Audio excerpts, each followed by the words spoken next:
Hello, hello, hello. Happy Christmas Eve, you guys. Hi, Duke. Hi, Reich. Welcome in. Welcome in. We'll play some Path of Exile 2 today. Play some more of my Toxic Ranger. Hope you guys are having a good day so far.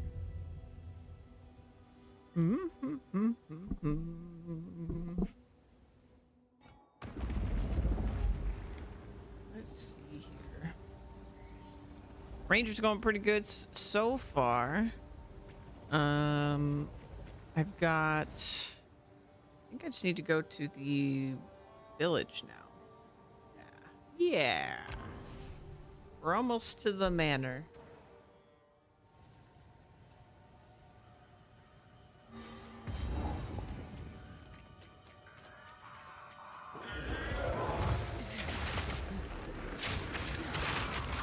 Suffer!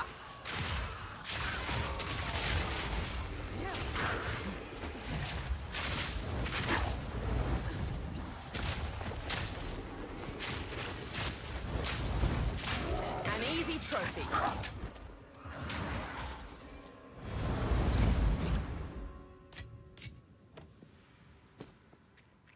All right. All right.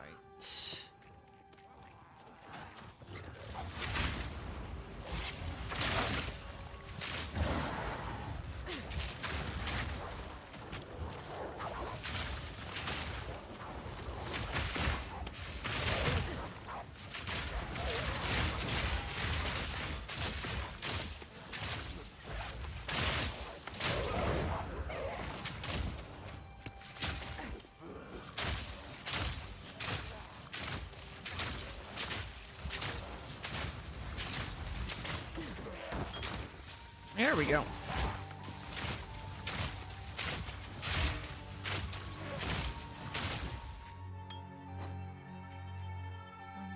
Today you're 45. Oh my goodness, Titans. That's a mighty stream streak. Hello. Happy Christmas Eve. Hope you're having a good one.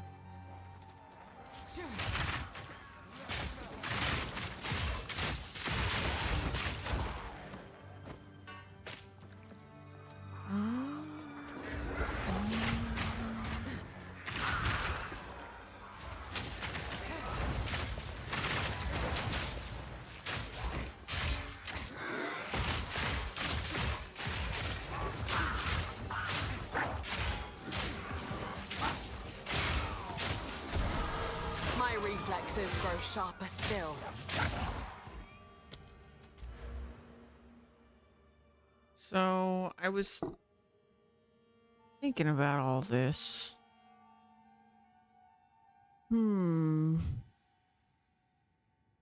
Nice couple of days off. Nice.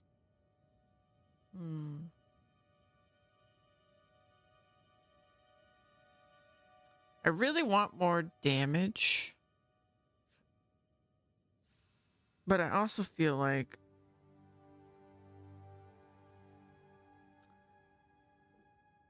on time I was. Hi, Tao. Happy Christmas Eve to you.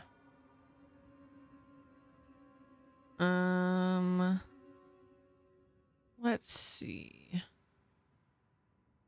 I think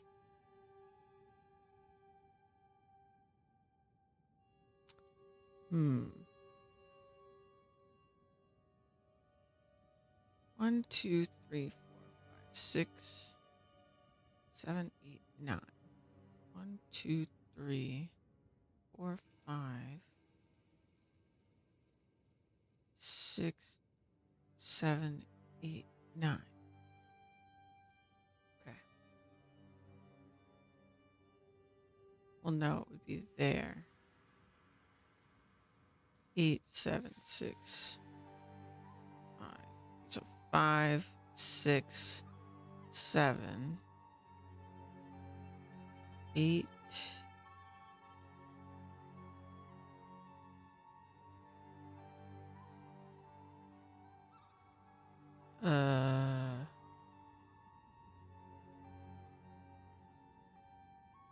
Nine.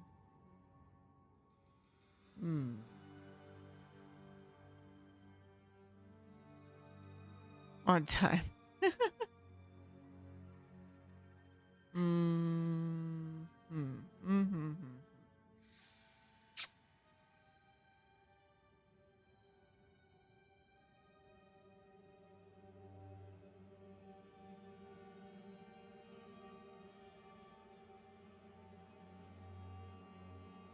I'm feeling in pretty decent health. My ankle's still swollen, but you know, all things considered, it's okay.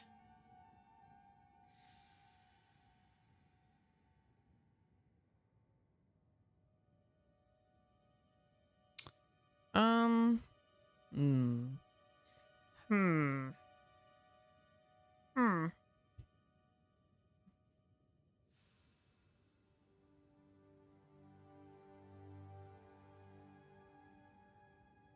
I guess we could start heading to this node.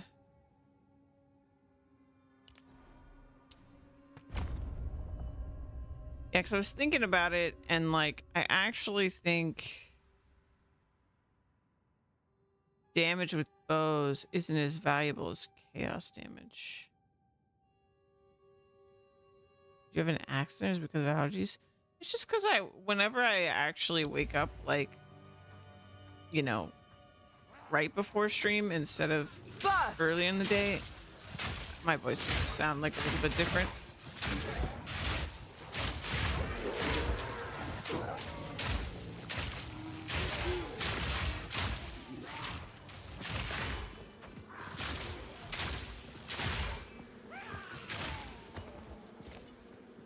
And I was up late, so I woke up basically right before stream.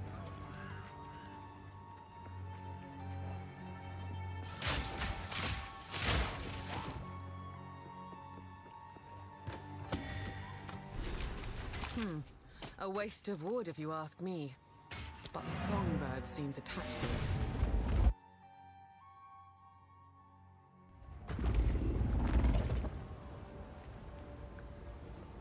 I got the toad portal on this character.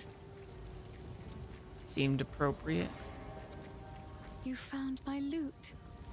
I think I shall.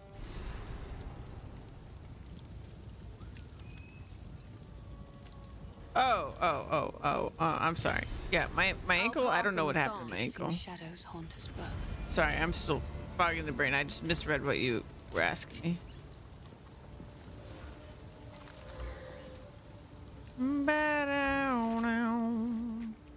How can I be? Let's see. Excuse me. Dismiss. That was me, not you. Sorry.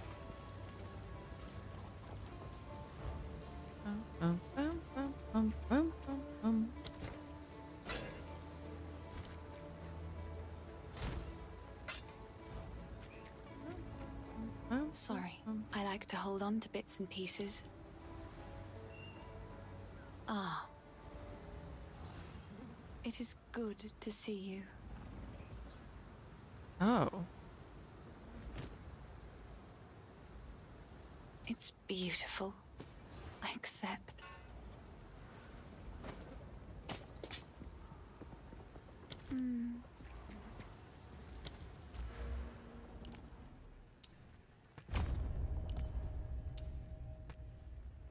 So I did 1, 2, 3.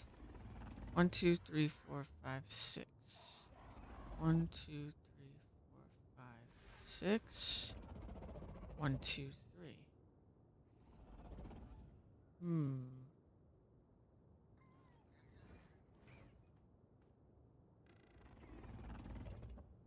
No skills affected? What?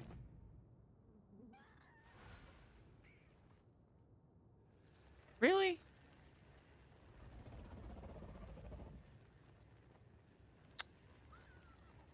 Okay.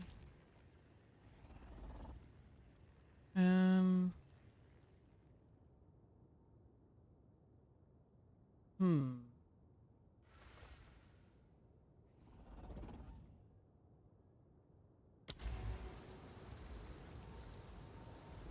How can I advise? Time to learn something new. All right, this could be a mistake. We have the money, so I can live and learn. Right here.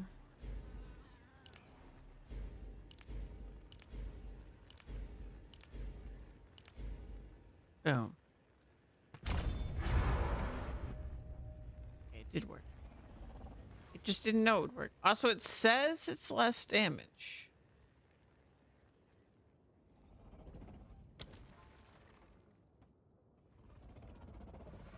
I wish we could see the actual poison damage numbers in here, but it doesn't actually tell us.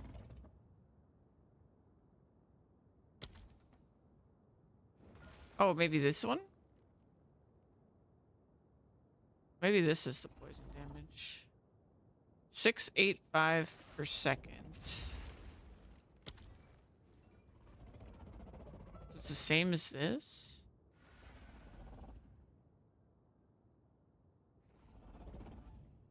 I don't think this is the truth. We'll figure it out.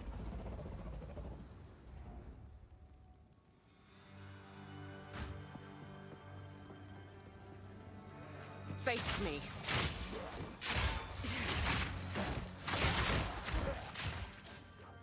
Yeah, I can't tell.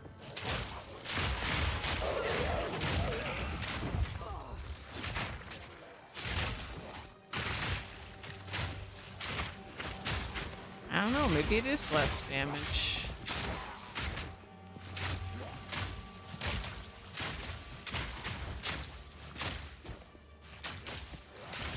Quick and lethal.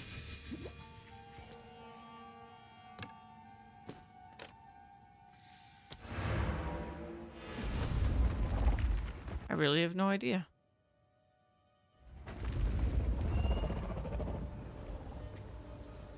Greetings. We got a unique, which I actually already have this unique.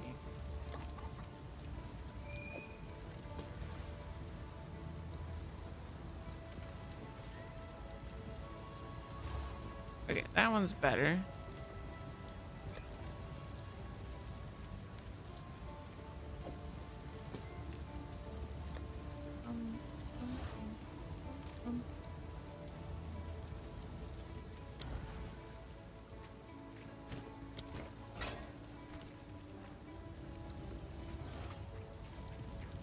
It is good to see you. These are just some odds and it's beautiful. Right, so I'm going to assume, based on what just happened, How can I that advise? One they're must not always be willing to actually lying change. to me about the fact that this is less damage.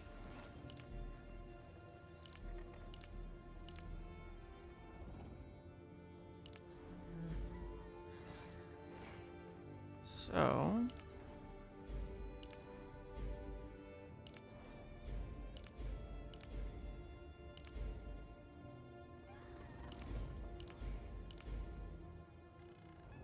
got 1 point left.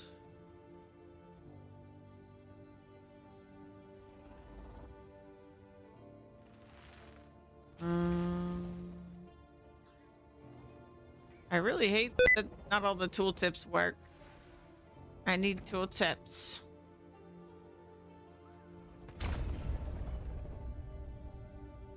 Come on now.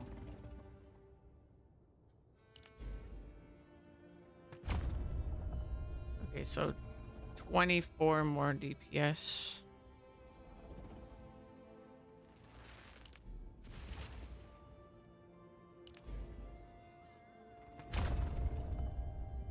Three.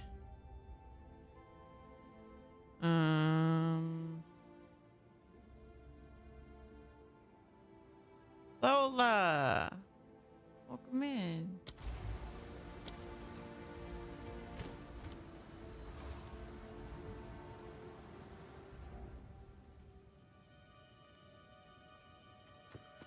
Yeah, Tavo, I actually don't know what I did to my ankle. I just sort of First. one day noticed it was swollen.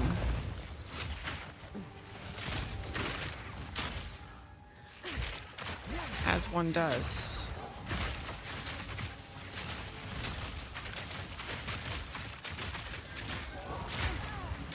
Goodness.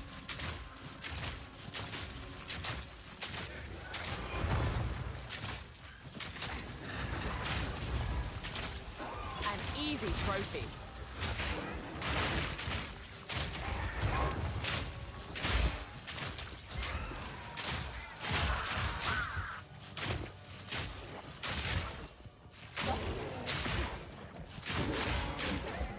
It's about the same, Lola. It's about the same.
Happy holidays, Lola.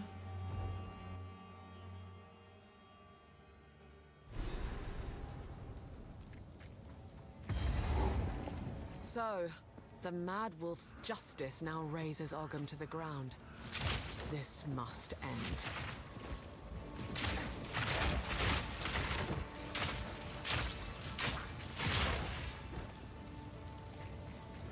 Sprinkle thing is something minor, though. If I could, I would ask for you not having more random swellings. I'll do my best, Tavo.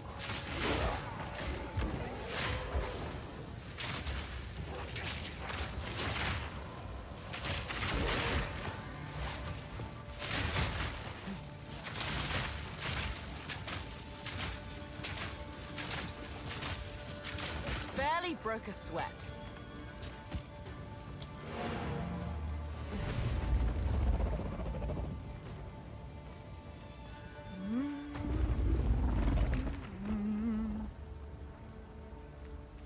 Right. The village has been. You must be. Thank you. Sorry, I was just...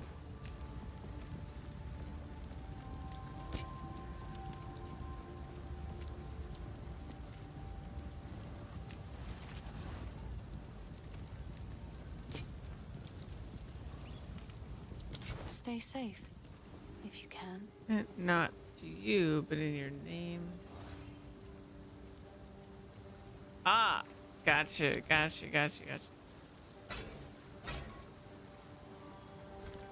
Hello. These are just some odds. I will treasure it. It seems shadows haunt us both.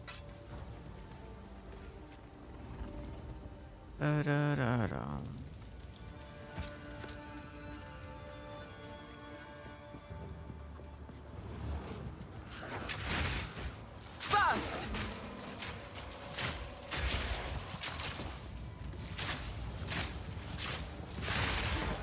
You're just gonna get coal. Were you not good this year, Tavo?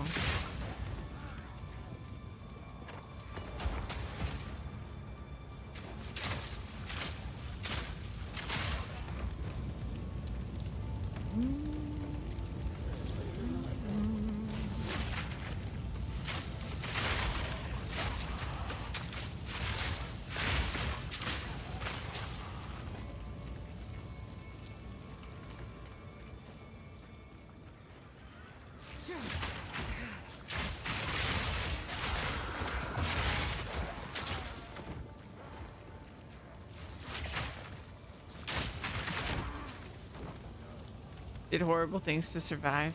Will haunt you forever. Well, you know. You can't be knocked for trying to survive. Do what you gotta do, you know?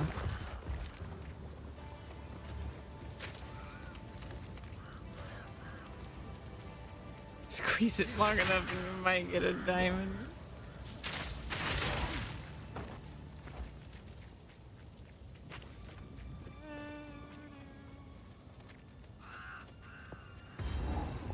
All right, Mr. What are you called? Executioner? Get down here. Ranger, you have been sentenced to death. Nasty. That execution will be your last.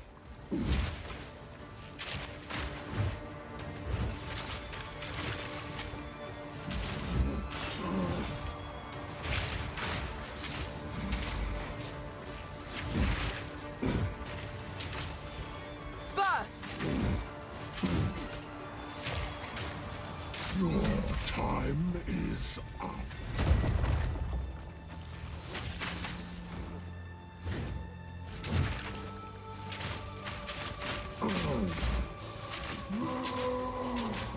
Get down here. The guillotine drops. Mixed meat. Ooh, one shot. It's Aruka. Happy holidays. Welcome in.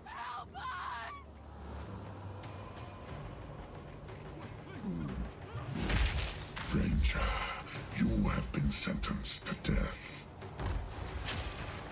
That execution will be your last.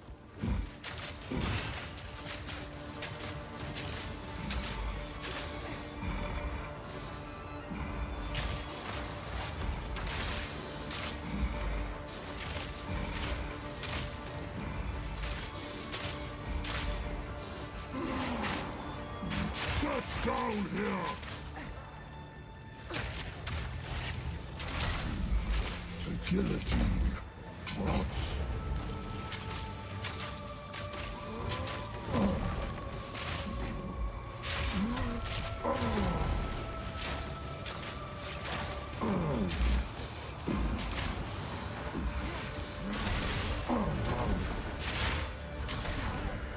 The guillotine drops. Minced meat.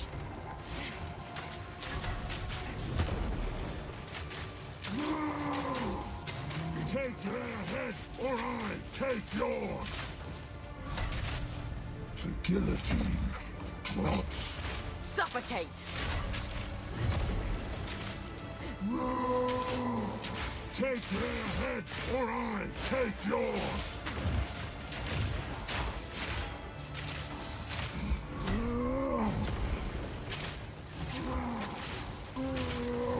Minced meat. Oh, oh, oh.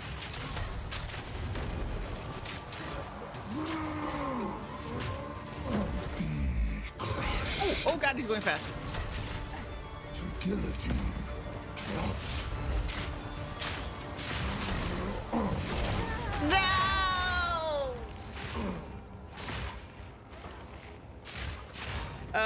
Short stream or a decent stream? Just a regular stream today, I think.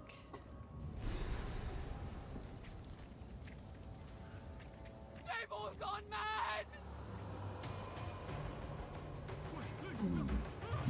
We'll see, though. I didn't get much sleep. You have been sentenced to death.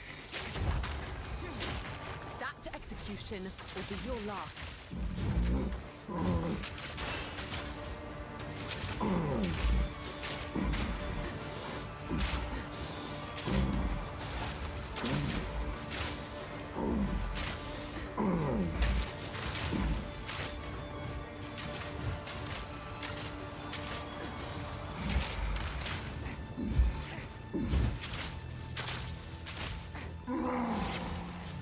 Kill the criminal! The guillotine drops. Be crushed.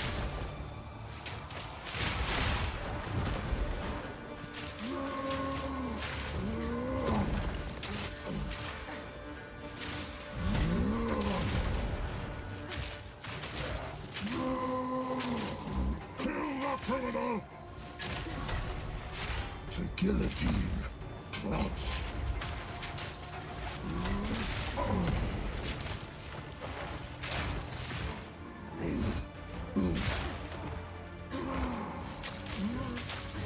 Beast meat. Get down here.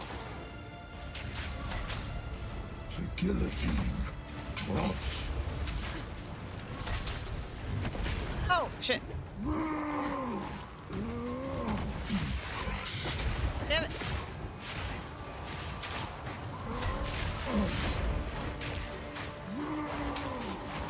Get down here. The guillotine. Clutch.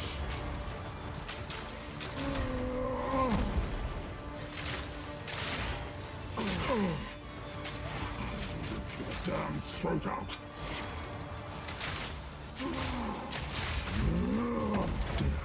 Suffer! The guillotine. Clutch. Come on, come on, come on, come on, come on, come on, come on. Yeah! The axe edge is dulled. Count Geonor's mongrel is no longer. Yeah!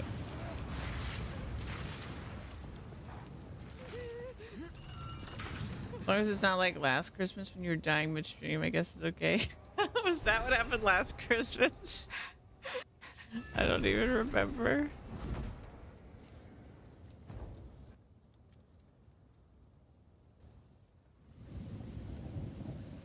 All this rock and stone cannot hide the rot within. That do sound like me.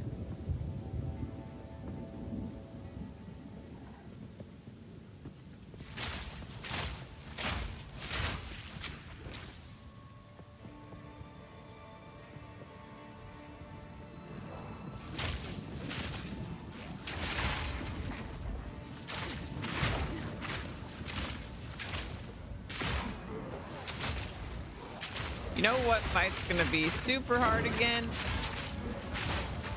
The Act 1 boss. It's gonna be the case that if I mess up any of the big hits, I'm gonna die.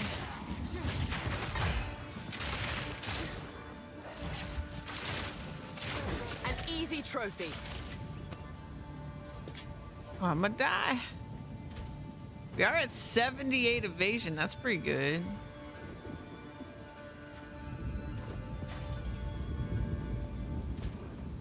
Probably use some more cold res though.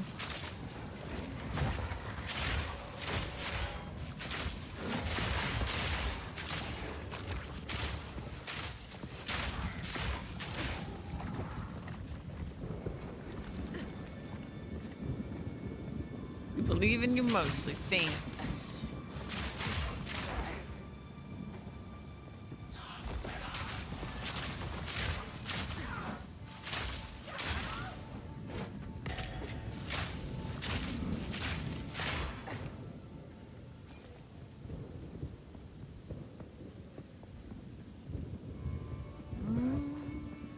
Suffer!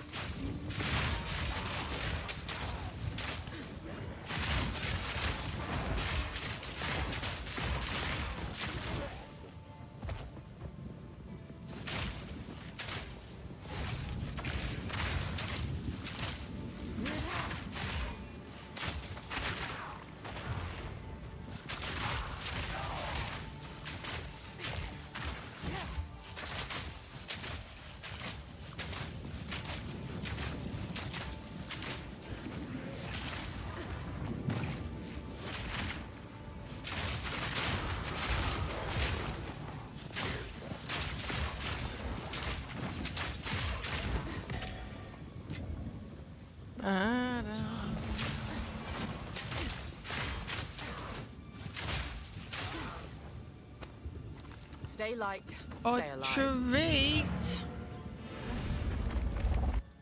Lola.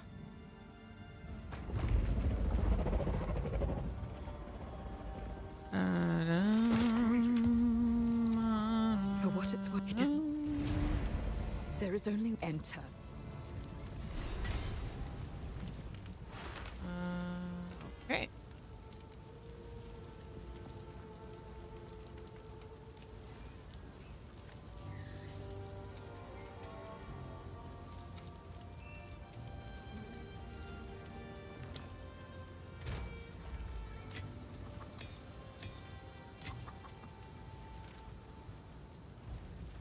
Yes.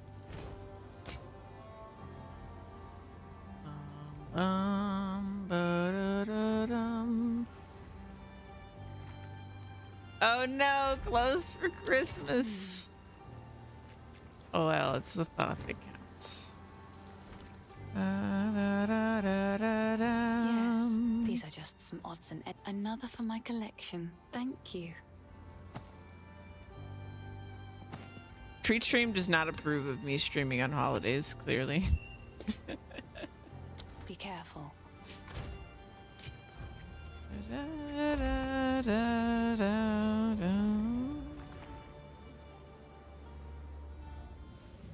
Well, that's just too bad, because I'm gonna.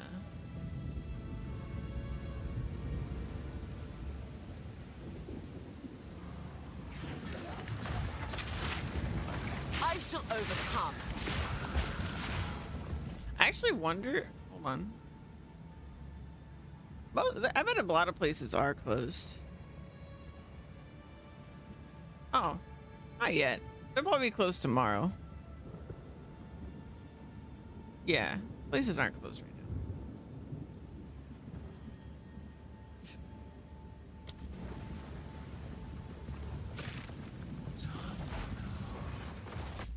Can you get treats from Waffle House? I heard they almost never close. Well, no, it's Treat Stream itself is closed for maintenance, so even though the restaurants aren't closed.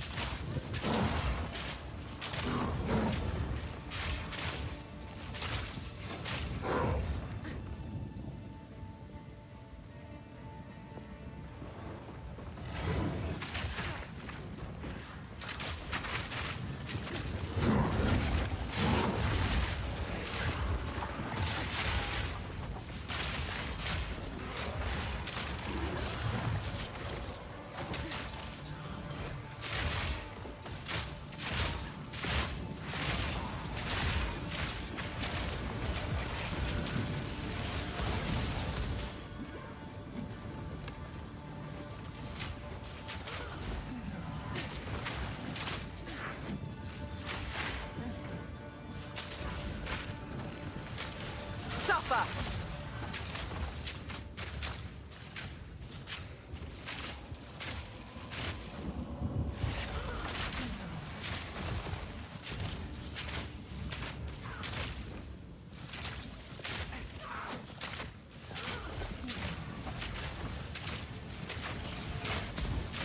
Barely broke a sweat. Bum.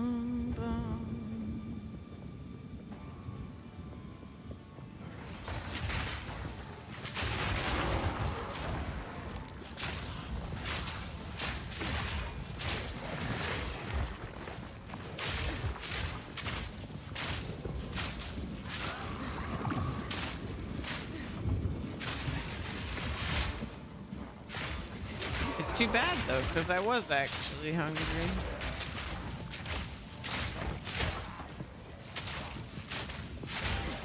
A treat would have been nice.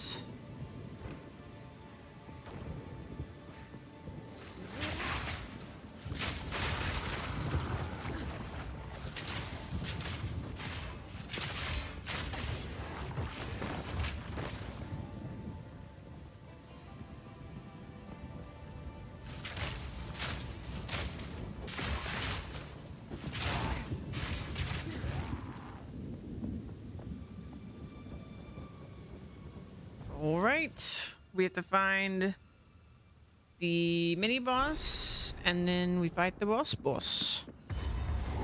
It's a cowardly wolf that hides in his den.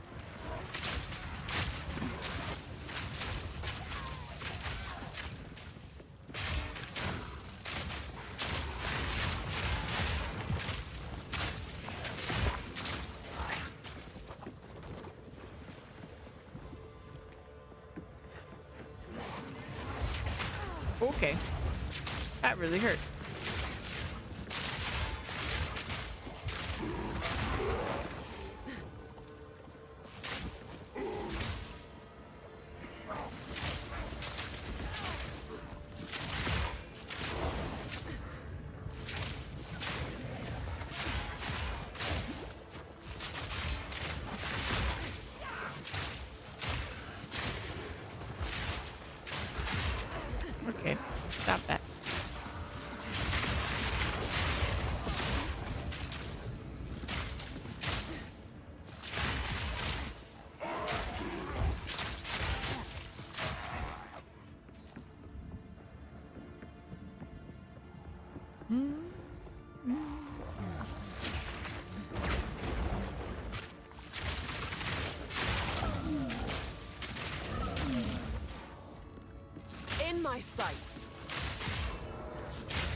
Yes, another one.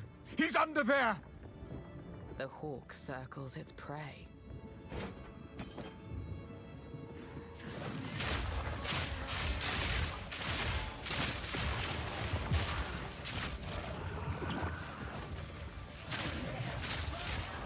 There's a yellow.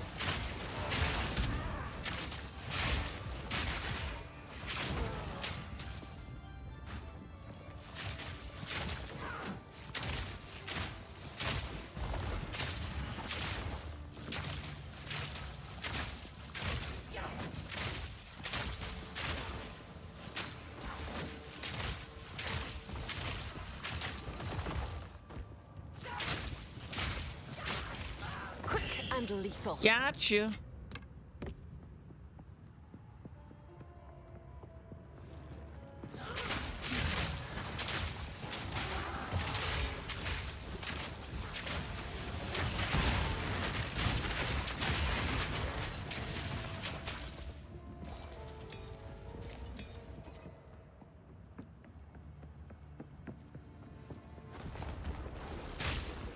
Oh, hello.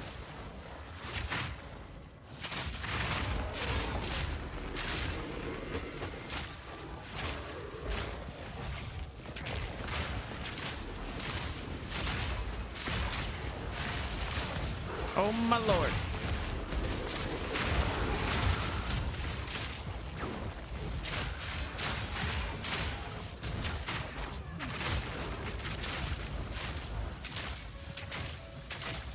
Suffocate!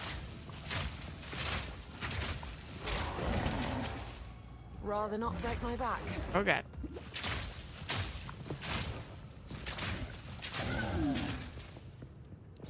Okay, we are full of stuff. Take the toad.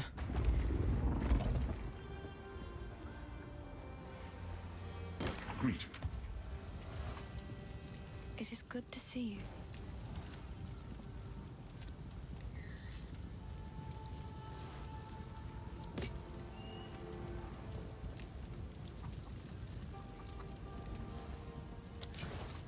Finn makes fun. Oh, I like this one.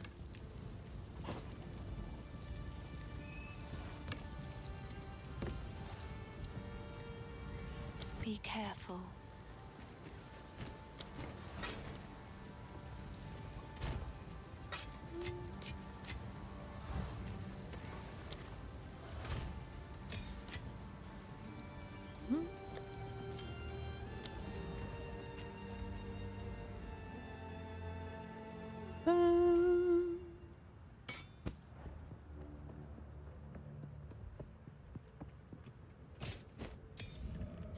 Oh. Weird. Okay. Gotta find. Heading out, but hope to catch you later. In the meantime, enjoy PV2. Okay, Tavo. Have a good day. It was good to see you.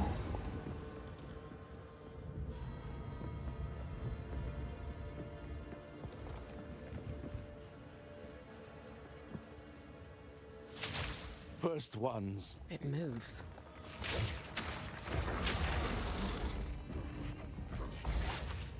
Suffocate!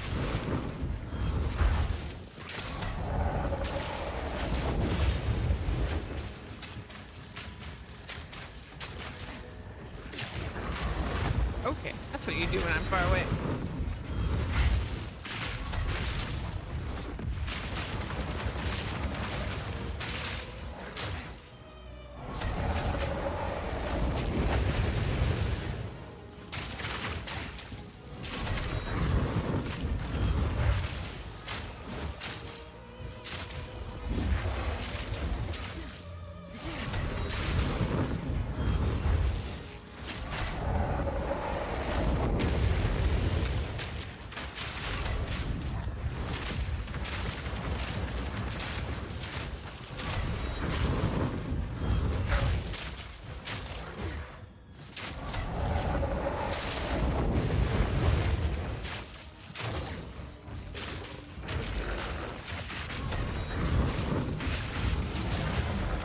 Gotcha. Is there nothing safe from corruption? Life! A valuable resource. Alright, and let's find the way to the boss. We need to find stairs, and then we need to find stairs again. And then we need to find the lift.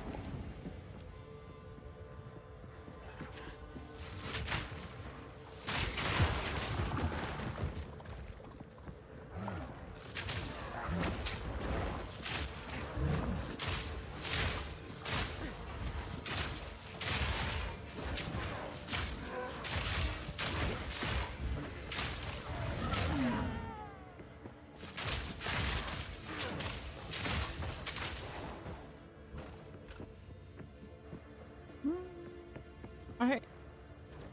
We don't always find this. Suffer! I hate these guys so much with their tentacle arms or whatever the heck. Stab it.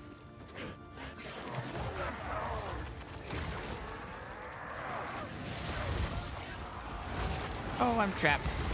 There we go.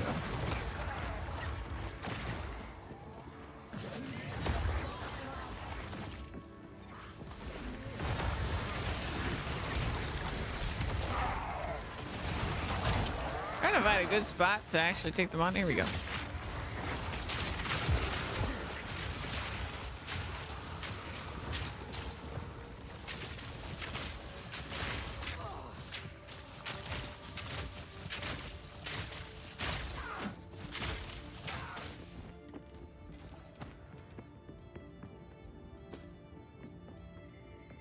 Wait a minute. I'm back where I started.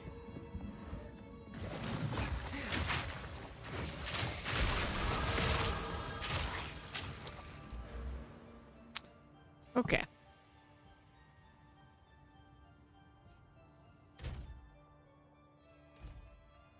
I got this. How bad would it be? 44%. Yoink. Hmm.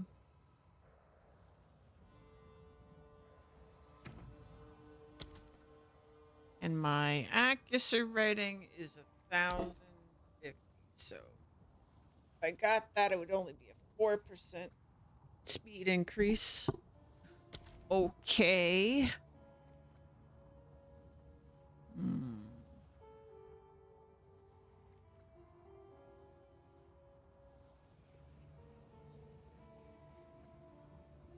Yeah, I'm actually wondering. I keep doing that. I'm sorry.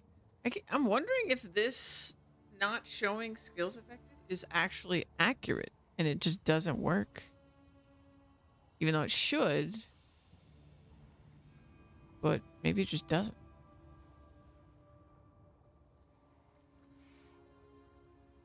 Hmm.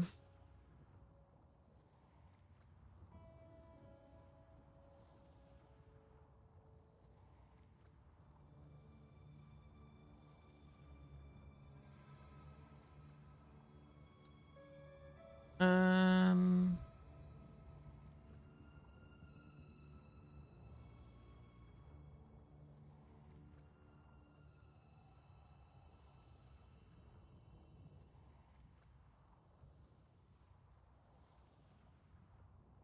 I wonder if I should actually do this.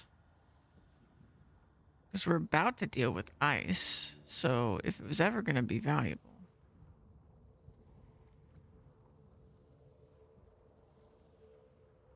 Attack speed, attack speed.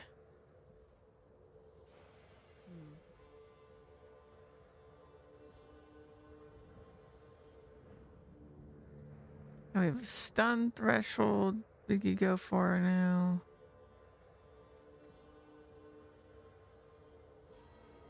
I'm just gonna go this way.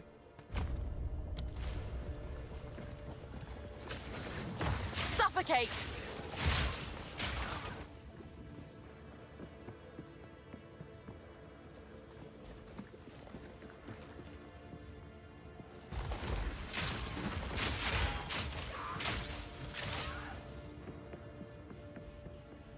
can rest when you're dead. Keep digging!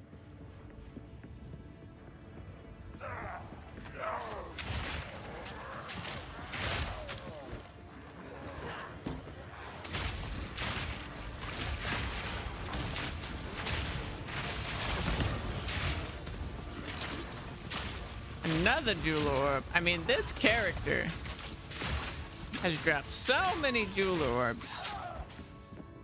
I'm not complaining. I'm just noticing.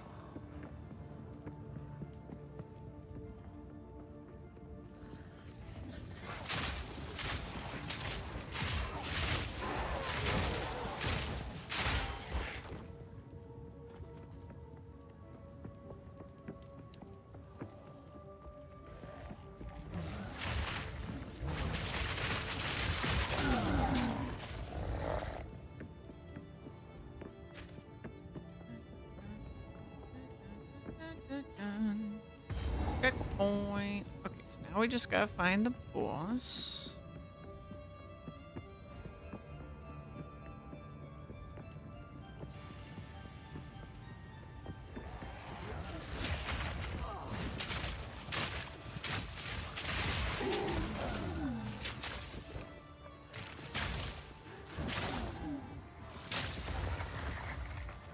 Burst!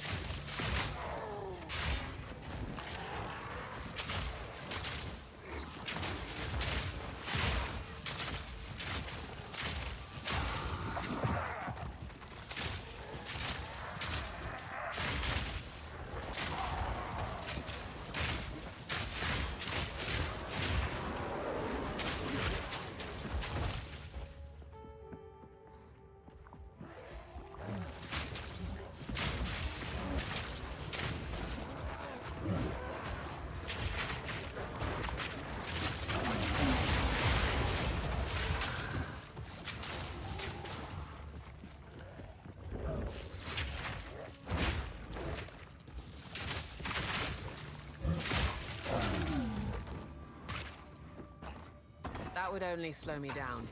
No, she's spilled.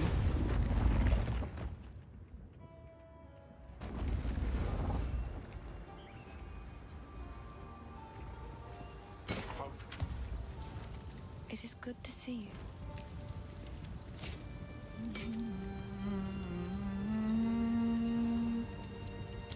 Goodbye.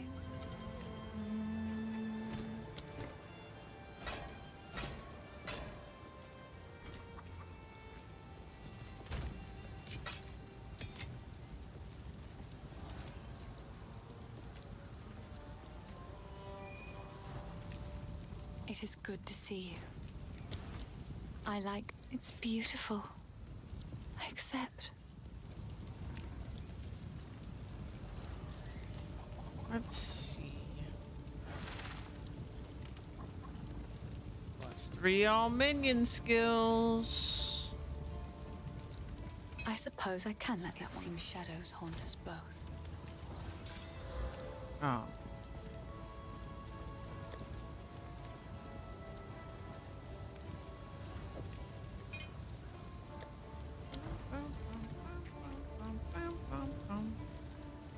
How is the clear? Anything take your fancy?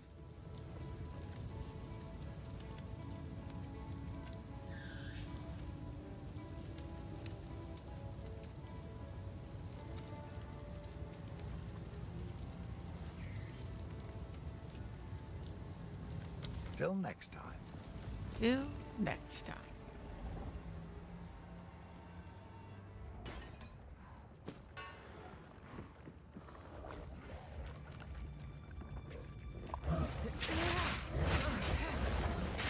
In my sights.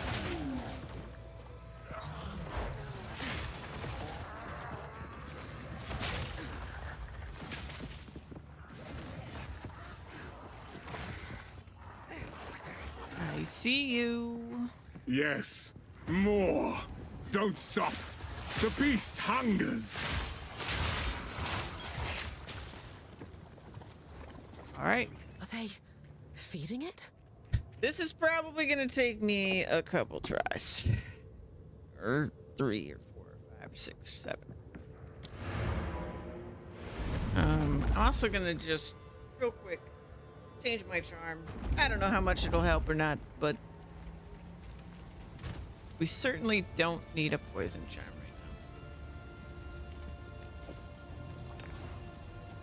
right now. Got 25.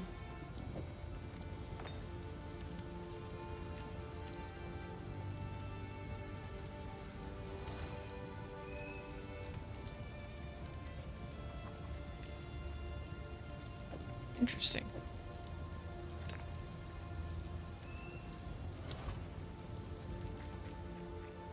How? It is good to see. I've collected these over time. It's beautiful. I accept. She accepts. It seems shadows haunt us both. All right. See how this goes.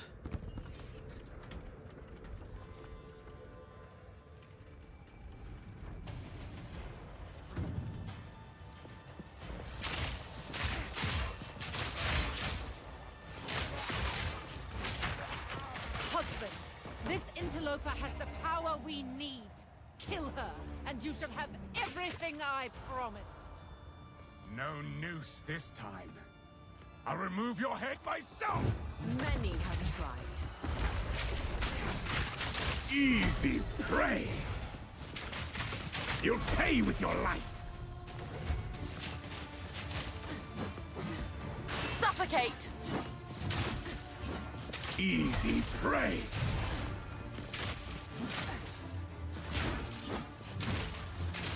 You'll pay with your life!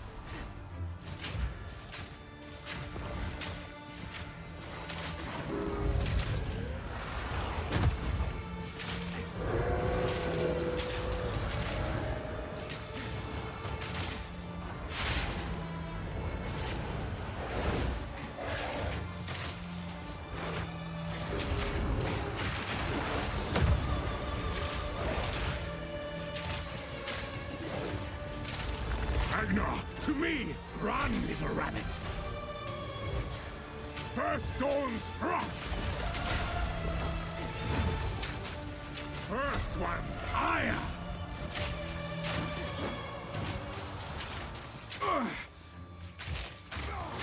Oriana!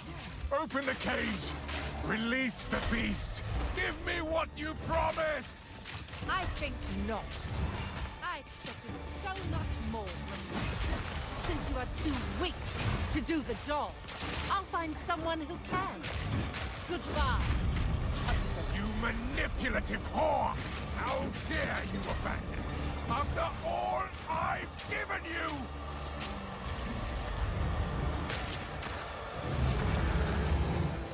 Freezing gale. I will take out your heart and savor each bite. Need more time. Requiem on high.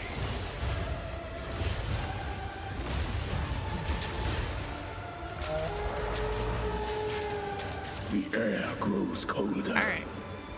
Agnar the Ruined. Agnar the Impaler. As swift as death. And imbued by the moon. Cursed or gifted. Branded and afflicted. Your veins soon chilled. Agnar shall slay again. I will take out your heart and savor each bite. Requiem on high. Oh god. Freezing gale.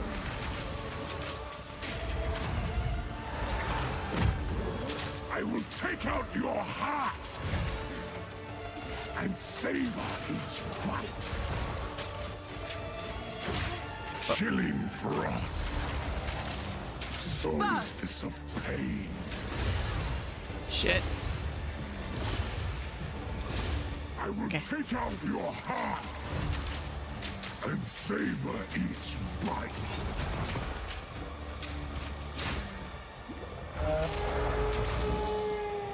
Your pulse quickens. The eternal impure, with bloodlust empowered. Our Esme endured, but soon all were devoured. In unending war, death waited at the door. Then hour by hour, men fell as summer soured. I will take out your heart and savor each bite. Solstice of pain. Damn it. Desolation. There we go.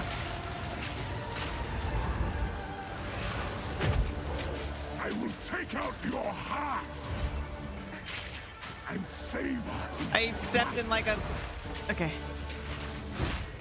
desolation. Shit. We're already here. We're already here. No! Suffocate! I smell your blood, and I am ravenous. Desolation.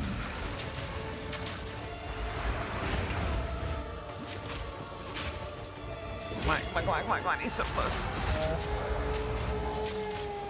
You are No, no, hunted. no, no, no, no, no, no, no! Fang, tooth, and claw. Tortured under the moon. The pack suffered but endured. And howled now in tune. No tales were told. None new, none old. And their endless hunger grew Shit. ever stronger.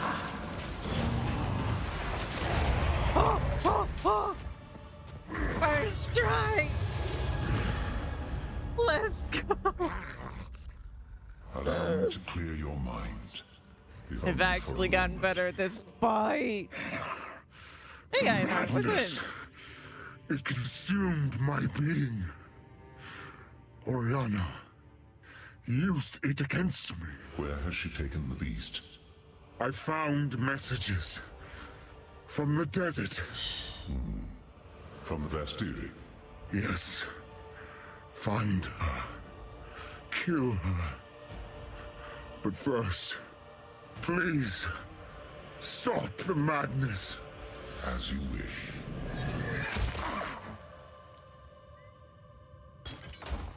We must make Ooh, haste. that's a lot of Let rares. us Holy return crap. to Clearfell to make our preparations.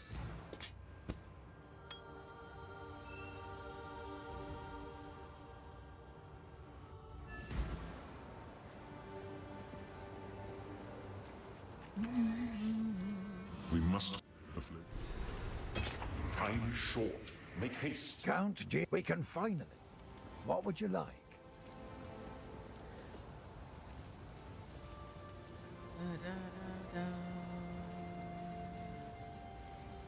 Go well. You've done well. The dark good luck. I've collected these over time. But it seems shadows. What have we got?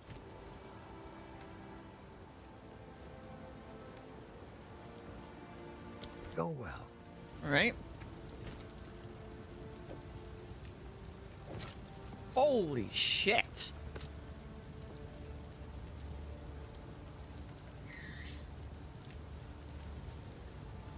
Why is that so good?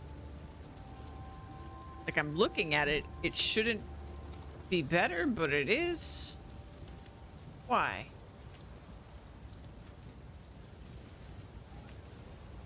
Why is it so much better? I guess it's adding so much flat damage. That must be all it is. It's adding so much flat damage. But oh my god.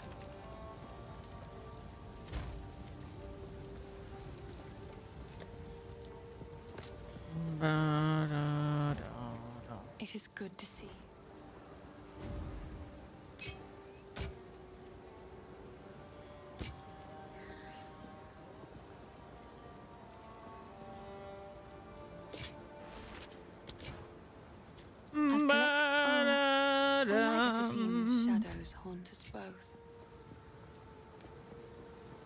All right, what do we got?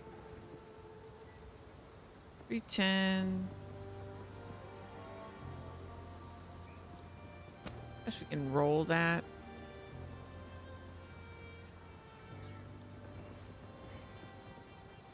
It's level 55.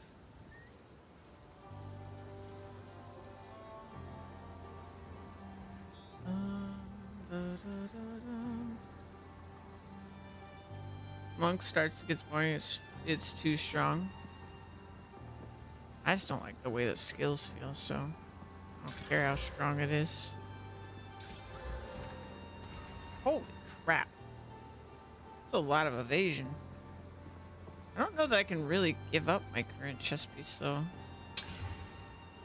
My god. All my fire res is on my chest piece. I gotta see this, though. 81. Yeah, and it's like harder and harder to get more evasion from, or like more percent chance evade the higher up we go here. 12% attack speed seems kind of crazy. 15% attack speed seems kind of crazy. That's only a... oh, it's tier 4. Okay. I was looking at the other one. Still, that's crazy. I'm curious. Oh. That was weird. I'm curious something. Let's see. Attacks per second, 1.4. 0.58.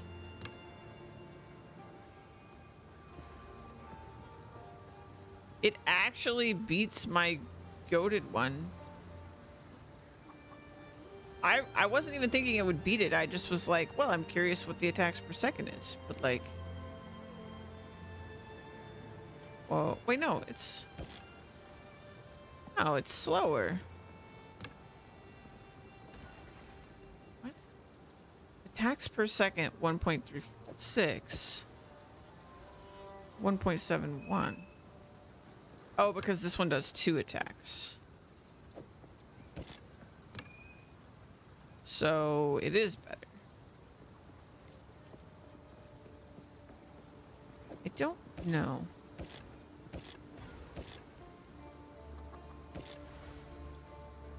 Let's see. Damage per use. 855.32. And it's going to go faster. Damage per use. Yeah, it's lying. This is lying. In multiple ways. Because it's not accounting...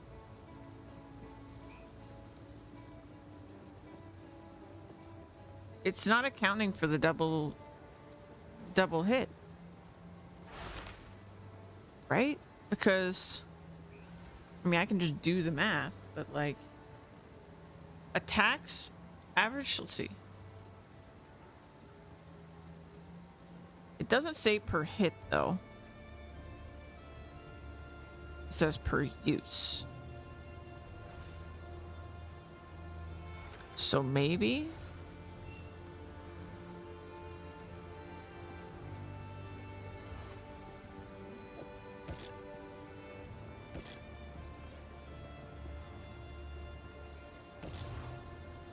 I need a test dummy. But it's also not a big enough difference that I feel like it will be simple to tell.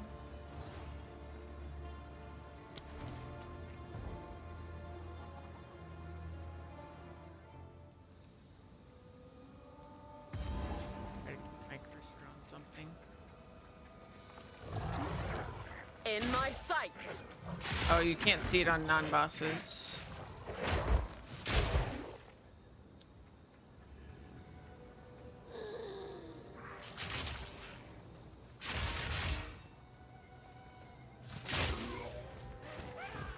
Okay. Versus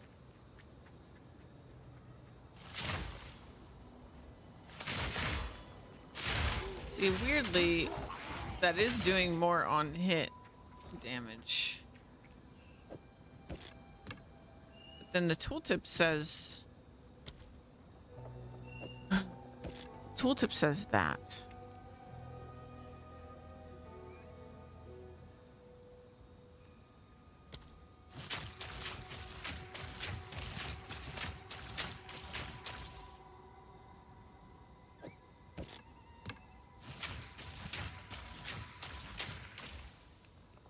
Yeah, I just don't know.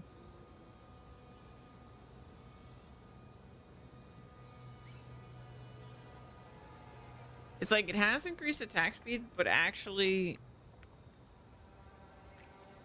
it's slower.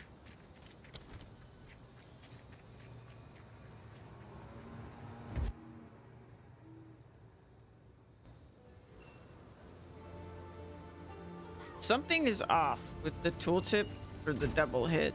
I think, I don't know where along the way it's not accounting for it,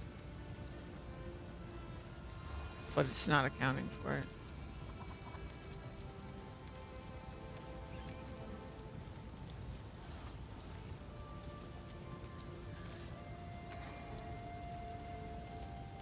But we should be able to grab this one.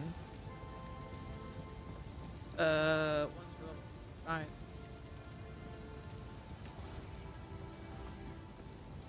Which isn't that far. Greeting. Betrayal of corrupt. The Countess has a... The Countess. Well, my lady. This out... You're at 80 evasion. Our resists are holding up okay.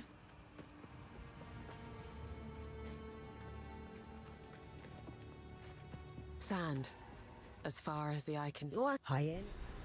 Proving myself in the wilderness. Simple enough.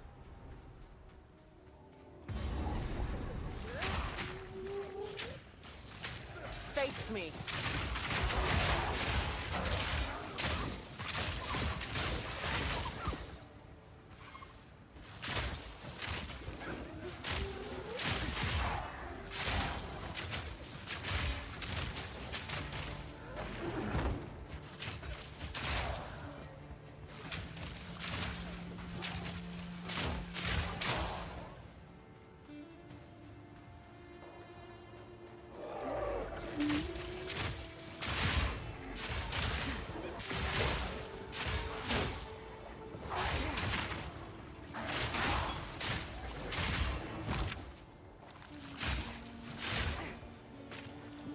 Da-dum.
Ba-da-ba-da-bum-bum-bum.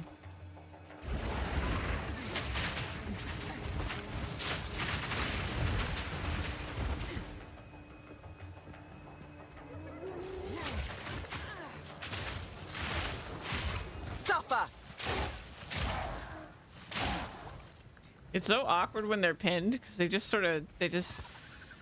stand there like they're T-posing or something.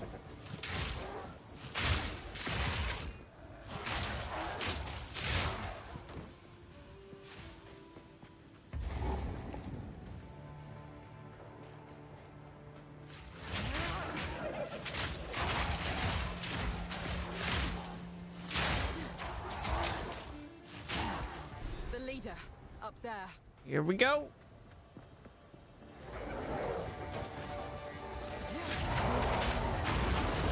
Oh god, I went the wrong way.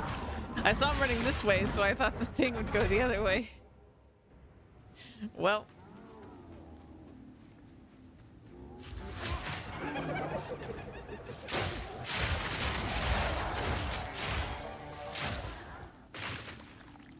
Try this again.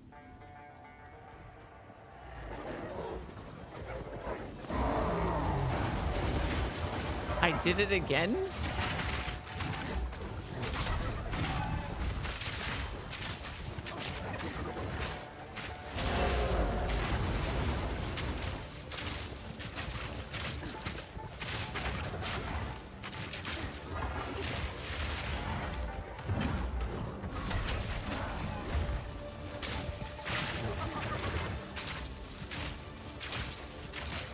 Oh, we actually got pinned?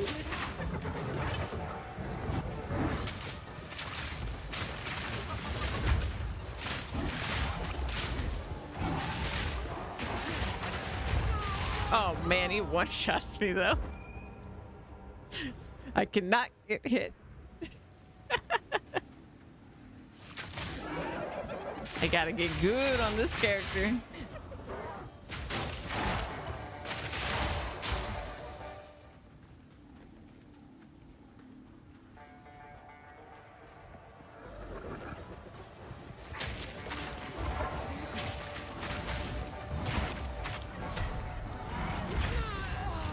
What bullshit is that?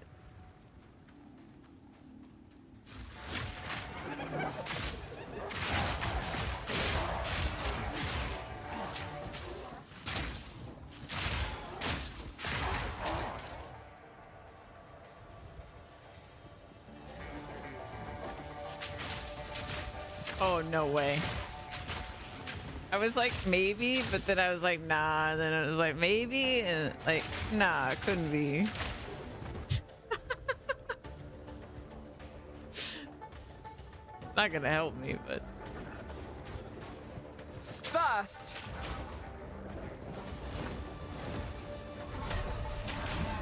That's gonna help me, though. I didn't know you could do this.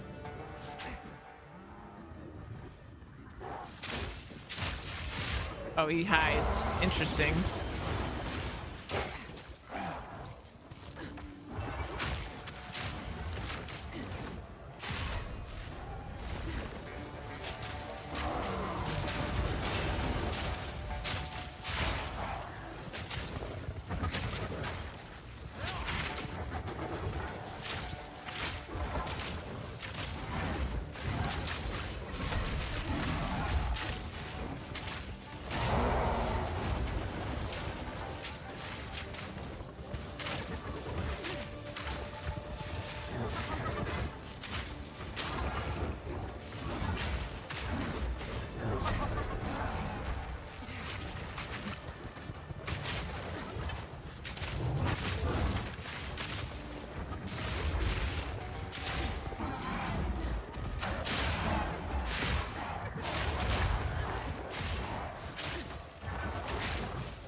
Suffocate!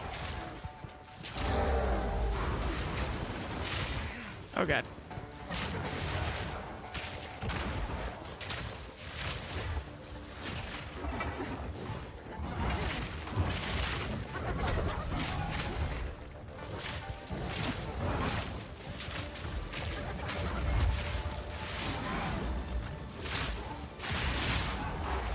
You speeding up? God damn it!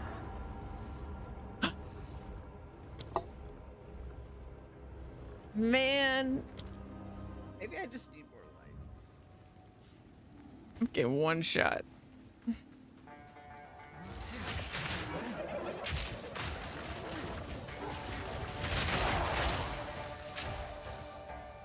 Or maybe I should go for the evade all hits thing. Dropping my evasion all the way down to 44%. Oof. Burst!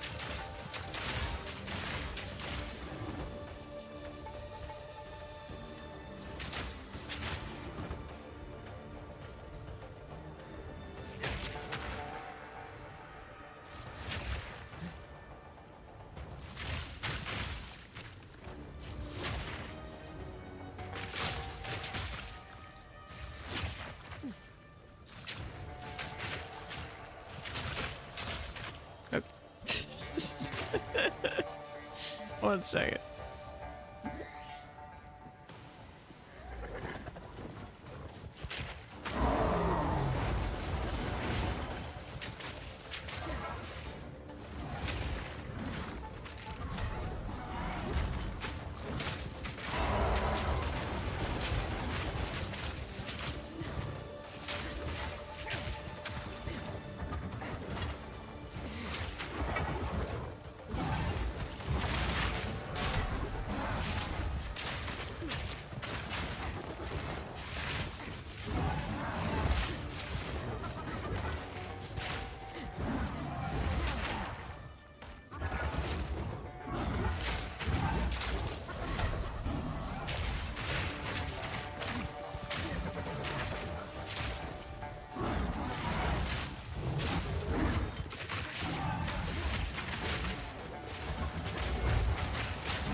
He's frozen?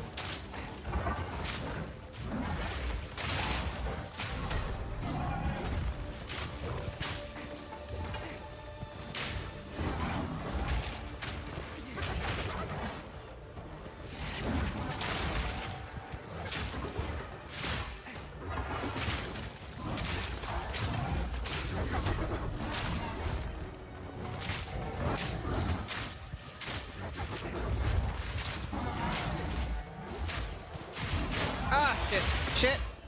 Suffer!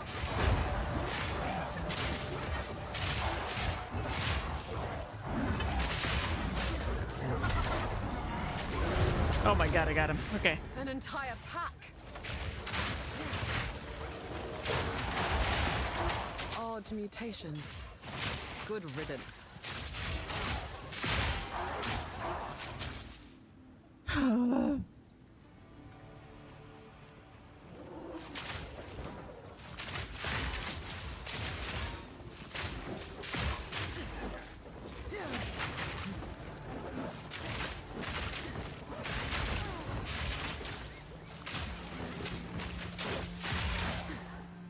That is a lot of dead bodies. Also, before I forget about it, let's do something. Shock.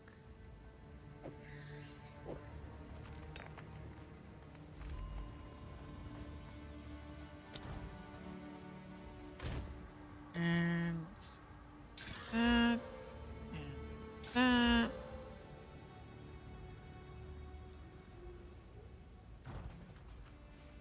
You may. Too high level. Greetings.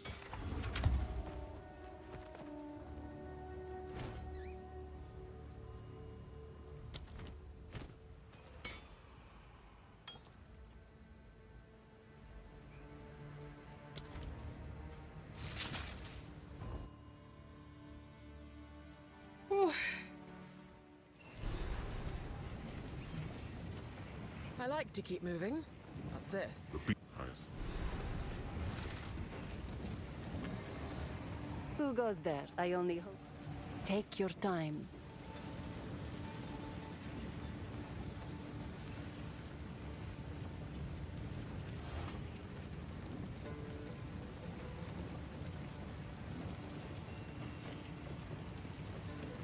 Wow.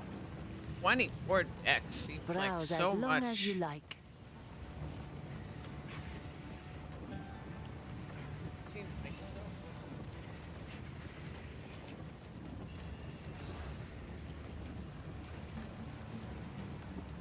Does mean that. Oh, is that one? No way. That's one modifier. Huh. You are battle ready. Goodbye.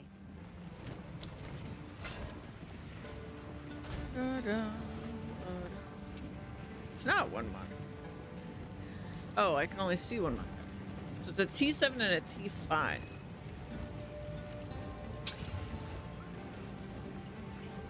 And then we got a little bit of life with the... I needed to have resists. I mean... Do I need... I mean, I also lose 80 life. It's so tough.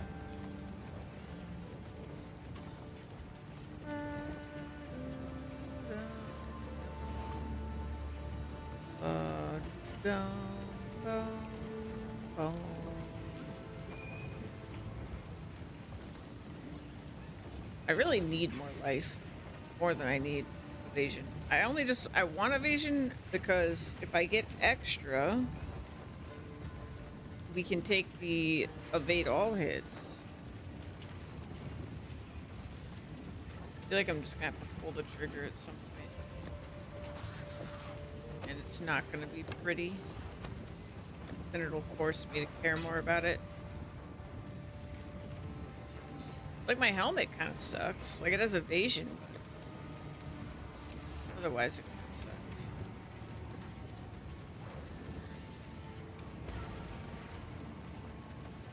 I don't know.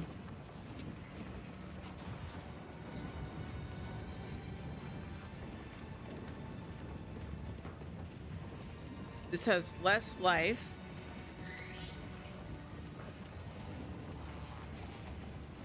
That's pretty much it. Everything else is better.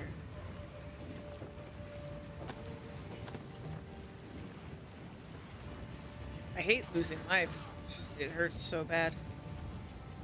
We got fire res on our... Do we have fire resistance? Life. 6%. Oof.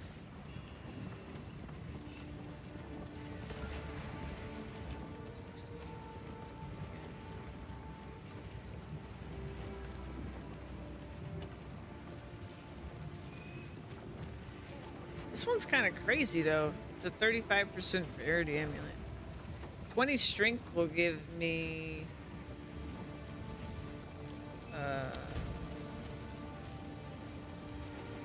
40 life. 40.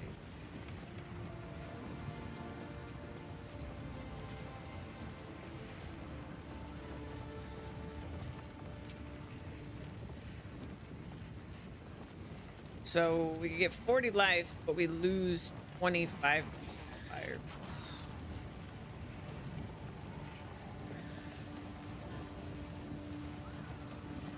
We get 10 energy shield. Or whatever that's worth.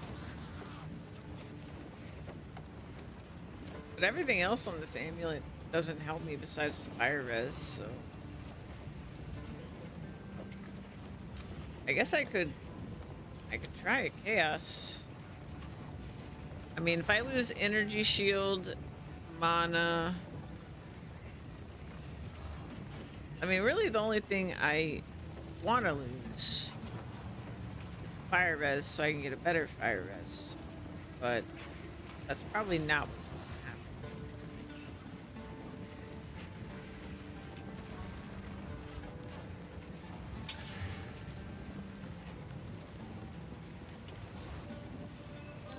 Well, I lost the fire res. I lost it. Yeah.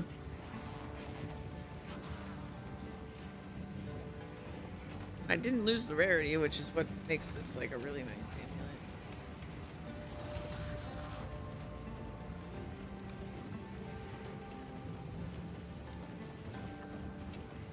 Well, the problem is at this point, all the suffixes are great, so I couldn't really get a resist and be happy anyway.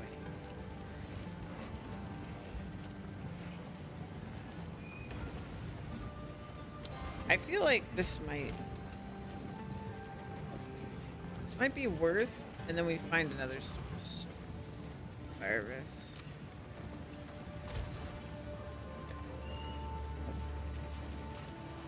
All right, so we're very good on lightning. Now, lightning is the source of like all of my life regen, I think. Pretty much. So we want life regen.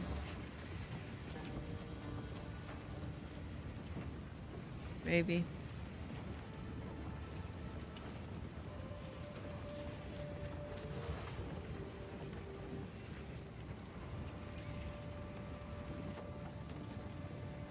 Okay, so we could get like a fire res. It's gonna be so hard. It's 11 life. Here we go. But I would lose resist, not gain resists.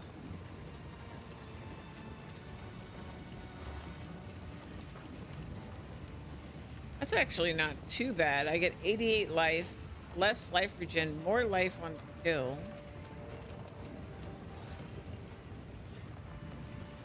And I get an all res. It's full on suffixes, so it can't roll more res.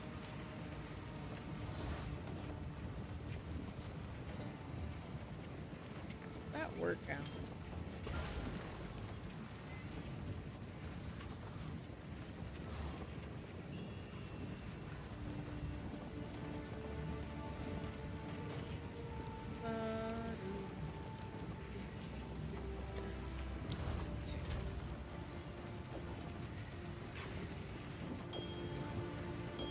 Let's sort of just balance it out. I lose half my life res. But honestly, most of my regen comes from killing stuff. My actual regen doesn't help me very much. So I feel like this is a better choice.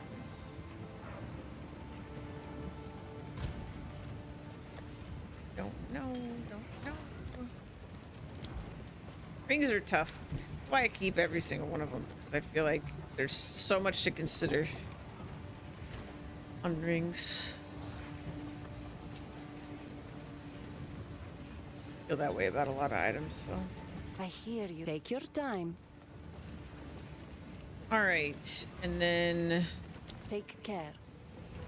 it's an easy item place. It's my easiest item. The boots are hard because you basically have to run. You have to get movement speed. And my current boots at least have some life and some dex. I bet my helmet's probably the easiest.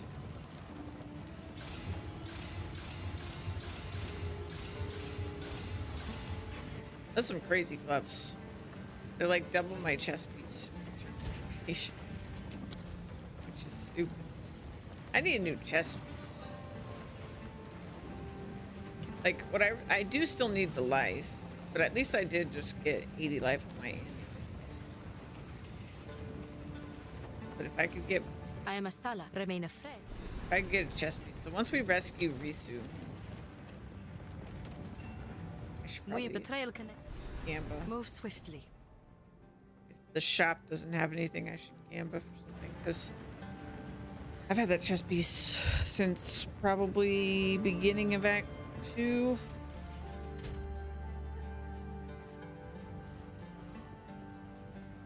Yeah, so now if I were to get this, we go down to 50%. That's 50% evasion on everything, not just like that includes like AoEs. I hope.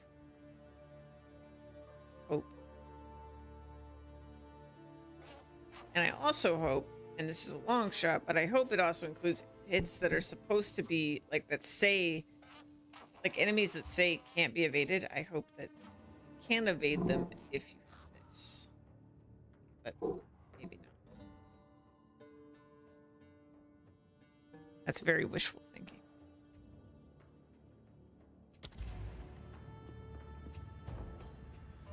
Also, I just got rid of my fire res before we went to go fight a fire. I just realized that. something's wrong. Why have we stopped? The Halani gates are... You have your orders.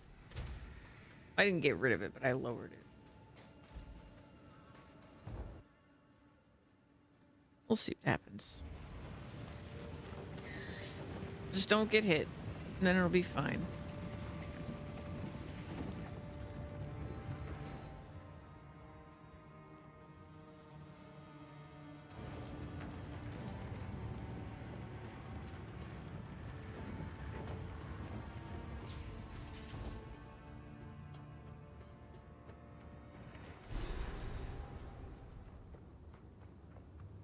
It appears the Farad'n have been busier than the Ardora expected.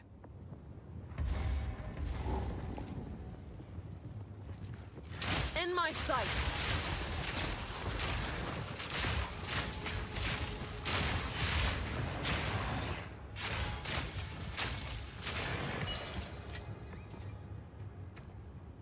Oh yeah, it did go up pretty significantly with this attack speed. Very nice.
And lethal.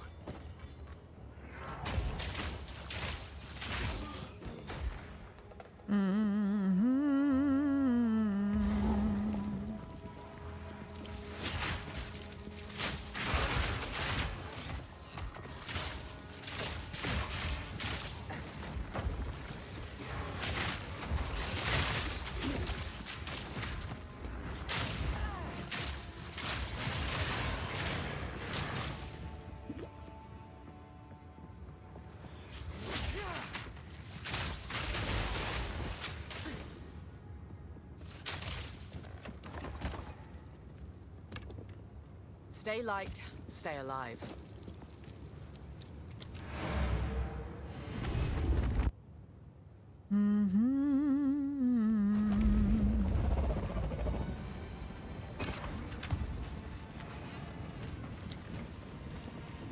Speak up.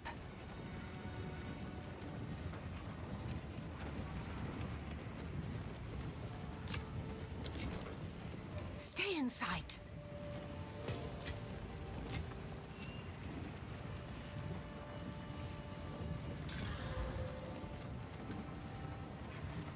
Cold res, eh?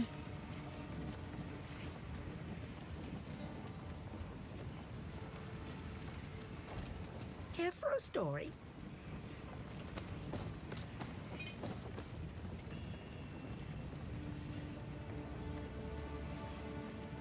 Stay inside.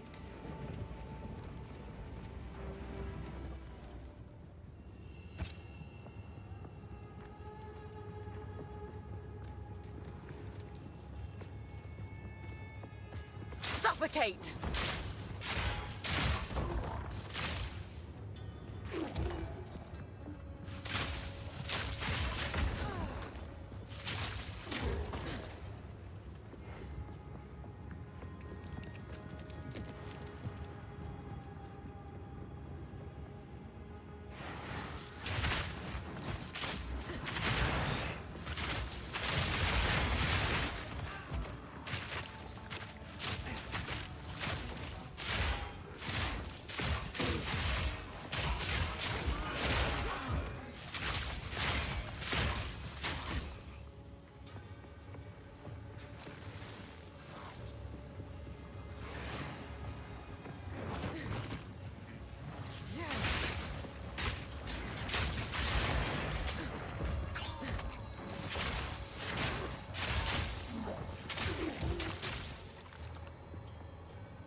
Dead end.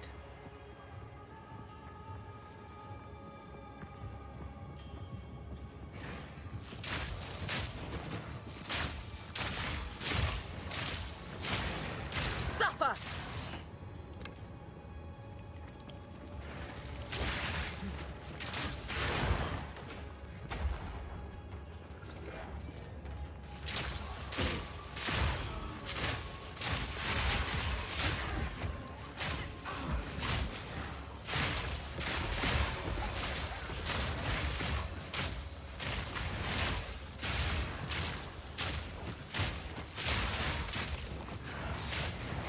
Quick and lethal.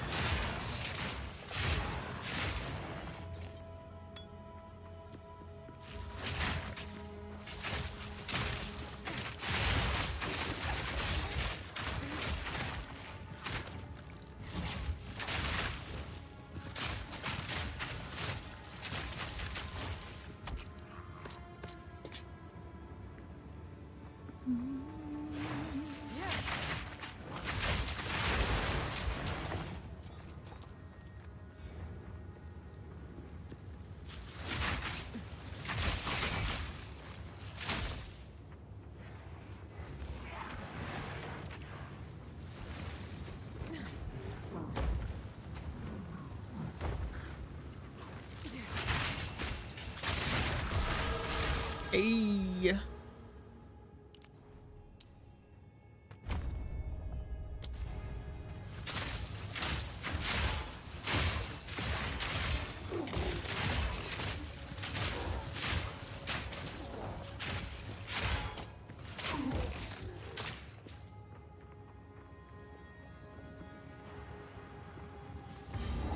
Checkpoint.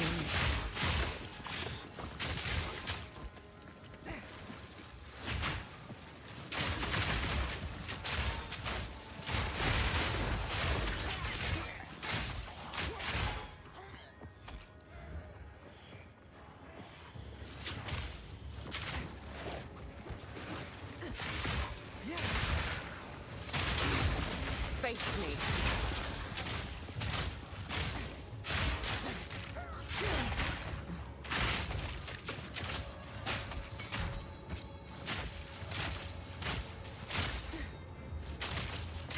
Barely broke a sweat. Ba-dum, ba-da-dum.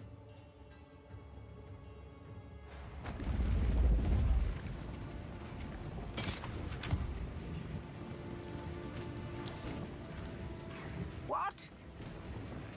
What? Excuse me.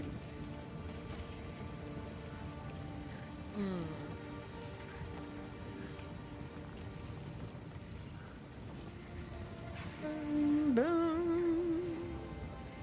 Ba-da-dum.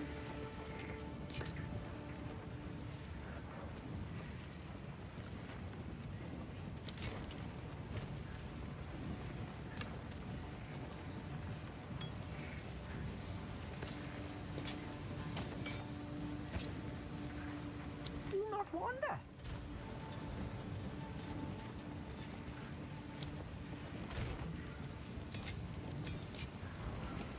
All right.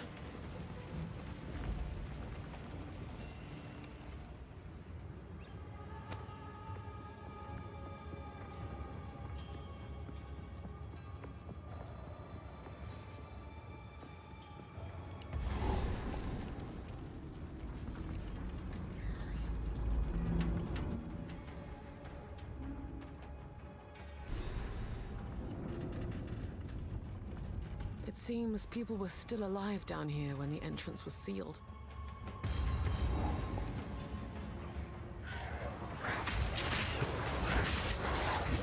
Suffocate!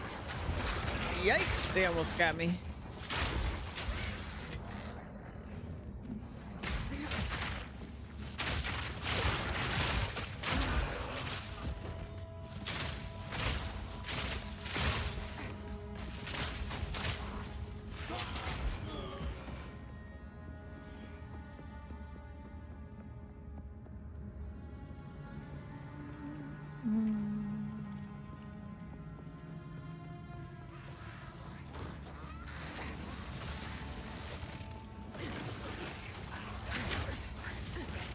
Yikes.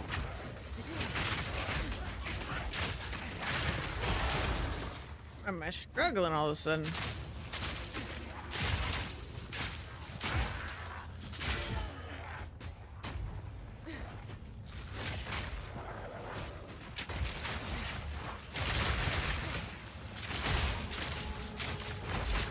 Too weak, too slow.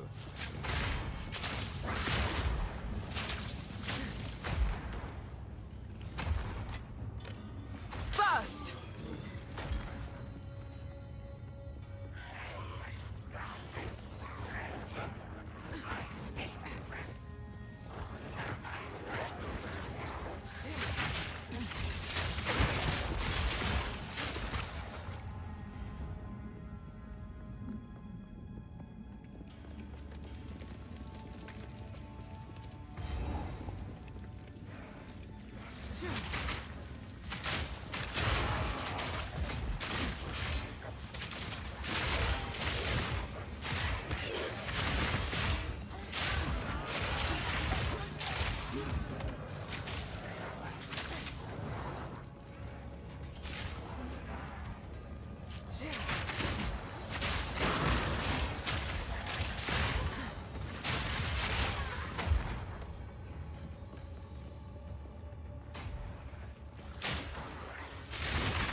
Suffocate!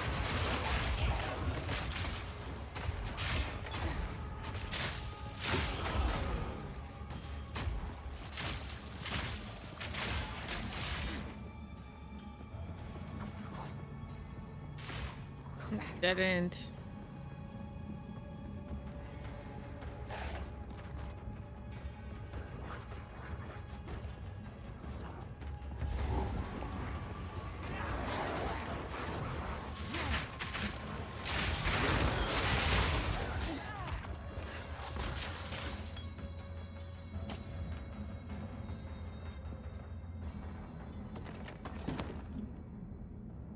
Ba-da-dum, bum, bum.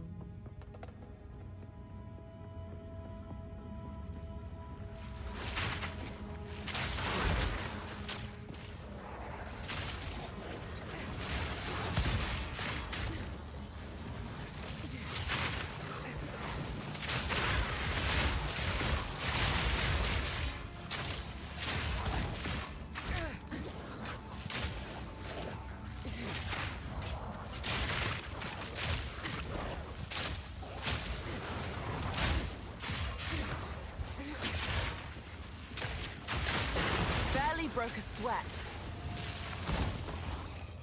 Stay light, stay alive. Stay light, stay alive.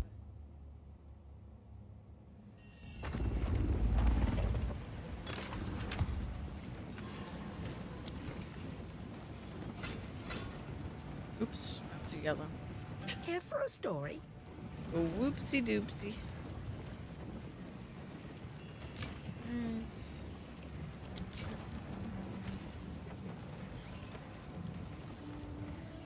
X speed.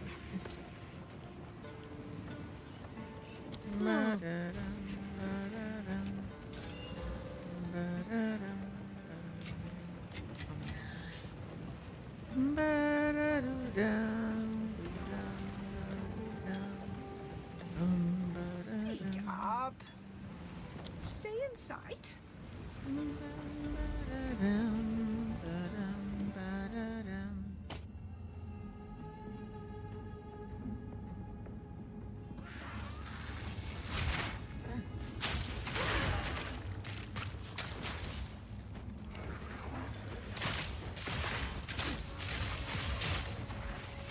Suffer!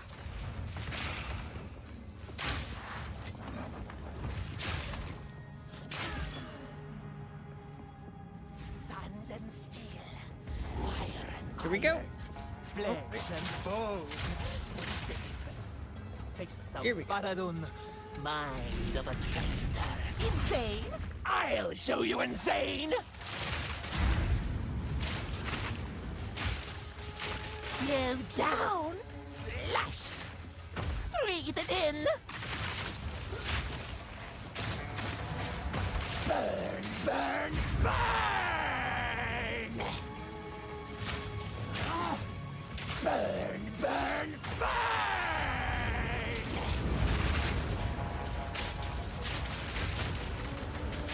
At least I'm doing damage. Burn, oppressors! Blinding! Be breath! Run! For the Faradun!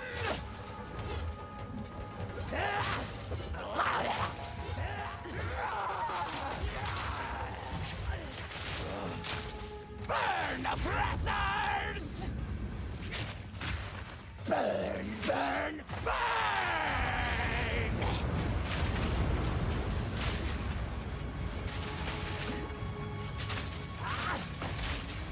Burn, oppressors! It's coming. For the Faradun!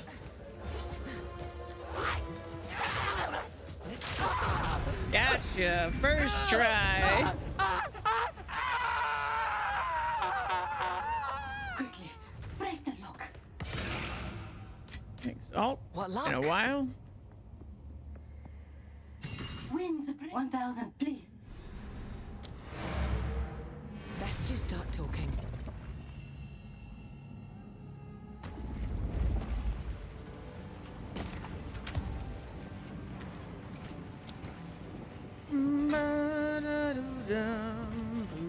Careful, story. Do not wander.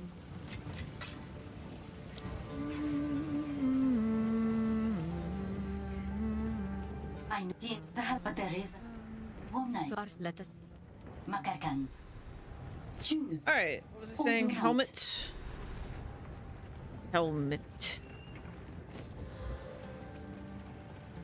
I want a helmet with life, a resist, and high evasion.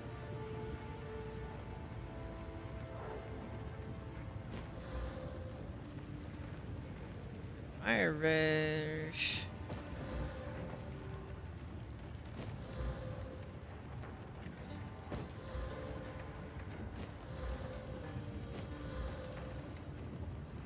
Life and fire res.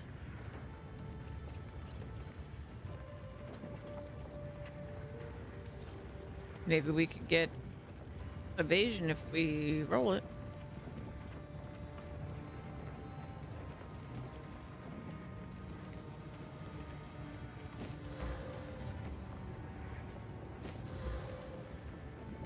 Okay. Silla. Makarkan, an outcast's truth. You can have this The one deal back, is done. that one back, that one back,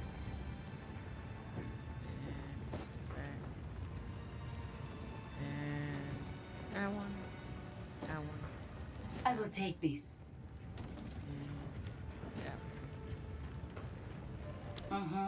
Let's roll the other ones.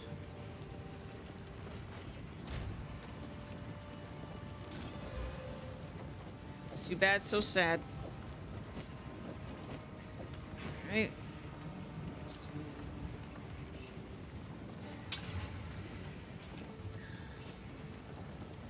I'm not mad about that, but I just really don't want to exalt items during a campaign. It's never paid off for me. It always hurts. Feels like a waste. I just think I should probably just take that. Do this one. We got a little bit of life.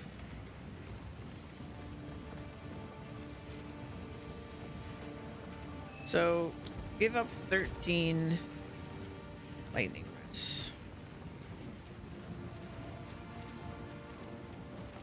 So we could go from 80 to 78 evasion, to 44 fire, lose that much lightning.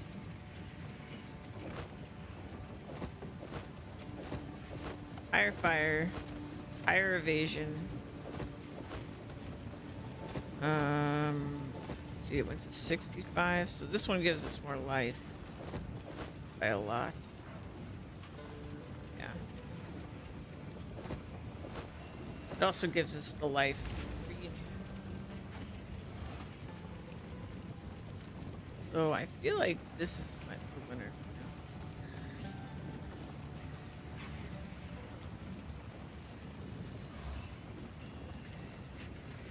now. I would wear this if I was just like, fuck it. Rarity. Which, you know, maybe I should be that way.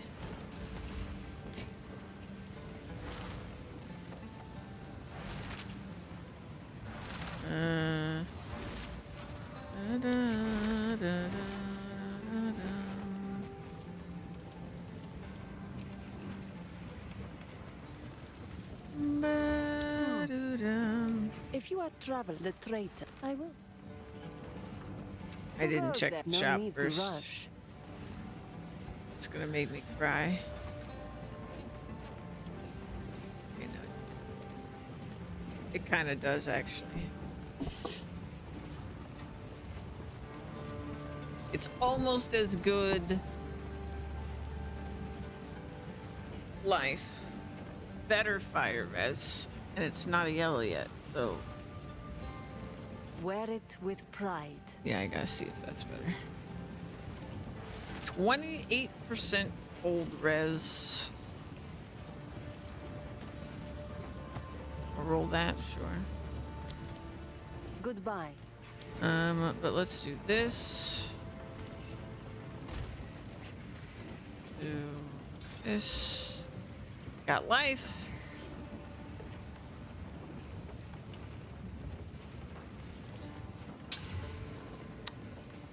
No speed.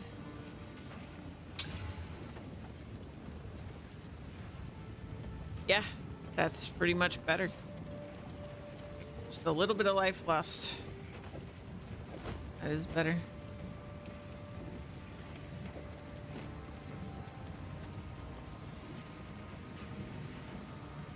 And I don't think that one's gonna be worse.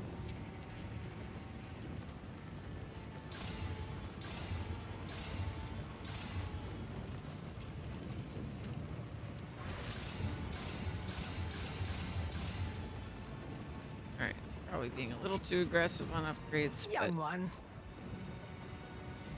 come on, man, I'm just doing my best.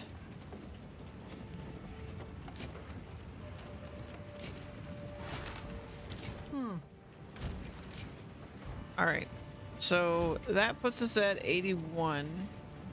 It's still not enough if I want to take this note. And not a lot. Yeah, all the way down to 1,262. I mean, I guess what I really should do is like start going in here. Because we can eventually just get enough increase from this that it completely negates 70%.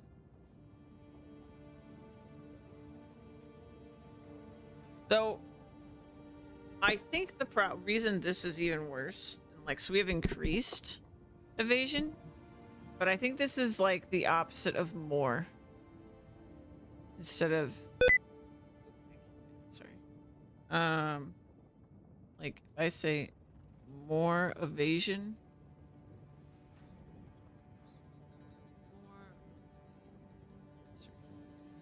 I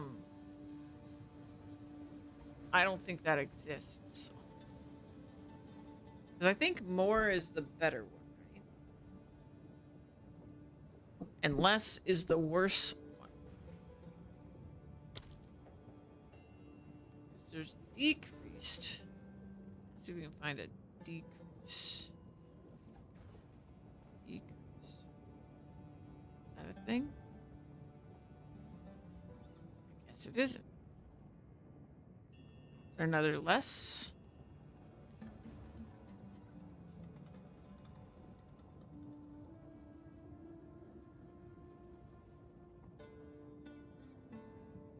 I mean, the 50% less mana regen.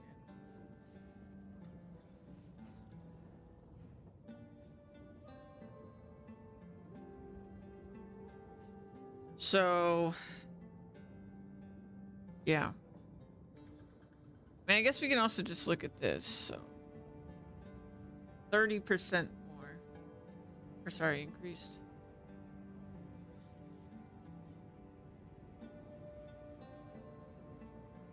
So if I pull out my calculator here, we have 4235. 4235. Yeah, so if it was multiplicative,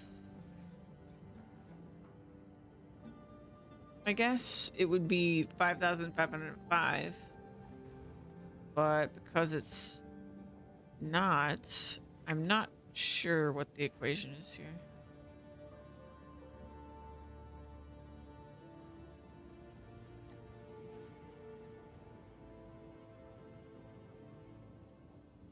Maybe it's just like when the calculation happens.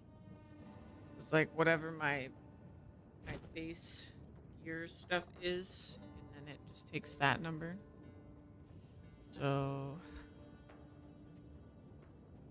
it's like 336 plus 276 plus 419 plus 154. And I think that's it. Is 1,085. So if I do that by 0.3, and I take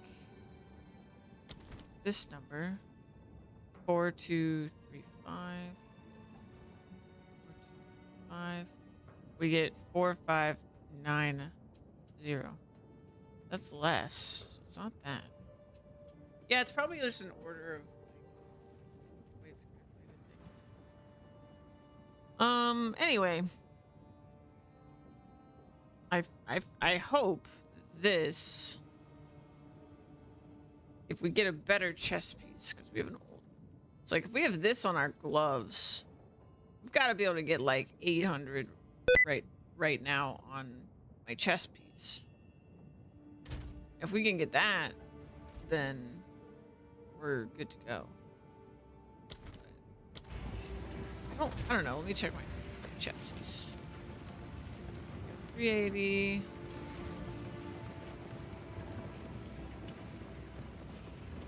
$500.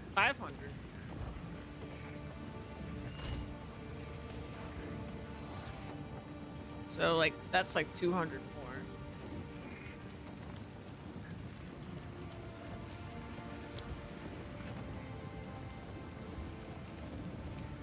Cool winds. Be brave. Make a choice.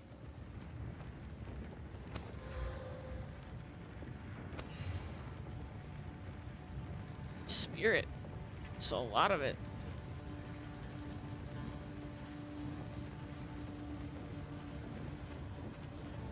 Weird that we managed to get fire res too.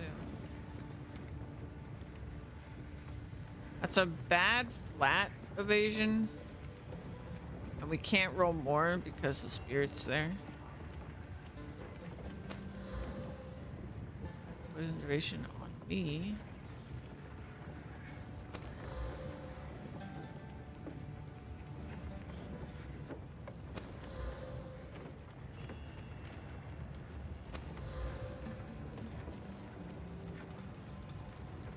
I will take this. That's pretty good. Good flat. Good res.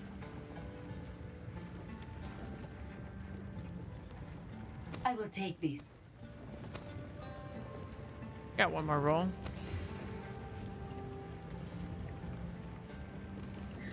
Yeah. We do lose life if I don't get life on a regal.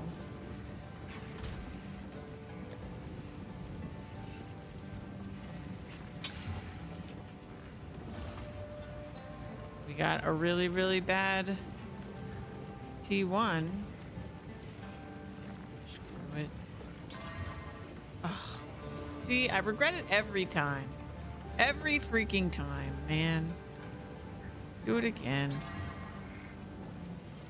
Well, it's a lot of evasion. All right. Do it. Okay, so we're down to 5 fire res. Let's do this. Now I'm committed to this chest piece because I put a fortune into it.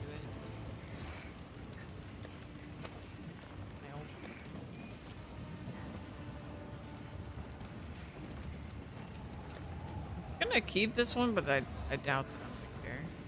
Hello? Do not wander. I randomly decide I need way more spirit. We have an evasion chest, does it? Okay, so now we're at 5,000. So if I go here, so 57. If we get that, isn't crazy bad.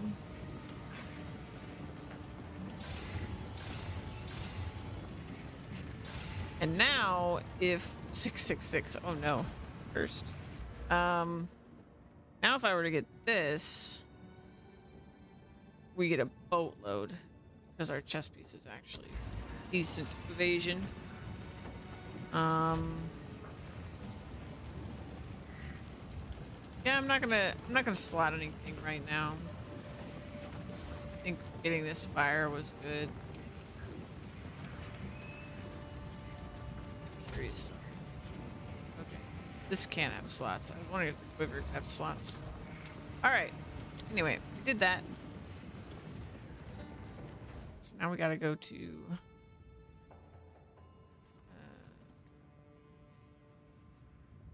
here.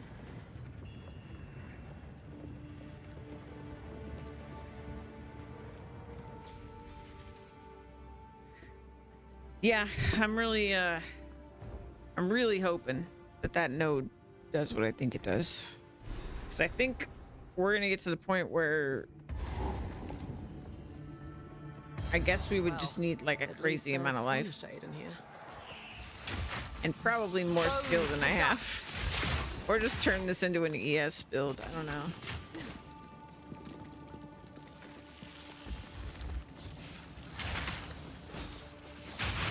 The one thing I'm really thinking about though is maps. Like, sure, during the campaign it's no big deal if every so often I die, but I am a little worried about once we actually get to in-game. I just don't know that this character can cut it defensively.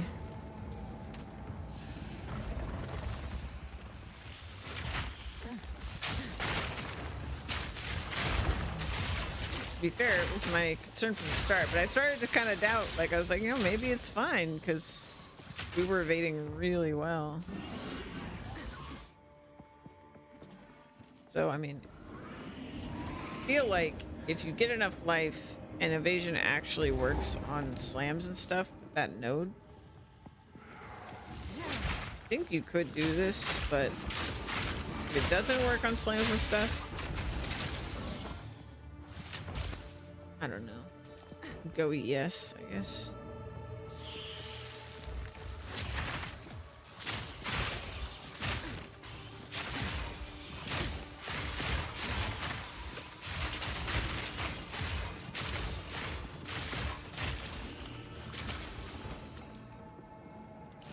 The traitor Balbala.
An artificer's orb. How convenient. I shall overcome.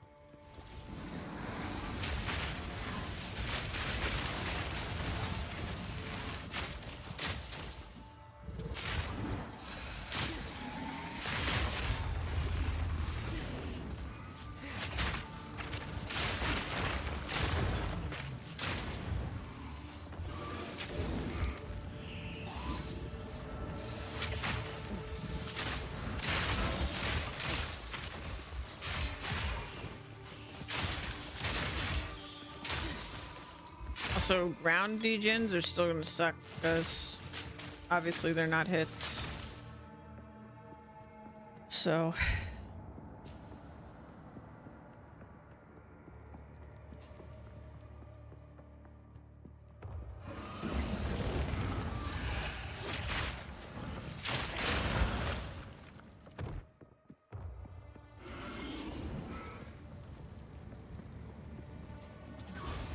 Supper!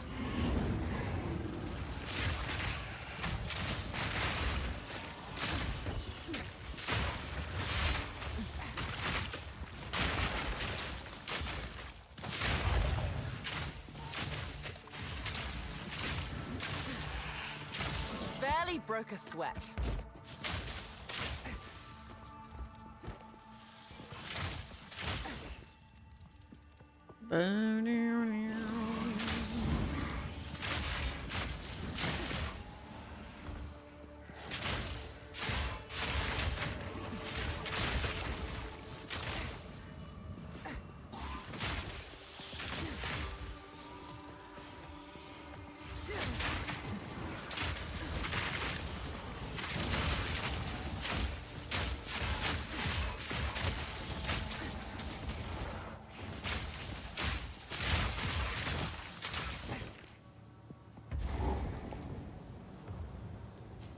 okay.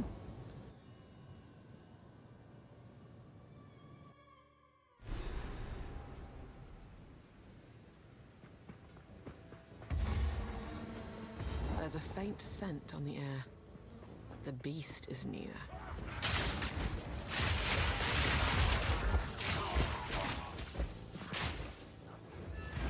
Hold them back while I open the gate!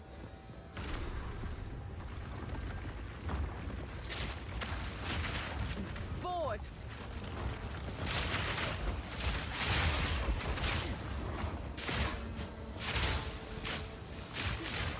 Advance with me!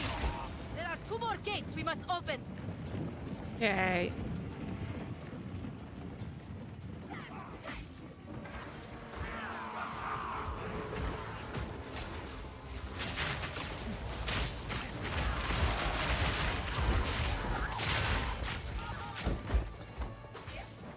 Okay. Hi, Juan. A dark shadow has fallen across the land. How you doing?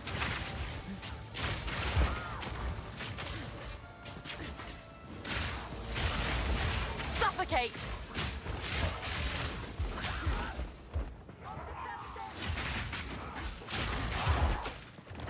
Happy Christmas Eve.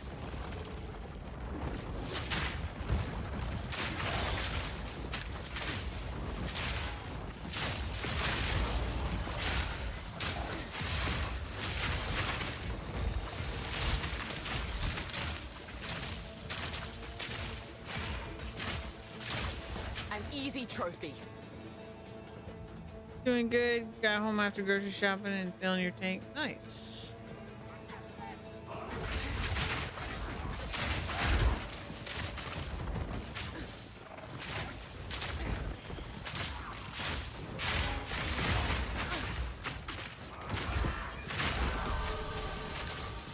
Oh, hey, I leveled up.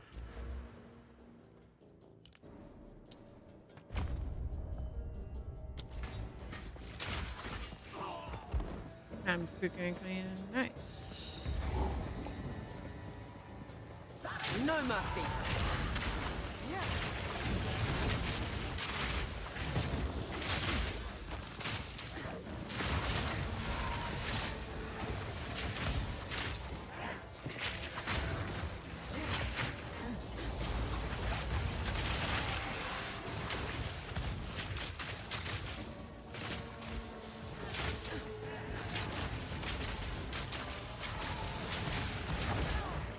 Ow. Itch. That would only slow me down.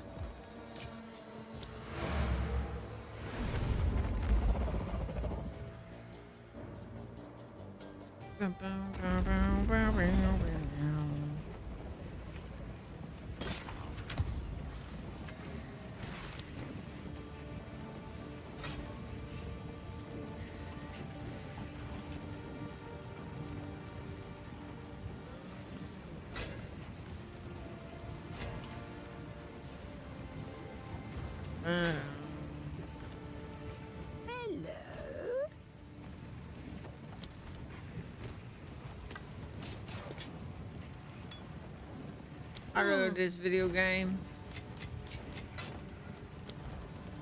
It's a good one. So what level am I? Because at 55 I need to look at my... I need to look at my bows. 55. Forward!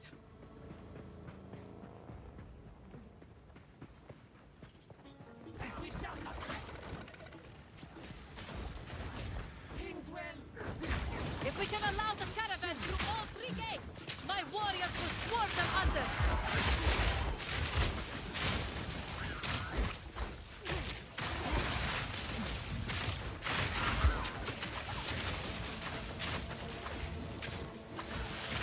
Quick and lethal.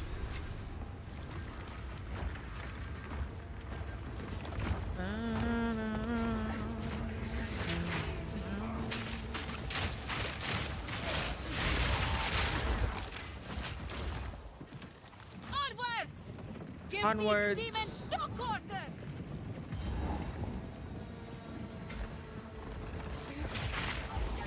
Supper!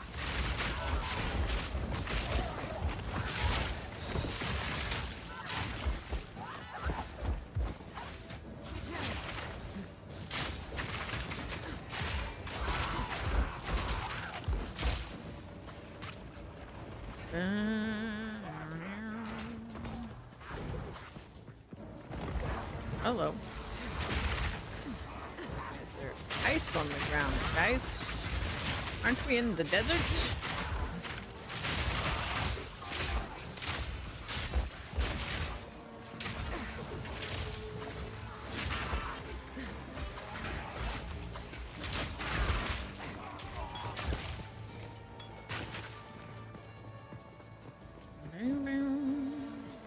Oh, hello.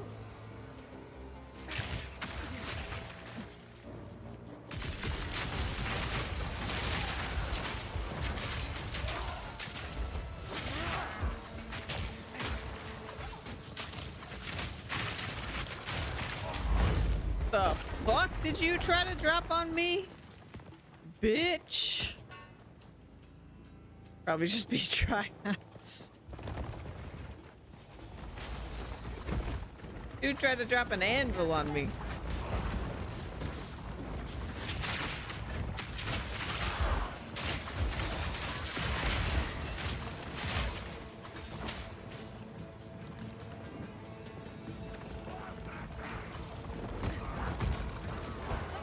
It is broken! We must continue our advance!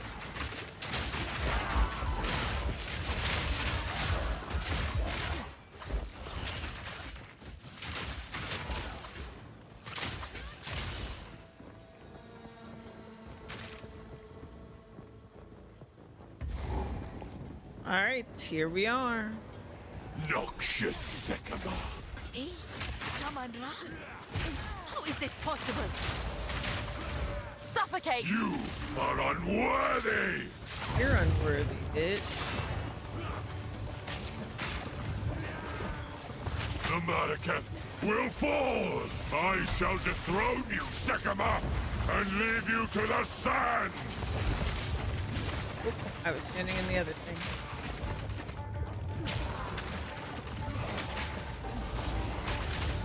Wrath of a king!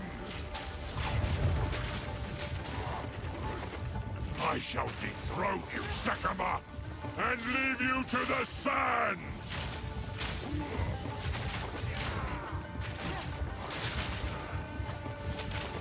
I shall dethrone you, Sekama, and leave you to the sands!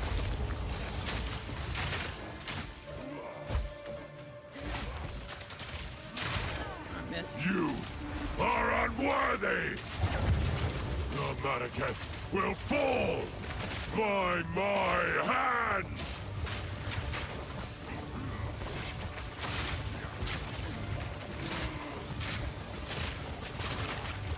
The Madaketh will fall! Ow. I tried to seek peace, and the Sekamas disgraced me! Rot in the sand. This time, we choose war! You receive the death you deserve! And I shall give you another! We shall finish this! But not today. Make Easy, haste! easy. He must not escape! Gotta head out again. Okay. Look at him run. See you later. He conjures the very sands against us! This is no natural sandstorm. We must battle sorcery with sorcery. Let us return to the caravan and entreat them. Bum, bum, bum, bum, wow. The Countess, we must. Time is short. Make haste. Jaman, we would have.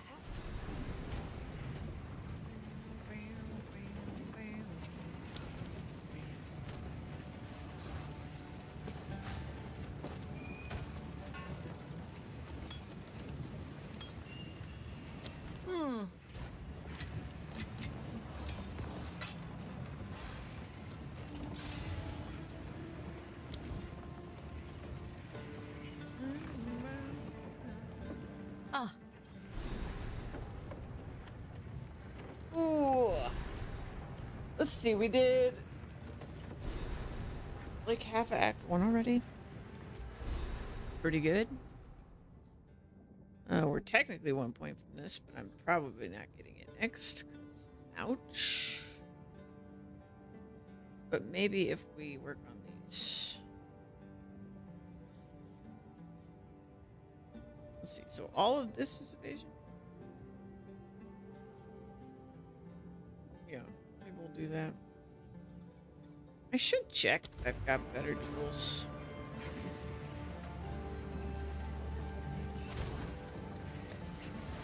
Let's see. Minions, no. Well, that'd be really good for my, oh, it's 2%. I thought that said 20%. It's still something. Quarterstaff, penetrate, block, ignite, more cry, freeze. Oh, that's really good actually. Skill effect duration affects my poison duration.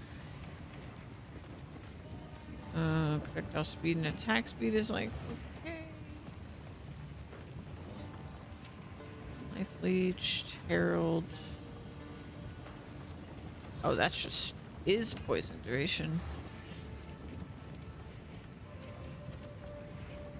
Okay. What do we currently have in all of our slots?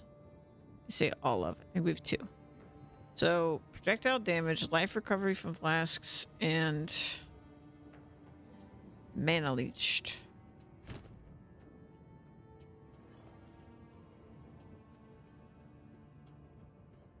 I mean, this seems like I have to put it in. Increased damage with bows, critical hit chance for attacks.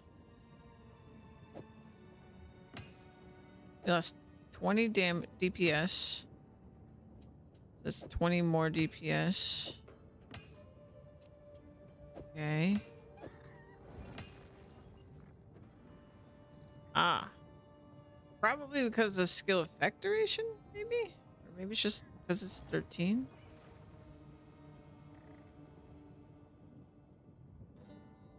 I feel like I should roll this other one.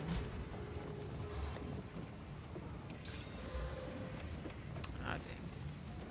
Is that good?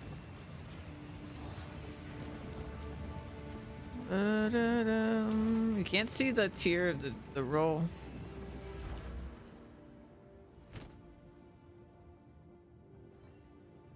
So eventually I'm going here, and then I could put another one in. I guess yeah, it's like that was 1236.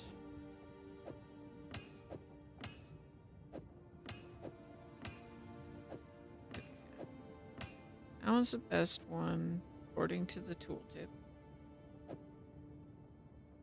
All right, so 1236.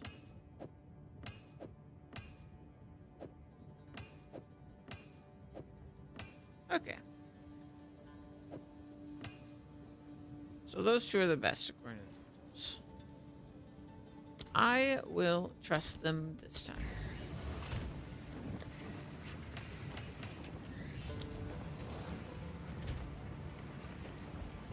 I don't actually think... I'm actually curious now. I want to log into my warrior real quick. So 1236 on my main damage skill, right? We're at level 53. According to the tooltip. And I mean, we did do the full combo on warrior, like when I actually saw the numbers and calculated the numbers using a boss. It was like crazy high compared to the tooltip because, you know. Okay, but still, 4,000 is what it eventually got to. Skill. And then like Sunder is also 4,000. Okay. I think I'm still sitting here from when I escorted Zan.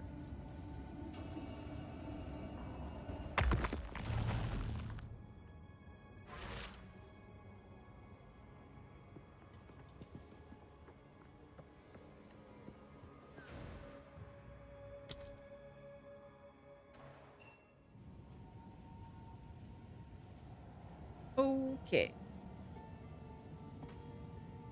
You don't look sick or injured. Indeed.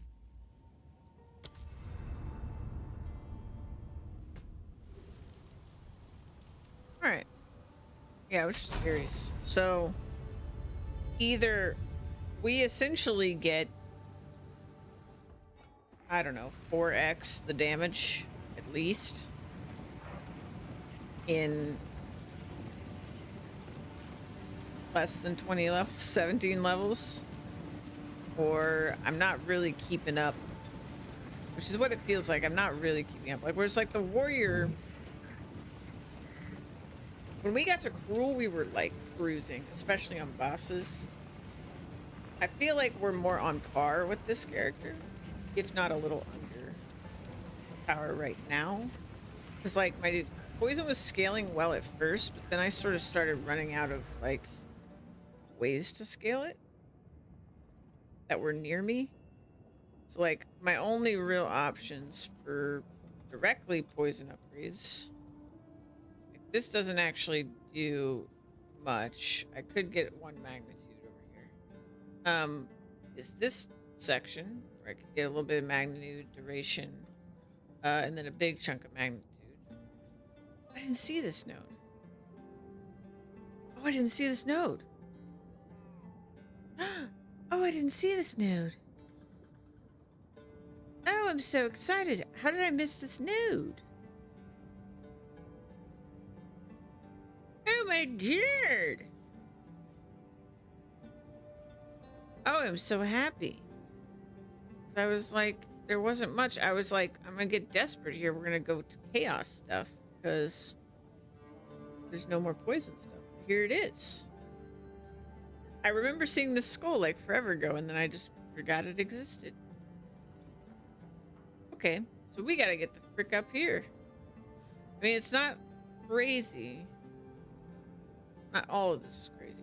Like, what, we'll get like 30% more magnitude, 20% more duration there. We're gonna have to get poison on it because I need this. So 45% more duration and plus 1 more poison. That's the big one. And more duration for each one we've inflicted recently. So if we're up to our like 7 cap, then we get a 70% duration from this one node, which is crazy. Yeah, I don't think I'm gonna do poison. I haven't decided to. Here's the other thing with this build. I'm wondering if I should use like bow shot or like snipe shot or whatever it is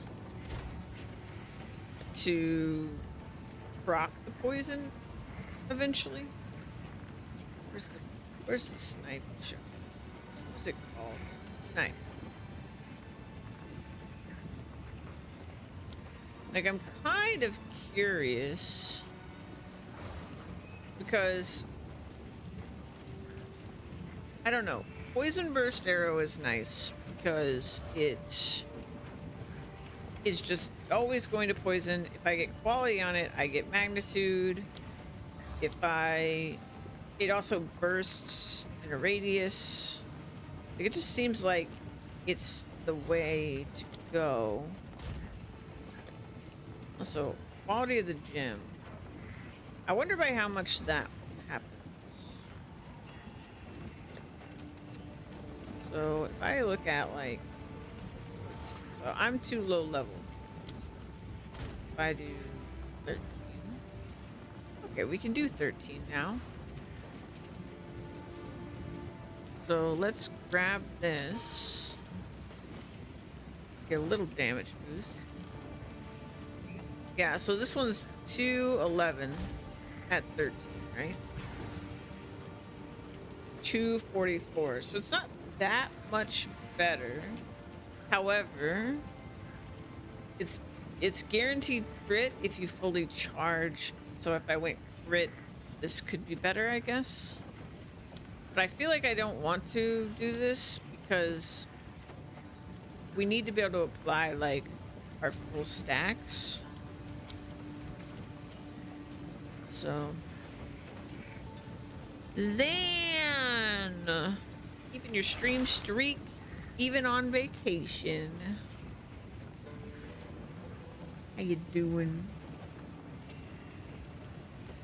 I feel like I need to do, I don't even know if corrosion is good. Straight up, don't know if it's good for this. Maybe it doesn't matter. I do physical, but I don't know. I feel like deadly poison is what I want today. But it had a downside. What was the downside? Deadly poison. There it is. Less damage with hits, which does mean the magnitude of my poison would be less, but I think overall it would be more because magnitude. You're the best. Stop it. Merry happy Christmas Eve. Yeah, we want to put this on there eventually. I just don't know if I should place some.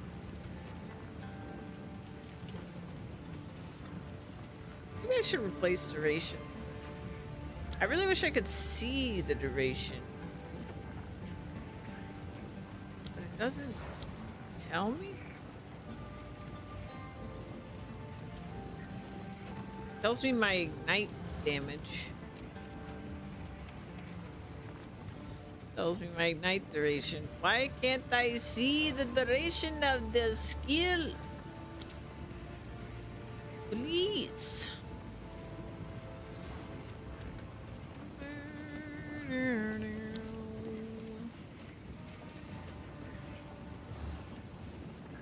$75.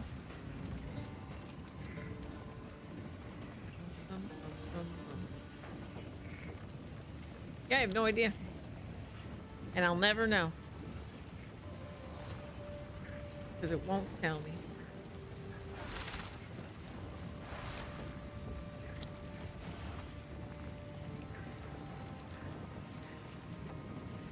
Chill duration. All right. Let's use the chill duration.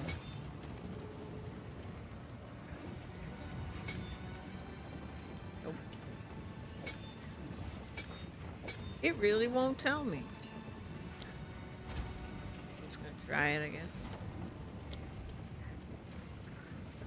Orc, Chaos Infusion.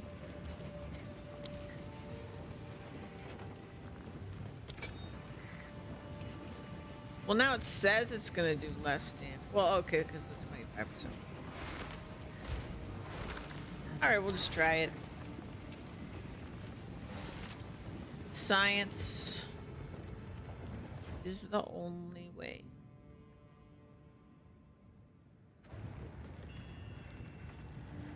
It's the best way.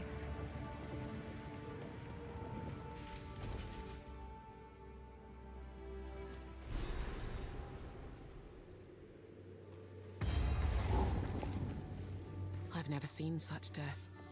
Bones, stacked on bones.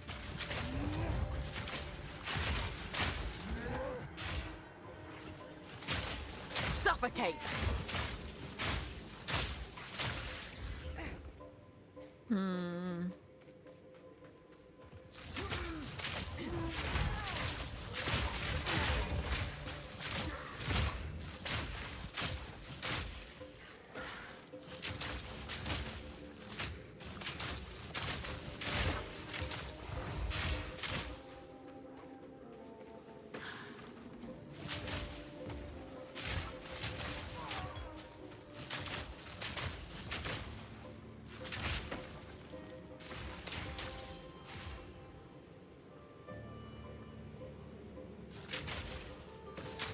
Okay.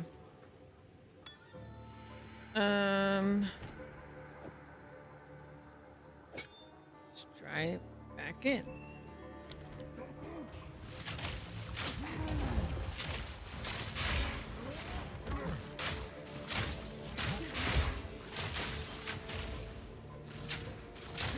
I can't tell.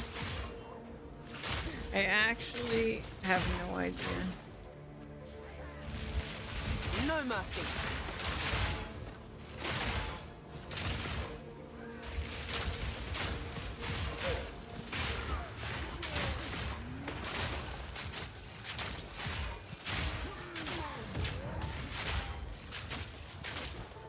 No mana.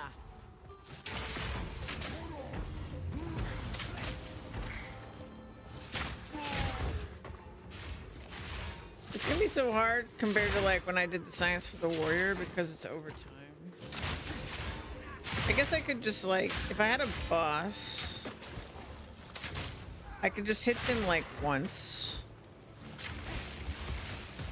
and then watch the number, get the number. Maybe that's what I'll do.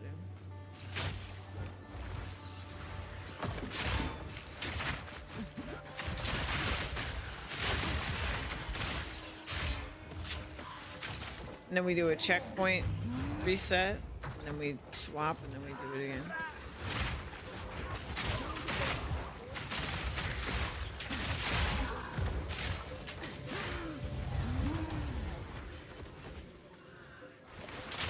Knaves and their rituals. When will they learn?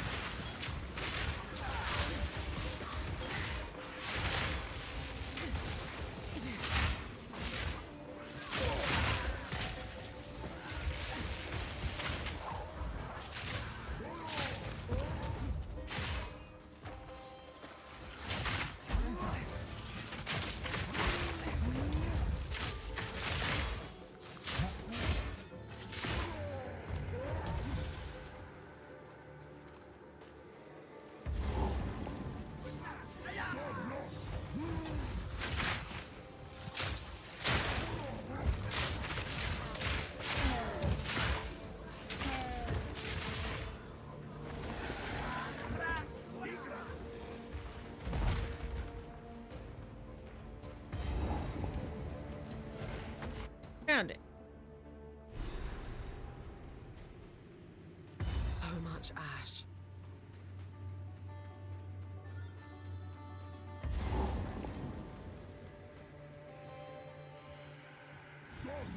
Prepare yourself.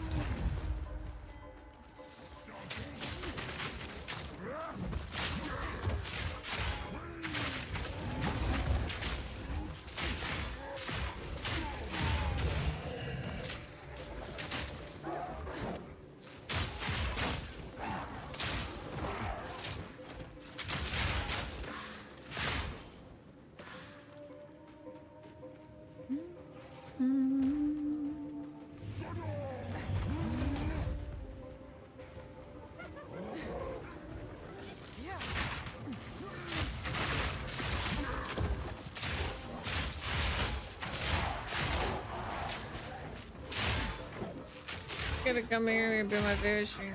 Oh. Hope you're doing good, Zan.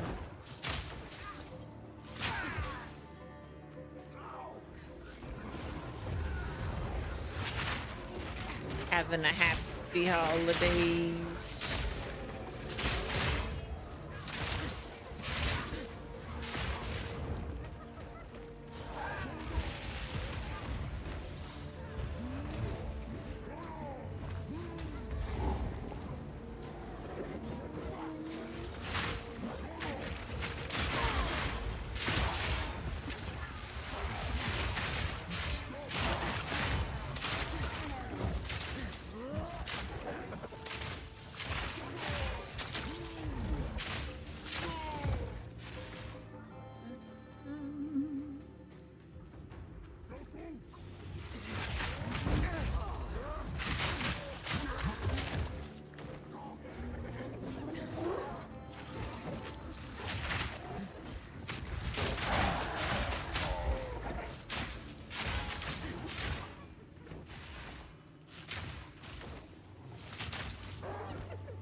Here we go. So you're the one responsible Perfect. for all this death. All right. Let me return the favor. So let's use the big elephant guy. We're gonna wait till that expires. Okay, 2, 4, 1, 3.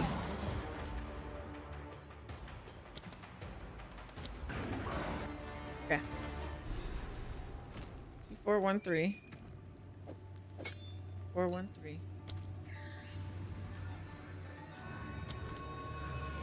You hate this fight?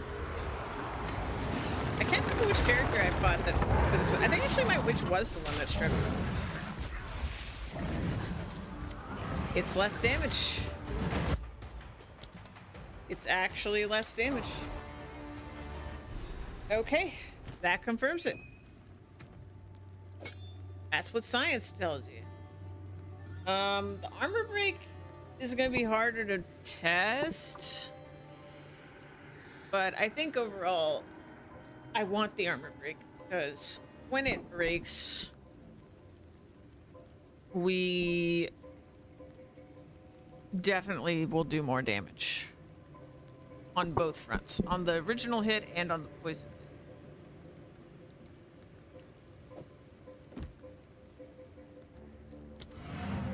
That's a good idea, yeah.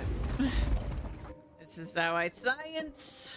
I mean, how I scienced on my warrior was by failing repeatedly, but you know, this is a little bit faster. Hello? Alright. We'll eventually do deadly poison, but not. The other thing that I'm like really tempted to do, but I don't think I'm gonna, because if this character doesn't, if this doesn't end up being my favorite character for mapping, then I don't want to do it, is that if I do quality on this gem, I get magnitude of poison, and that's just like huge. Huge.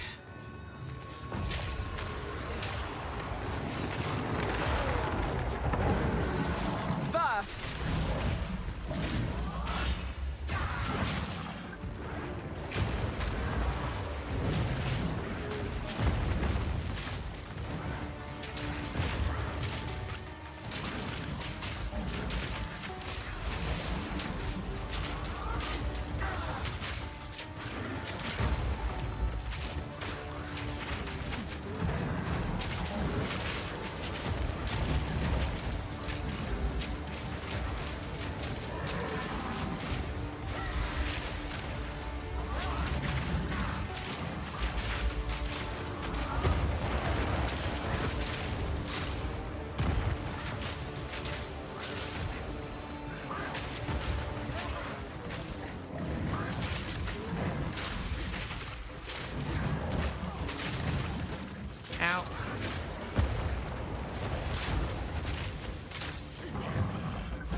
is that, dude?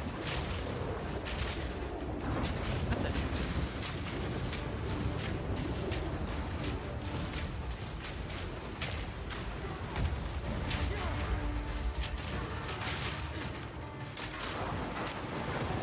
I don't like that. Please stop.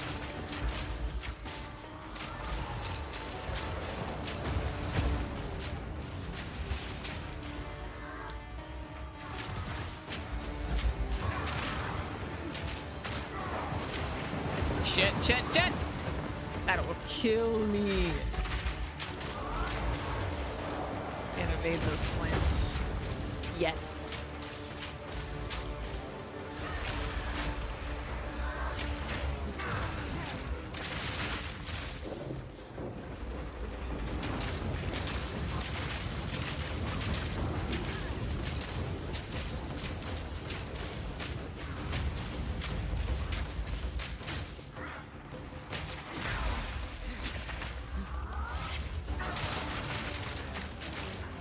There we go.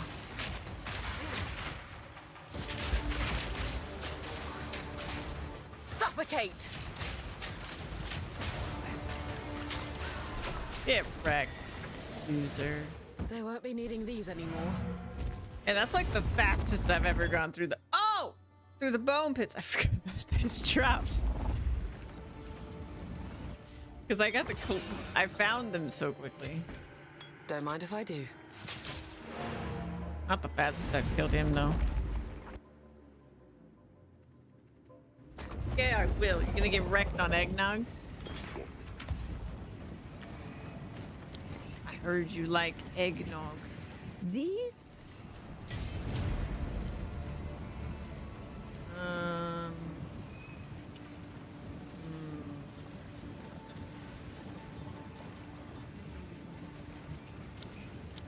Yeah. Alright, so now we know. 285. It's minorly better. Young one. Do not wander. Sparking wine, baby. Alright. Let's see. 84%.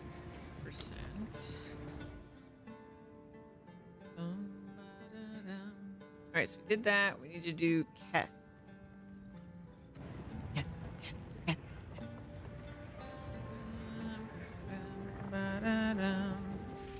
Your brother did play PoE too. Very nice.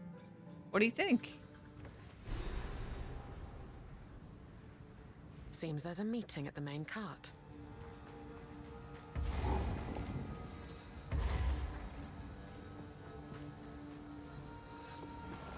Wait, did I not give her the thing? Oh, I did. Pitiful!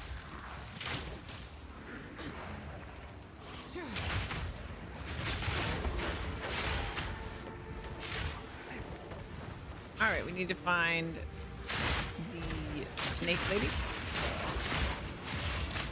And then we need to find the stairs.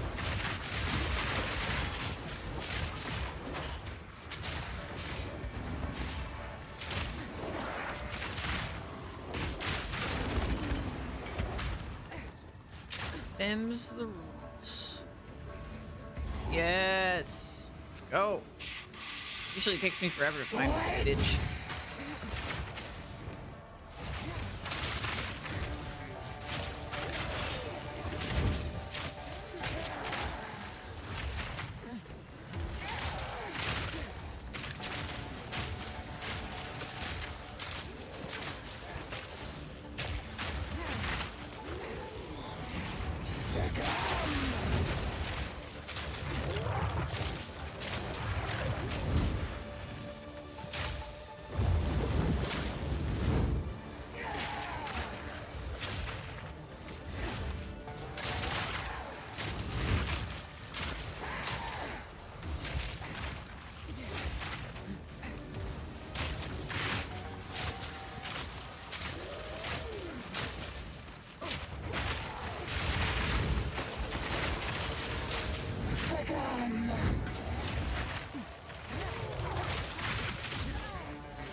It was too much like PoE1. I'd rather just play Diablo 4. He played an hour of it, then refunded.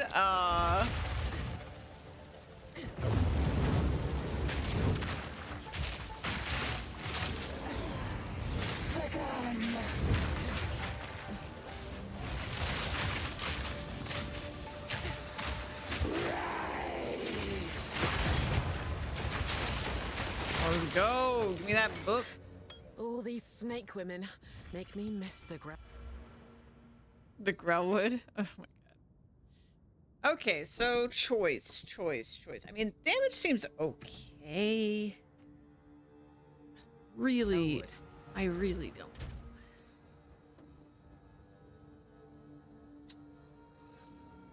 Okay, well, no, we're gonna go toward damage. I like damage. Damage is good. Question is, do we go to attack speed? I feel like we don't need yet. So I'm gonna go.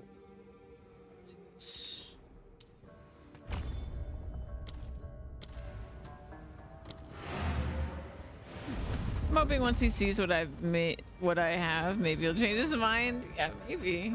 Maybe once he just sees like a little bit further into the game.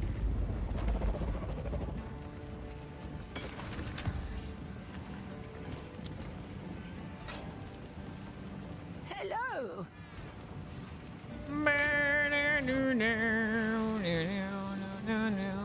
He might have been disheartened by some of the early stuff. Ba-dum, ba-da-dum, ba-da-dum, bum, bum, ba-dum, bum, bum.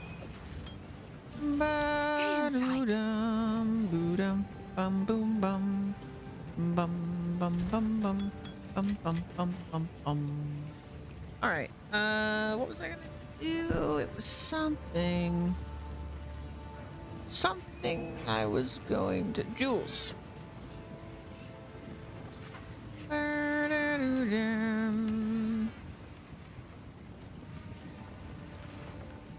Those. There was another one. Attack. Damage.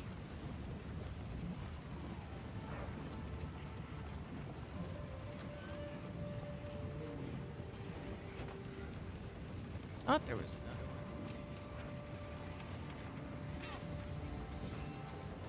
one. Oh, maybe not. This, oops. This. All right, ready? Science. Okay, 1325.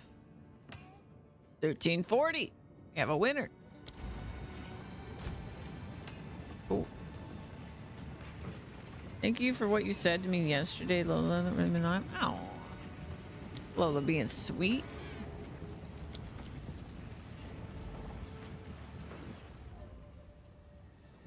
Lola tried to get me a treat today, but treat stream was closed. Suffocate!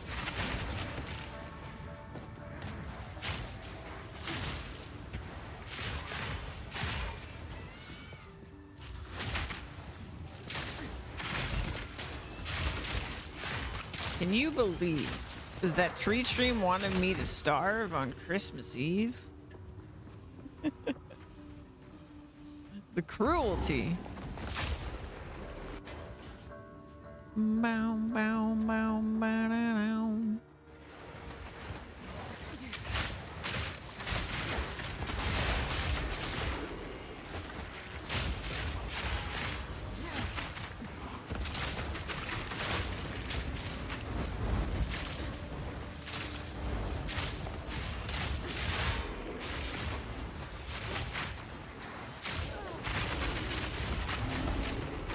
Barely broke a sweat. A chance shard. See a lot of those. All right, so we're still looking for the stairs, the other stairs, actual stairs.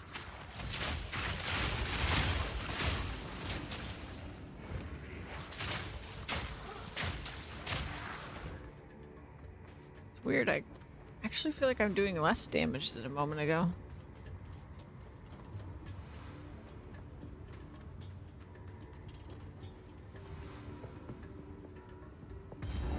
Different stairs.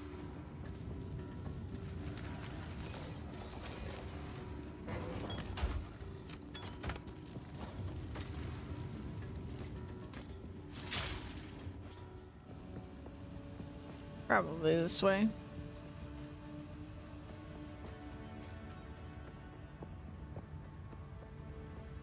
Yep. Found it.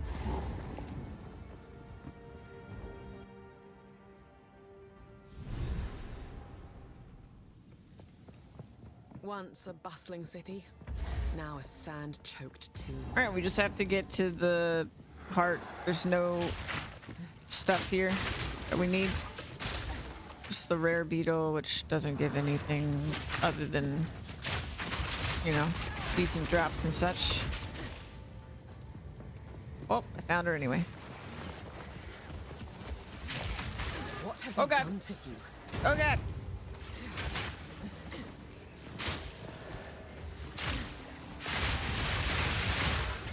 There's a lot of beetles.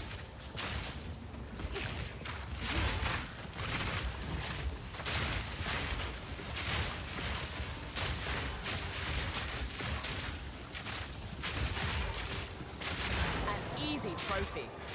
Opulence and madness go hand in hand. An emerald. Return to death. That would only slow me down.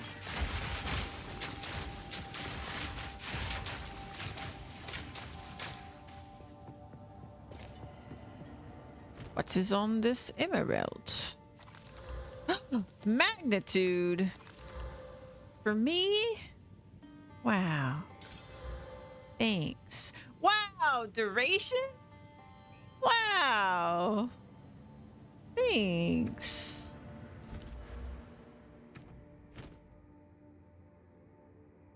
Hmm. 15.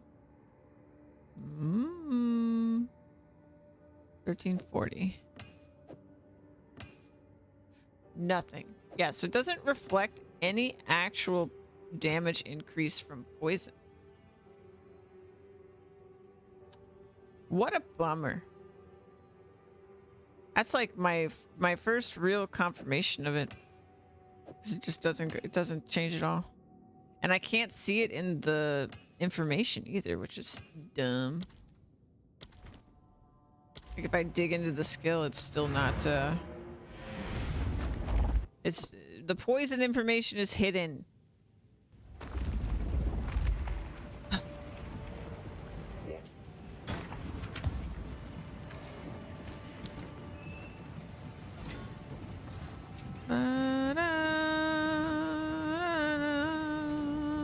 Speak up. Speak up.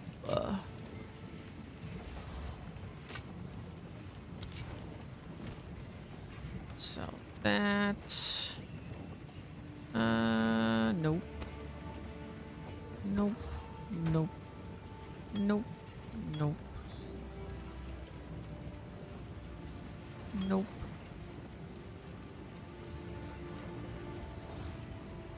Stay inside.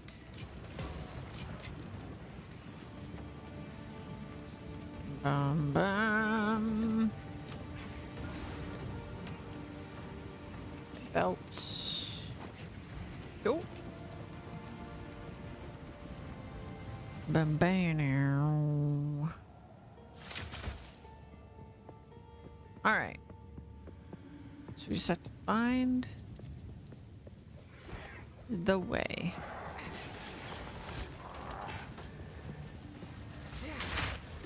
Suffocate! What? Oh, I didn't even know I could find that relic mirror, and I forgot that I needed the relic. So that worked out, I guess. So the question is, should I go... I feel like I should go for the poison node first. But I don't actually know because I don't have any of the number information for poison because GGG can't get their shit together. Whether this is going to be better or This is going to be better for my damage. And I won't be able to compare them without doing a boss test.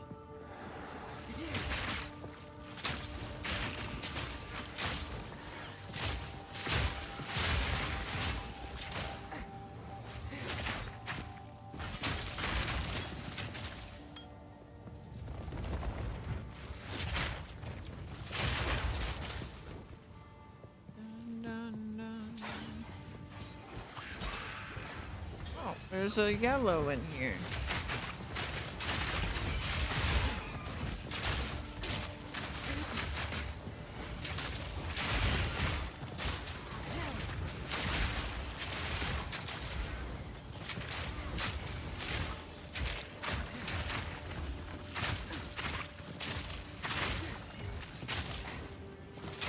Barely broke a sweat. Another chance shard. Strange.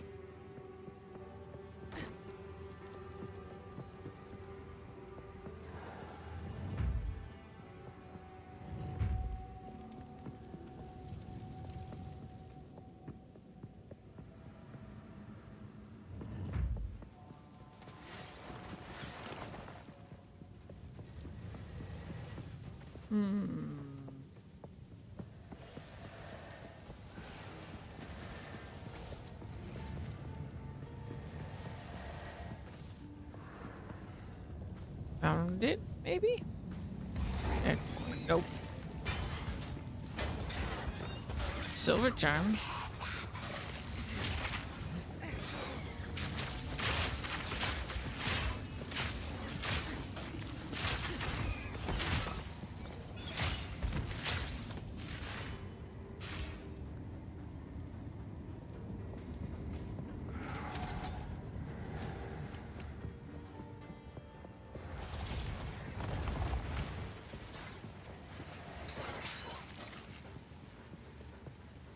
Ba-da-da-da-dum.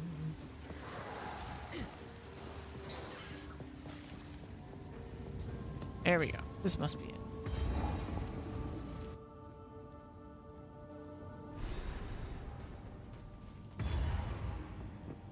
Search for the essence of water.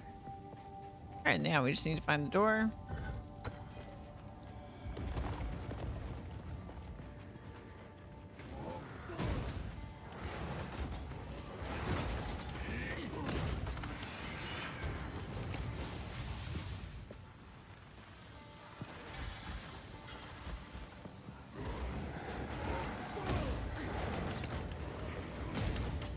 Dun, dun.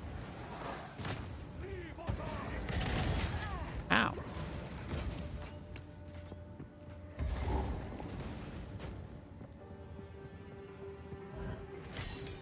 Saw that coming.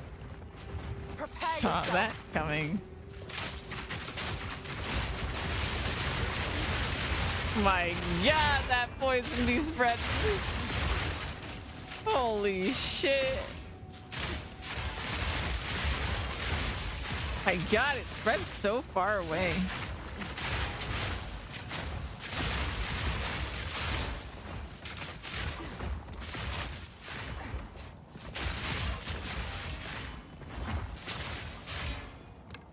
Hey, a dual string bow.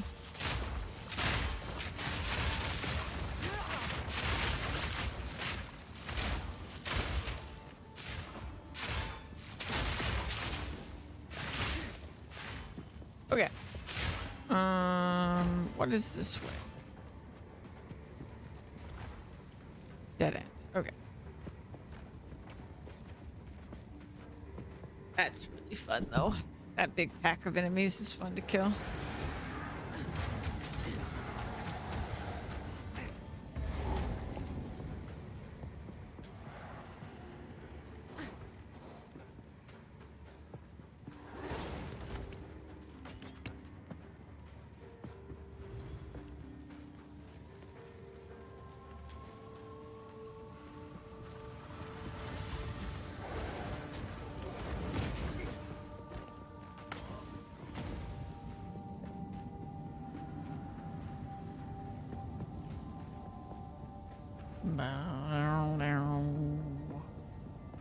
found it.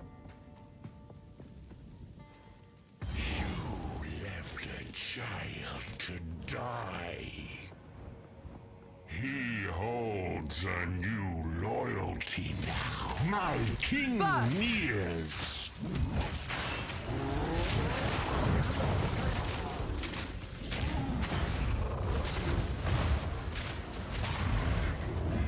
Ow. He clapped me.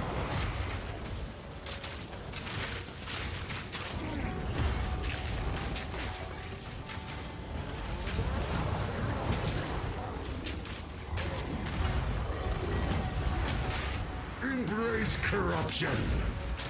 Sins of the mother. Oh god. He's about to clap me to death. I can feel it.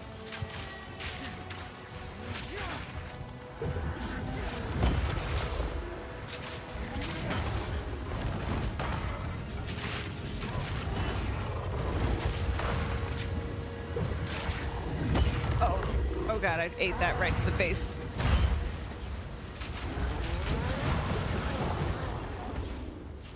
Sins of the mother. Ow. I'm surprised I'm surviving these hits I'm digging. Embrace corruption.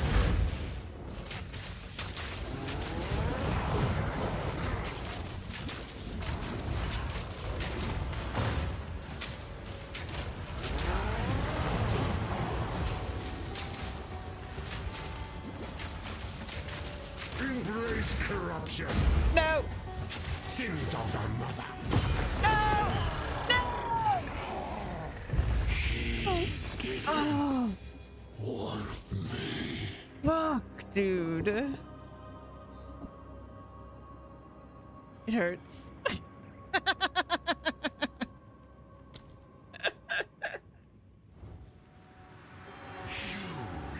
Oh! Wait. What? I was more. No, he did. Then. No, he did. He I was did. weak. False alarm, he did.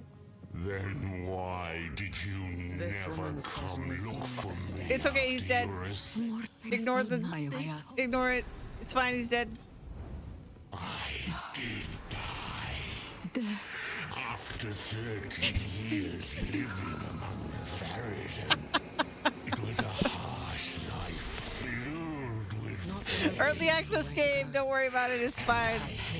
Don't worry about it. It's fine. This is exactly what's supposed to happen.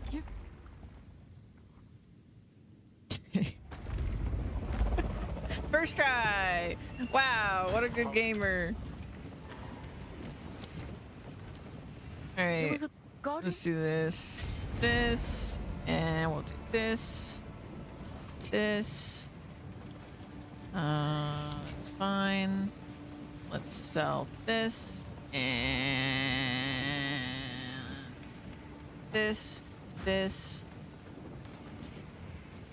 this. I'll roll that, I guess. And we've got both of those for the thingamajig. Weird.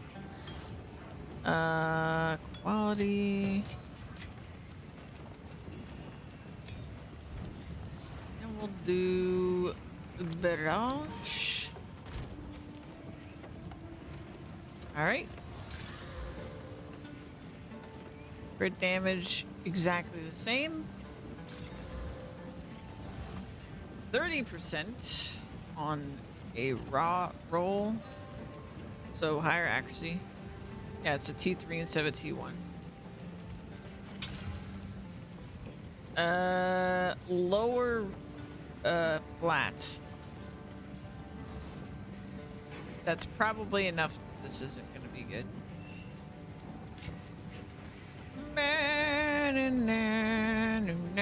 Hello. I will tell your tale.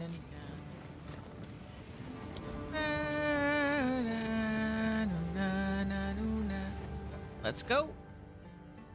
We got places to be. Valley of Titans.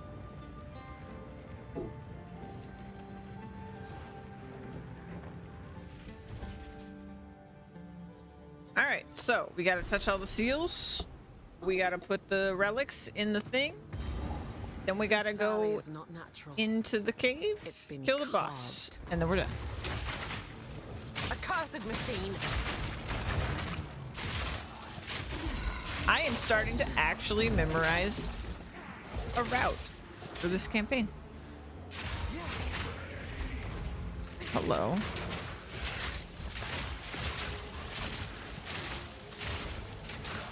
That is a really big thing with the magma barrier.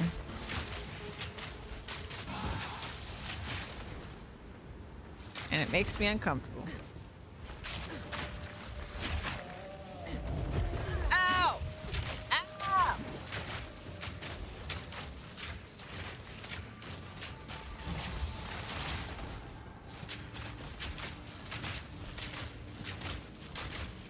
Barely broke a sweat. Ooh, an exalt Don't and mind a if I do. Thank you. What base type is this? Armor evasion, okay.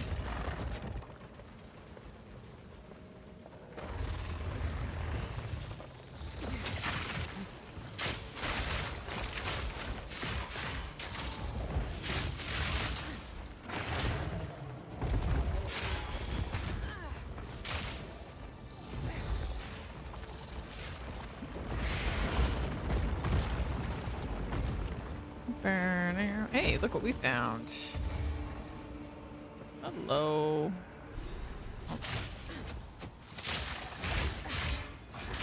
Oh, you're yellow.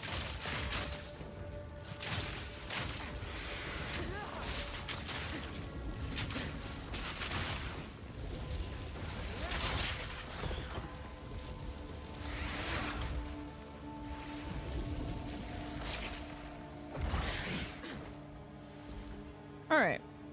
Boom. Boom. Boom. Stop it.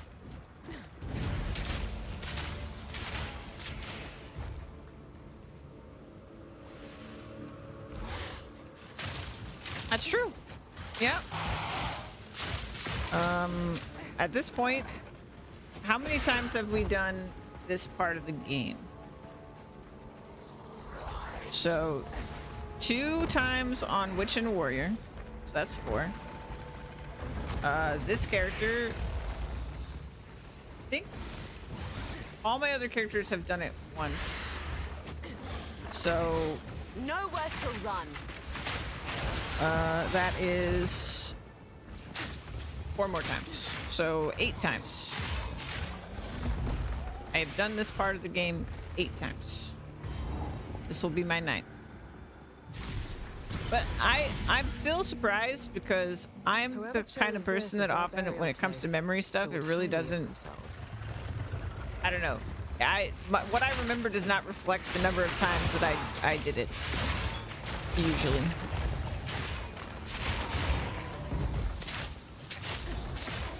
But I don't know. Maybe it's just because it's so rapidly back to back to back. I'm sure I'll forget in like a few weeks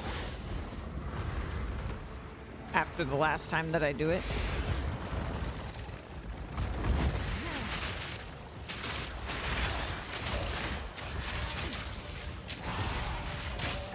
Ow! Ow! Stop that! It hurts.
Oh, he's a life regenerator too.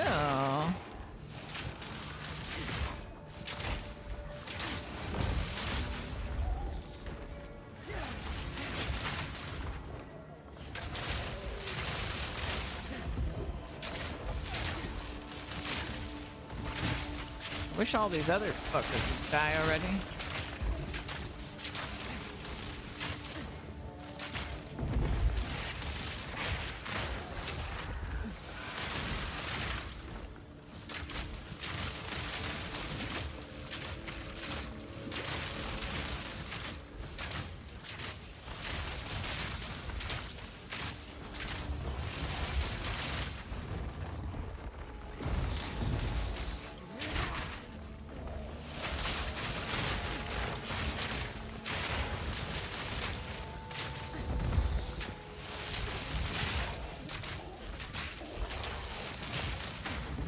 I shall overcome.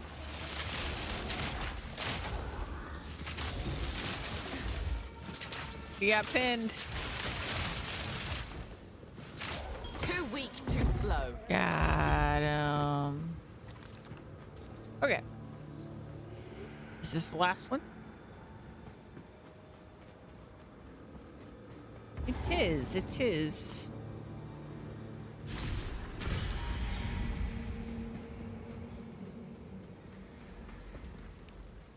Ba-da-doo-dum. So some suspicious rocks. Okay, now I gotta find the hand because I didn't see it on the way in.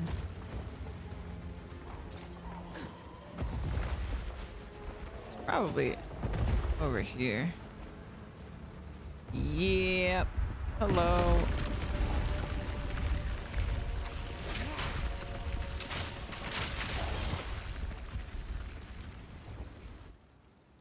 All right, now we fight my least favorite boss.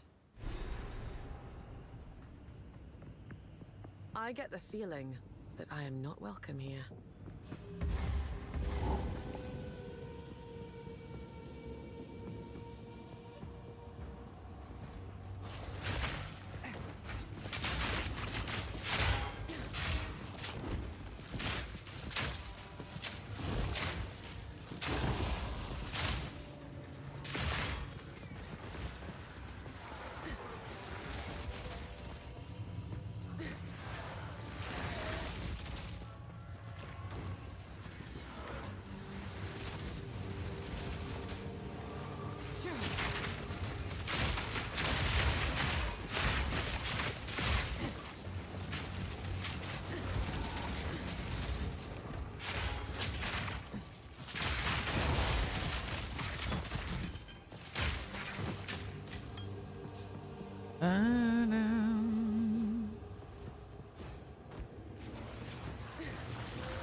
Suffocate!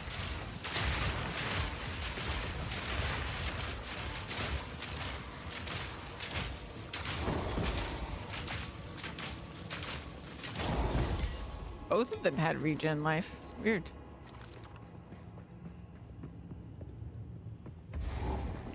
No way we found it this fast. Okay.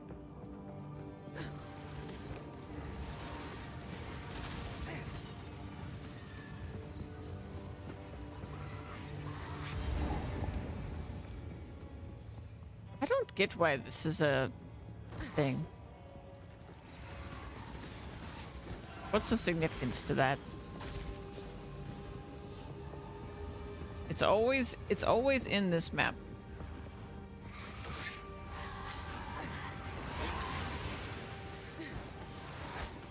Ah.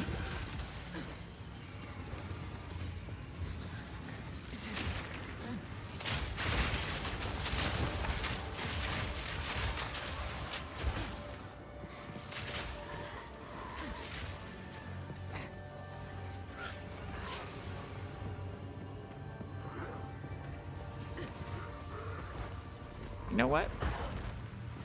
My ankle hurts a little bit.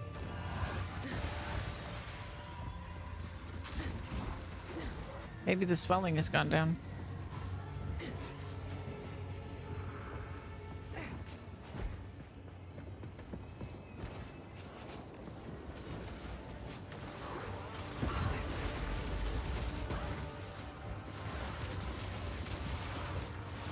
Face me!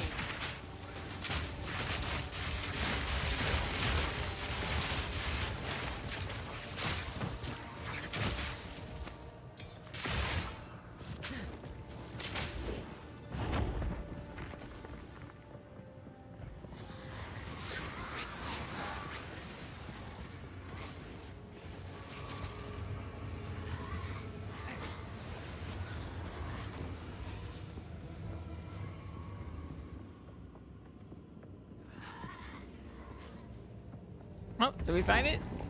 I think we found it. Hello. A myth made real.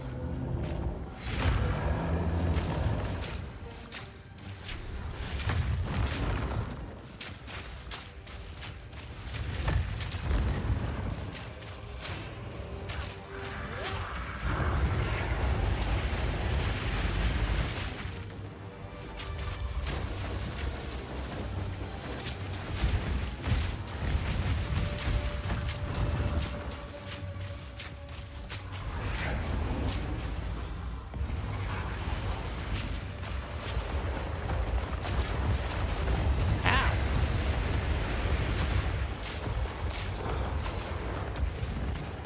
Oh, that was weird.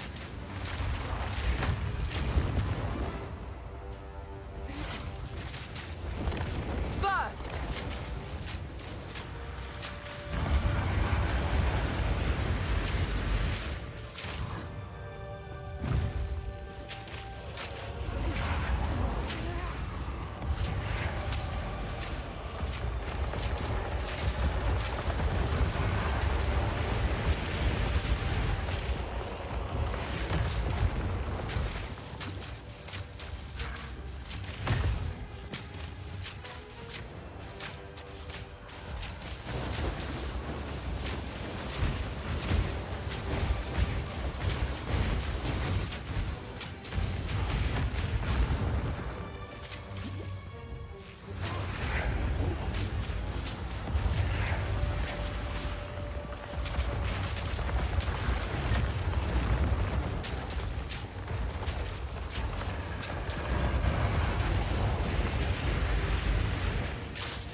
Oh god, that almost killed me.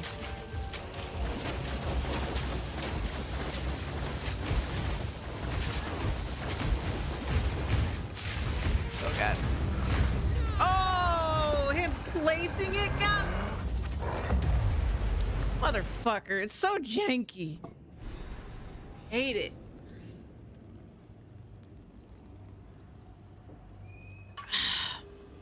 Thank you for the hydrate. I'm out of water.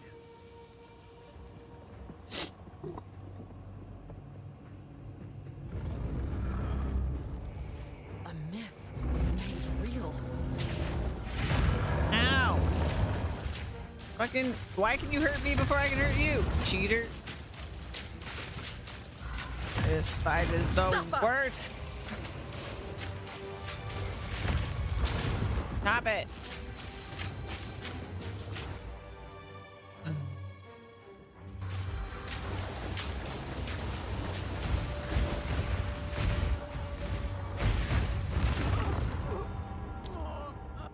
I hate this fight.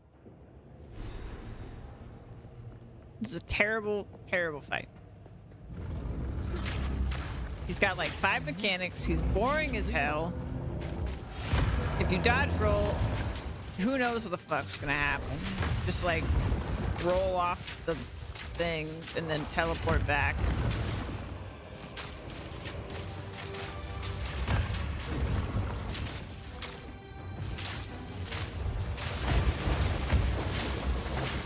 Out of mana.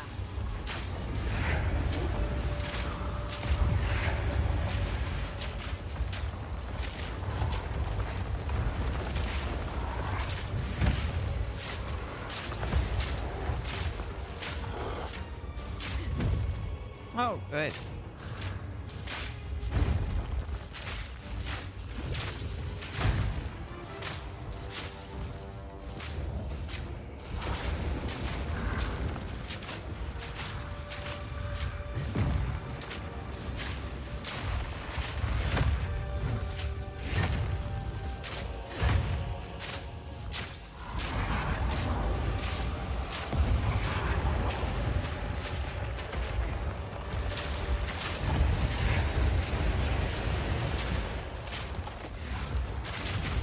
Oh, okay.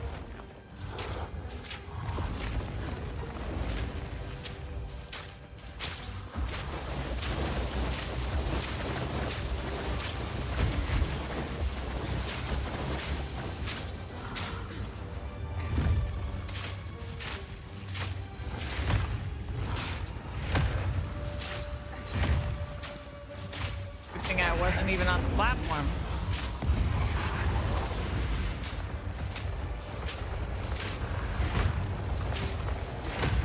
Ow.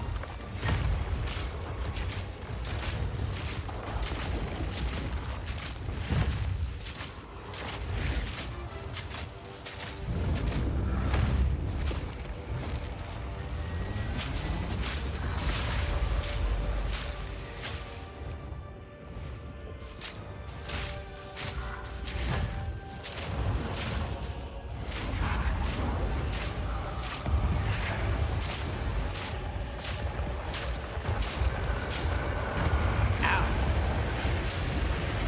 Ow. Why am I... Okay, but that's...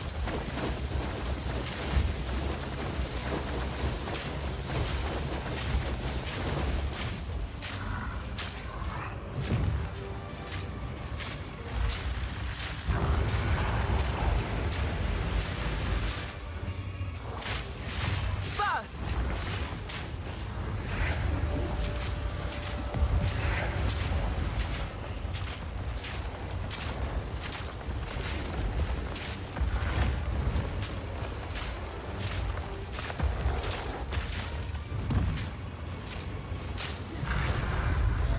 Don't die. Don't die because I can't move. There we go. Such as you. All right. Got no pack space for that. Hot to the touch. What a terrible fight. Ooh, I think I know what this is. Show me. It is Frost Breath. Hi. Pulling strike against frozen enemies. That statement confuses me so much.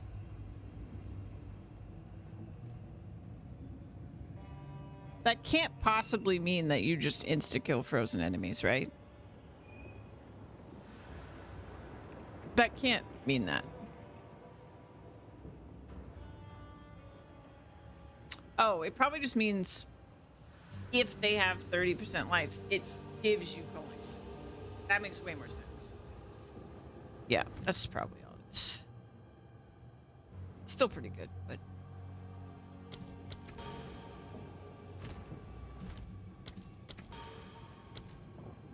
Okay. Let's sell this shit. Worst boss fight over.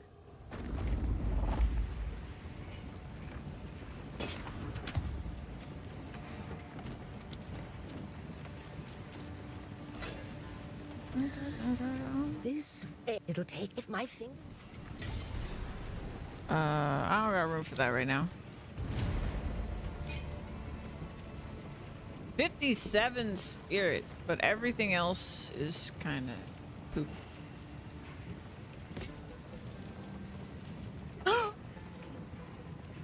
I got one! I actually got a chest piece that's energy shield with spirit on it. Holy shit.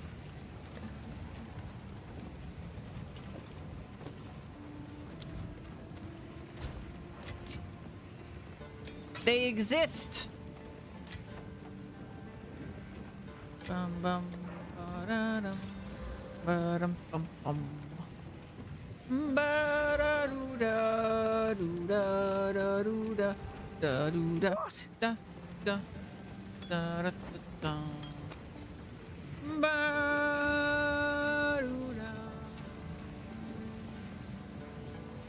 Okay, there's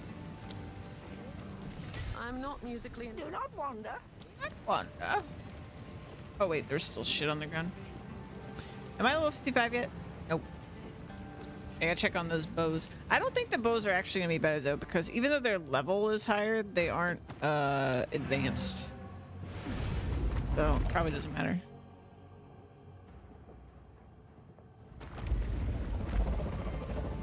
They drop with your ranger? That's funny. I don't think it actually matters, but they don't have smart loot. Stay inside. I think it's just the Gamba humor. It is time to you. You have your orders. Ba-dum, ba-da-dum. Where is it? Where is it? Where is it? Use the desert map to return to the sandstorm. Oh, here it is. No, that's not it. It's here.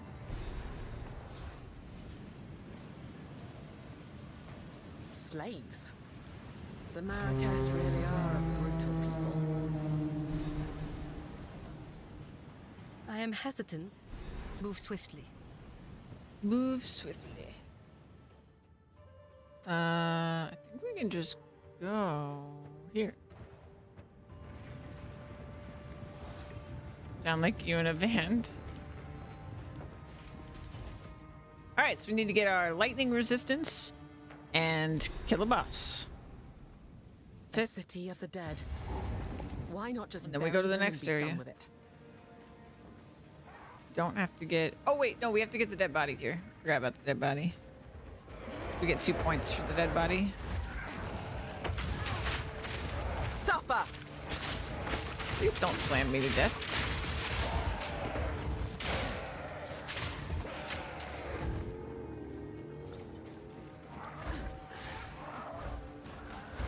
Alright, so she's usually by a building.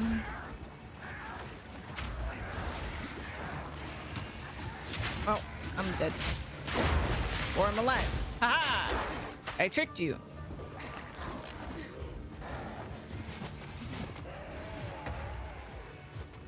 Alright, so...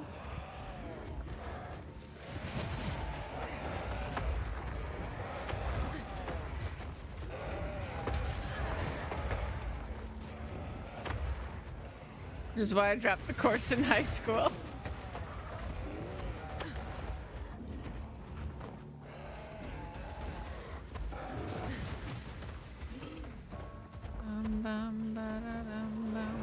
At this rate, I feel like I'm gonna find the door first. Uh-oh. Alright, murder my way out of that pin. Alright. Oh, wait, there's the body.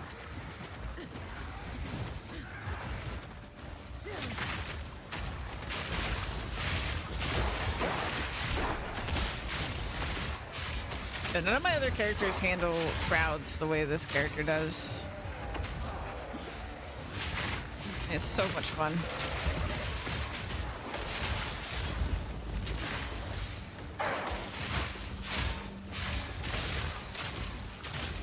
You say, I hate these walking giant vultures. They definitely remind me of like FromSoft creature design. Something that would totally be in Bloodborne. Sounds and all.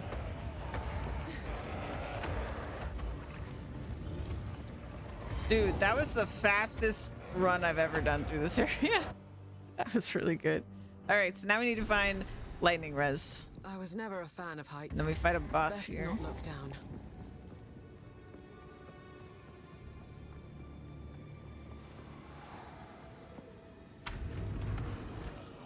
Did I just roll through the door? Or was it because I opened it that I could? Oh, sorry. We have to just find the staircase first. There's nothing actually that we need here. You just gotta get to the next zone. The next zone has lightning res.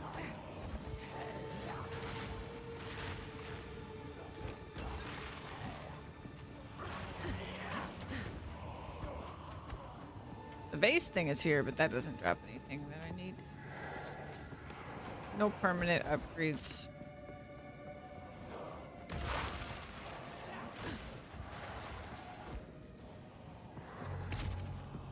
Face me.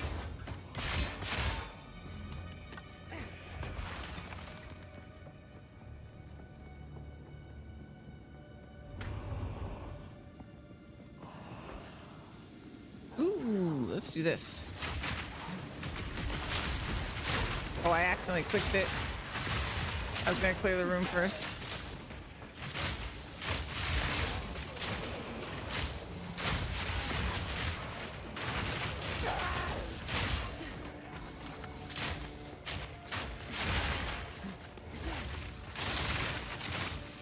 Pretty good damage.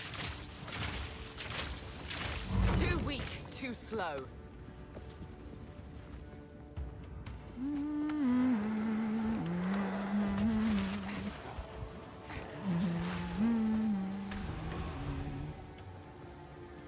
Is this it? Nope. Is this it? This is it. Spires of the Shar. Waypoint. Checkpoint. Lightning res. Where are you at? This one I feel like takes me a lot. Oh god. It's a yellow right there. A really scary yellow right there.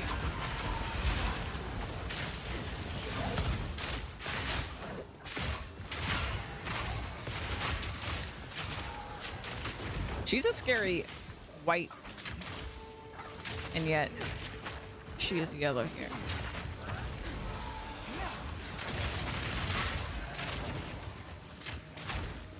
She needs no extra modifiers.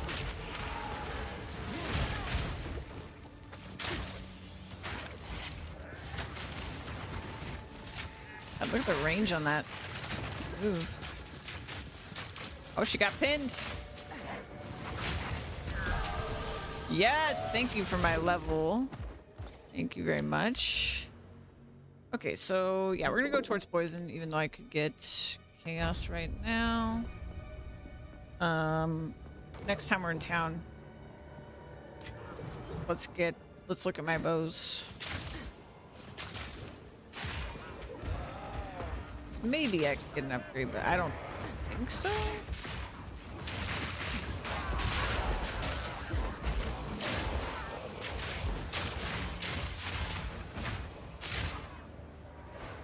This is a dead end? Dead end. Is that yellow? I usually try to kill the yellows. Even when I'm running through like this.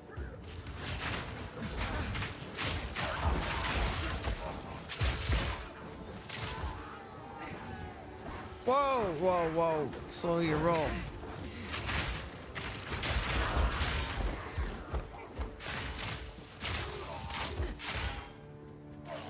Alright.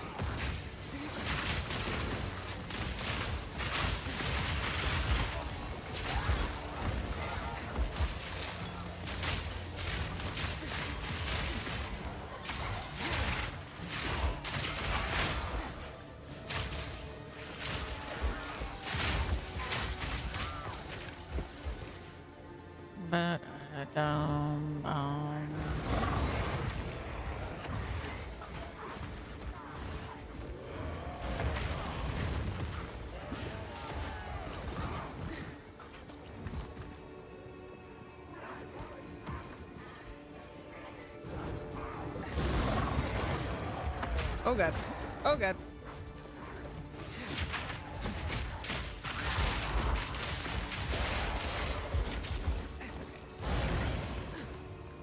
Is that it? That might be it. Yeah, checkpoint. There's my resistance.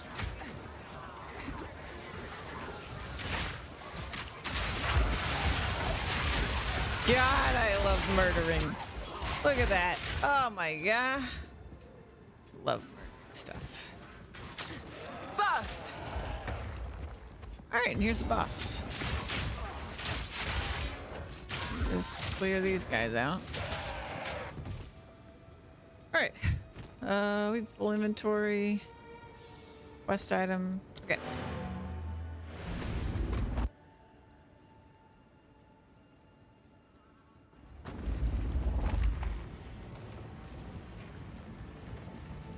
The path to better.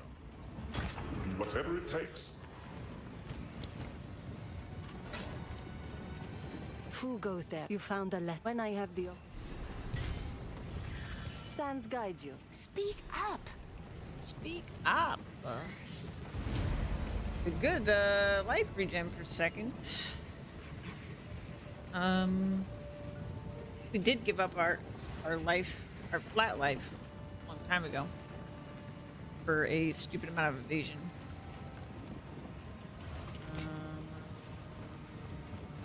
Good there. Let's sell that. That. I will tell your tale.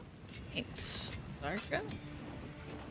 Alright, let's check on these bows. Okay, so I think...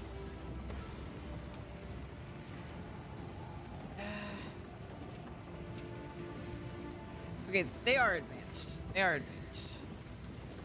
I feel like they don't have higher base damage or anything.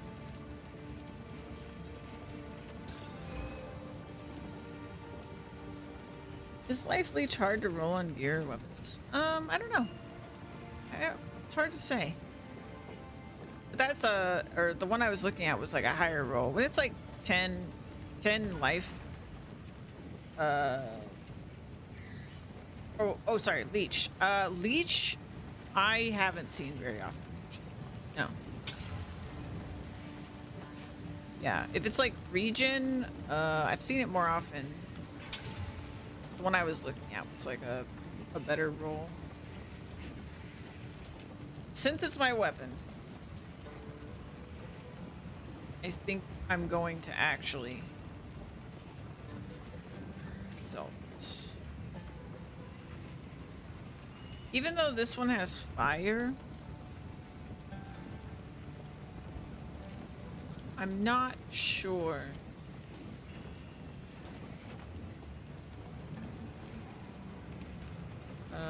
Damage bonus higher.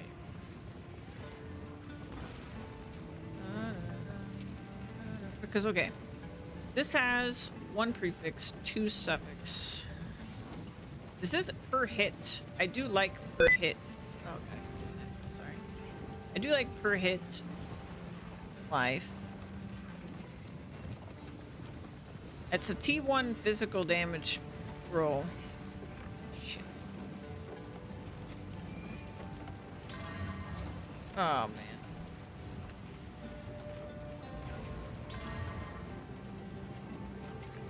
Fuck. I don't know which one's better. Or, like...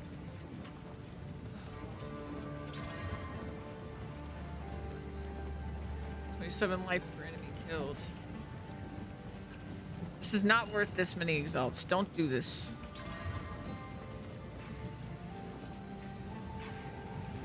I'm just a gambler.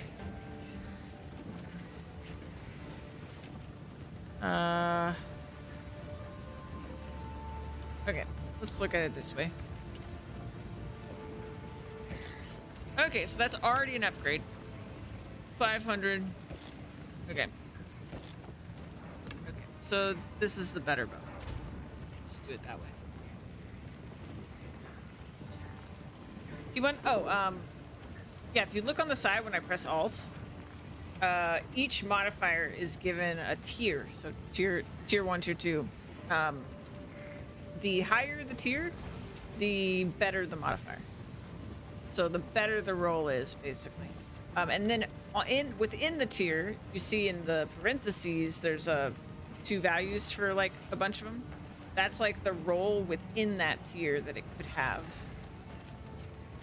And the highest tier I've seen is tier 12. But I haven't seen it very much.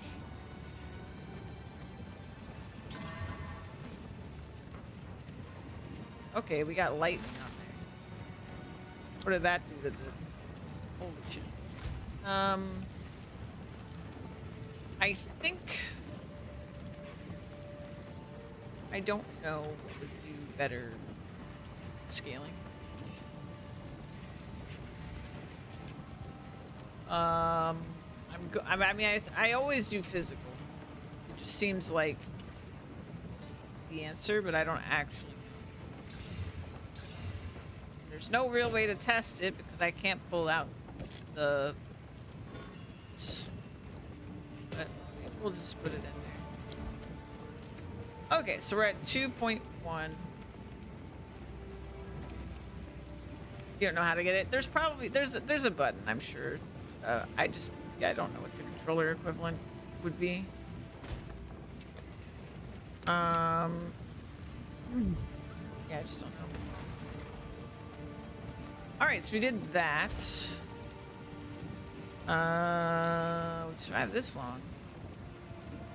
We lost Beijing. When did that happen? Maybe just because we progressed?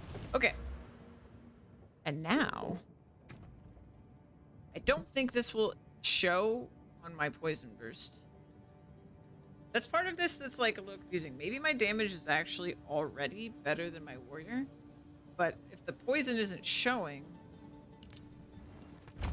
yeah, the poison isn't showing on my DPS, and I can't see the poison anywhere in the skill description, which is very irritating. I don't know. Unless this is the poison damage. But then what is this? Because all this is hit damage. It's definitely not. This is only hit damage. And then it's not telling me poison. Unless it's somewhere else. But it like shouldn't be in a general place because it's going to change depending on the thing. We're gonna get 2 magnitudes. Hope that makes damage number go up. And then we're gonna go back. Fight the boss.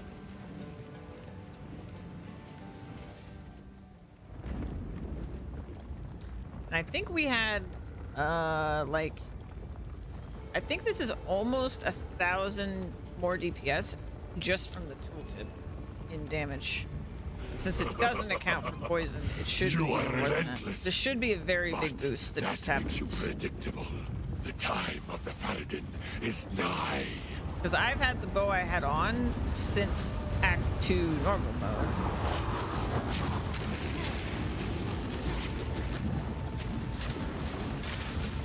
Suffocate!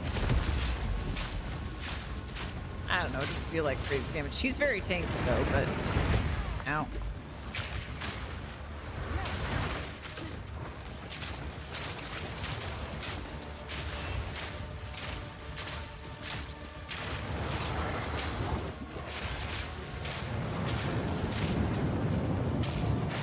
Oh, okay. That's a little buggy.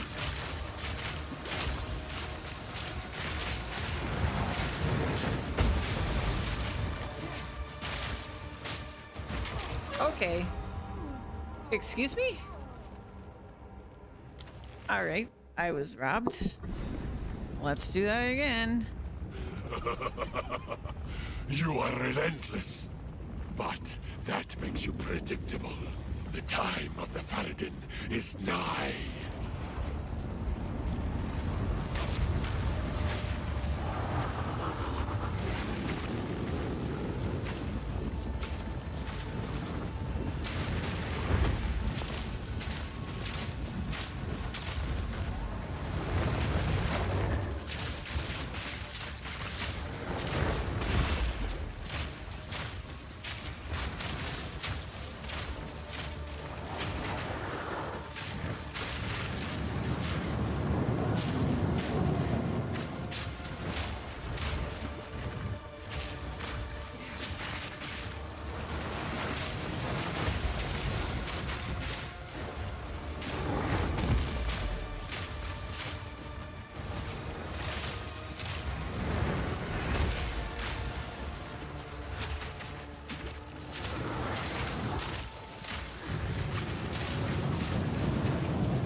Oh, okay.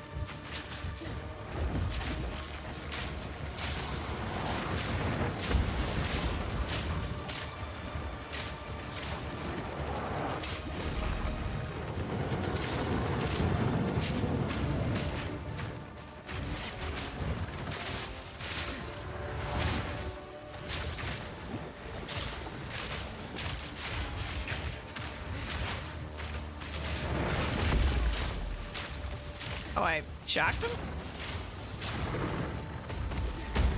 Oh god. Oh god. Oh, he was so close, dude. He was so close. You are relentless. I've never even seen him do that move before. That makes you predictable. The time of the Faradin is nigh.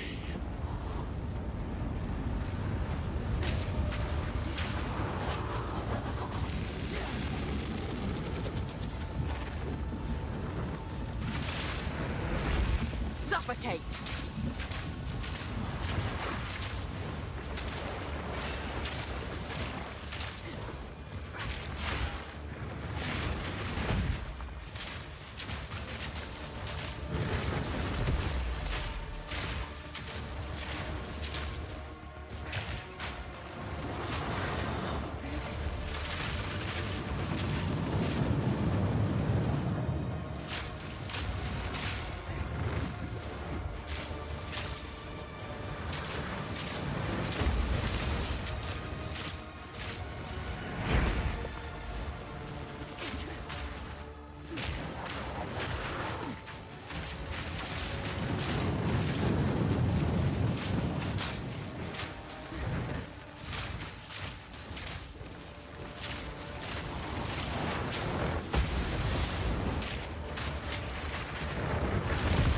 Ow.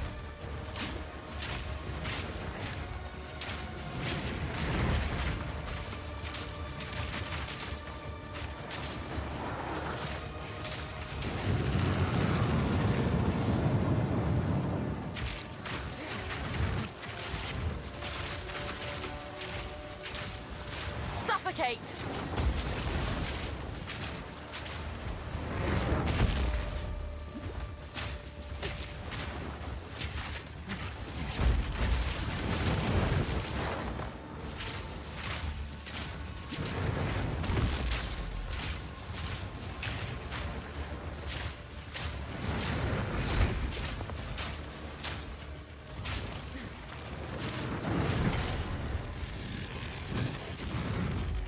Bum, bum, They can keep bum. resurrecting the dead. I'll keep Easy peasy. back where they belong. Hey, Jeb.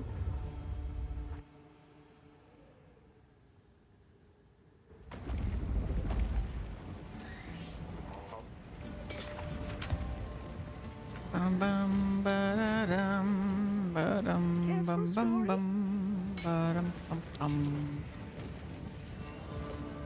Da-da-da-da-da-da, da-dun, dun, dun, dun, dun, dun, dun. We're a little under-leveled. Ba-dum, ba-dum, ba-da-dum. As we The hunt nears To the its dreadnought. end. Let's see how this goes.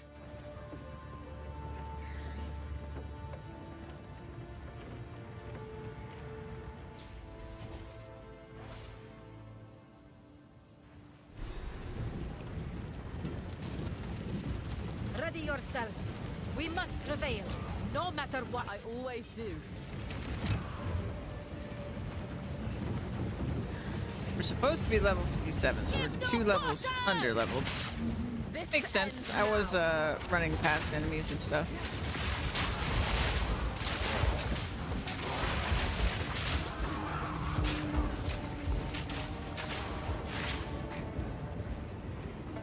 Yeah, happy holidays, Job.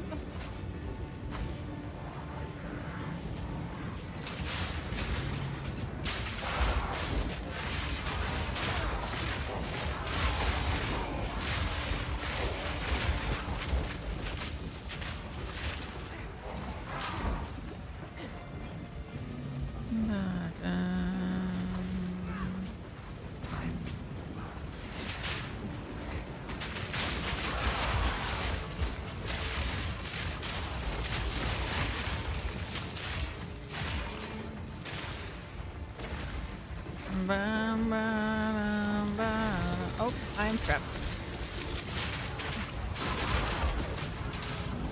I shall put you down.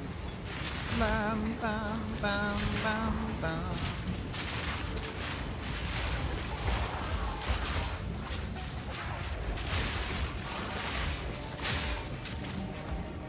All right.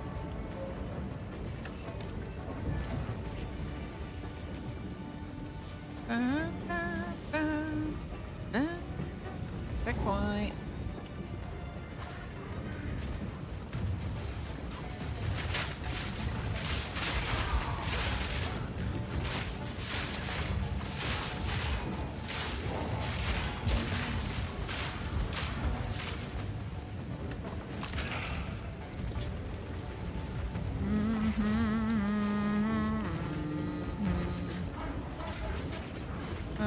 Ba-da-da-dum.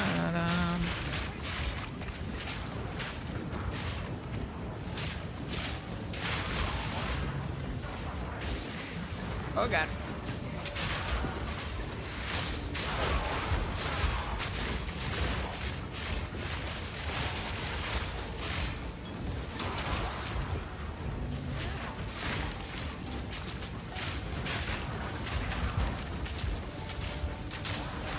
Ah, there's yellow over there. That explains it. Out of mana.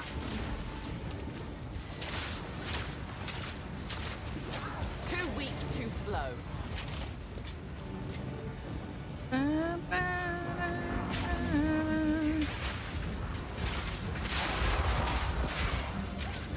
Oh, the slaughter feels so good.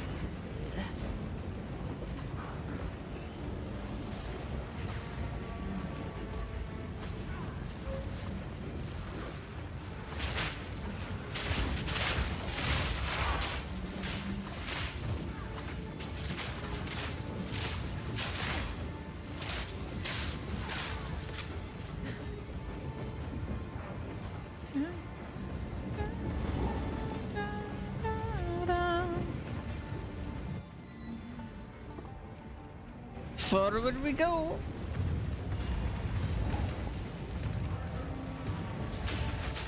Suffocate.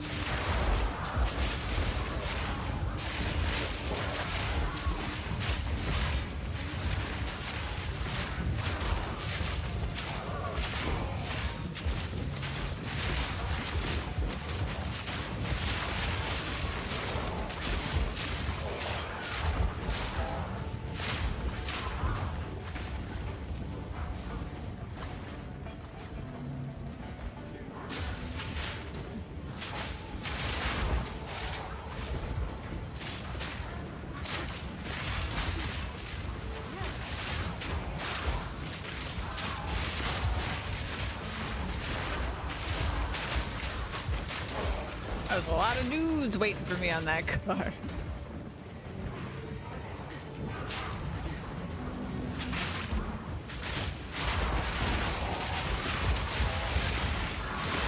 God, I love it.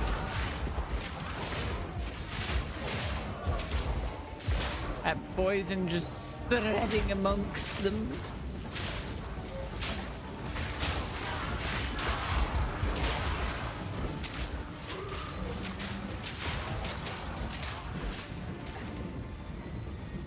Bow, bow, bow, bow, bow, bow. Checkpoint.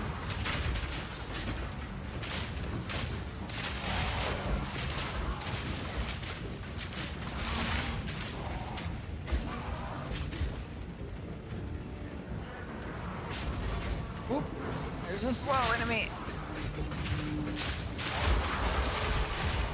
Ooh. More magnitude, please.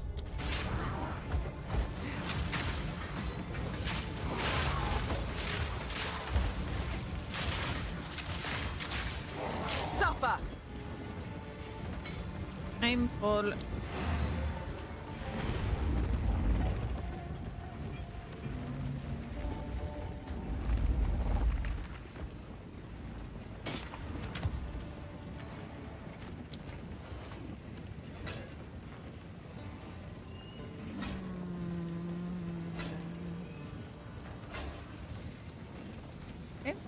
Speak up.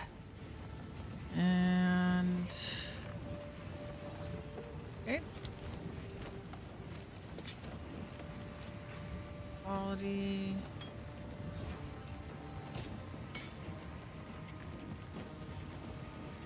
Cool.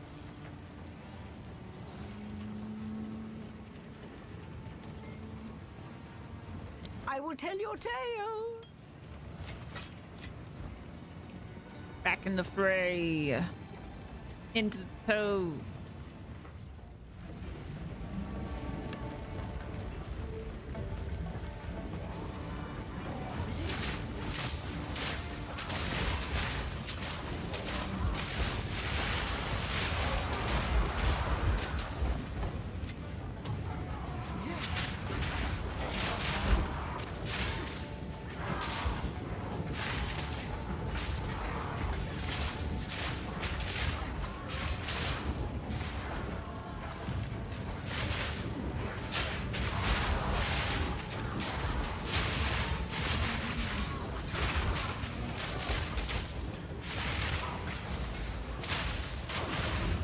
And exalt.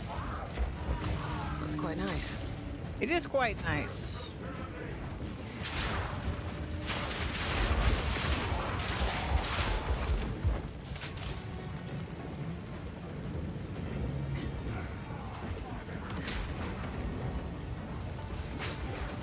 Oh god. Oh god. Oh, I fucked up. Mistakes were made.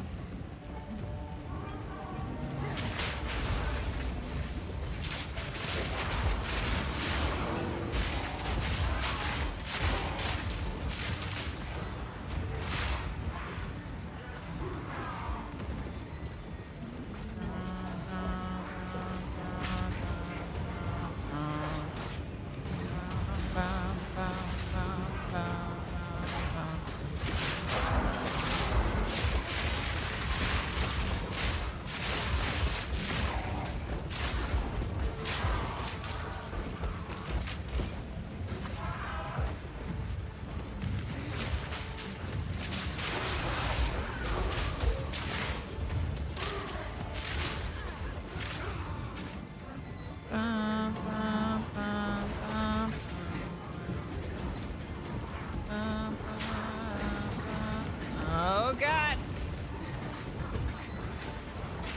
Coming through.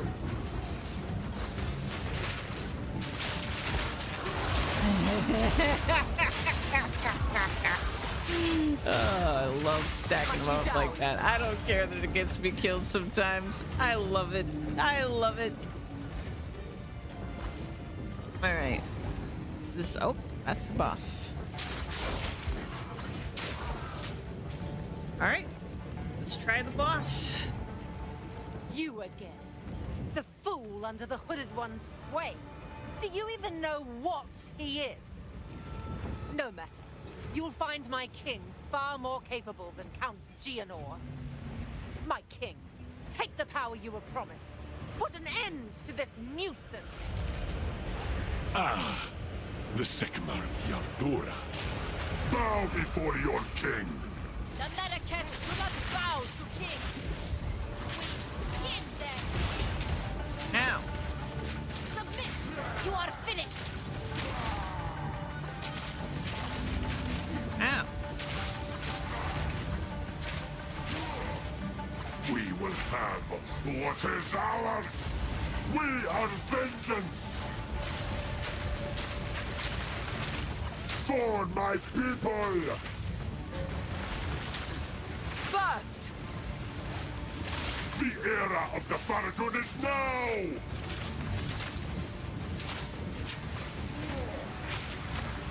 Justice!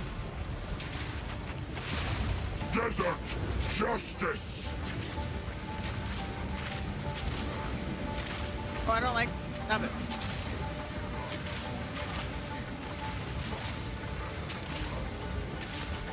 We are the children of the desert!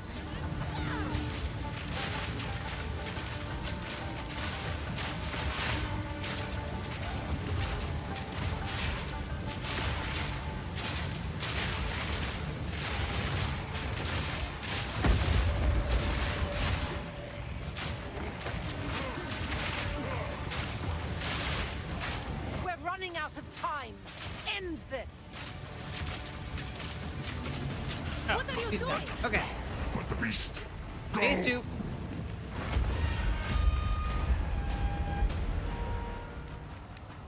I don't have time for this. Sands, bend to my will. Impede my enemies.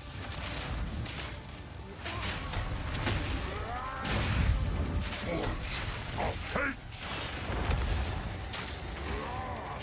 The Marrakech will pay.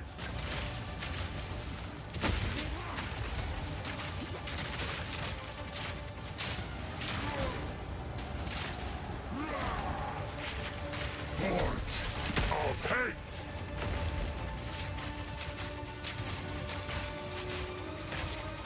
We will have blood.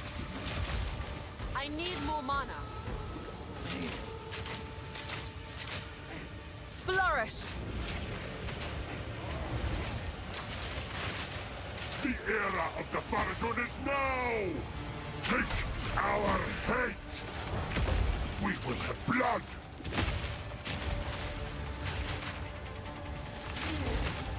I will grind you into dust! We will blot out the sun!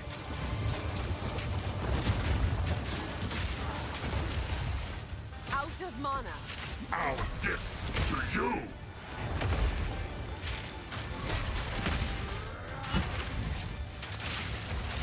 We will blot out the sun!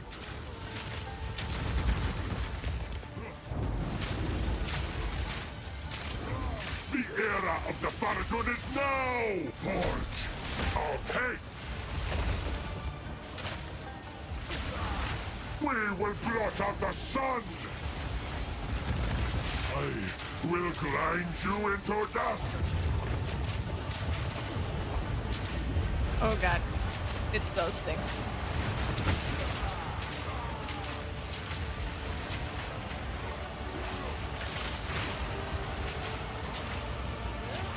Our gift to you! Thank God for the sound effects. The Marrakech will pass. The era of the Faradun is now! Fucking got him! Ulasagama! Let's go! Sala, First try on Cruel. Let's go.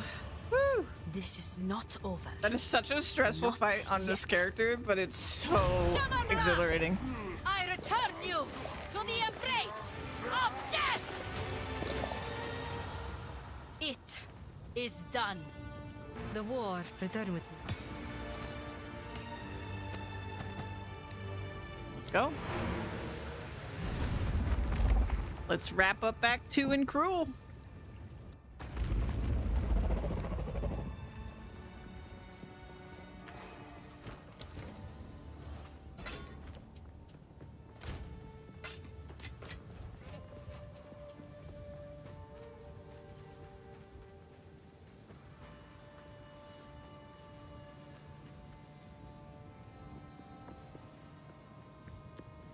Mine. Who or what are you? You're right.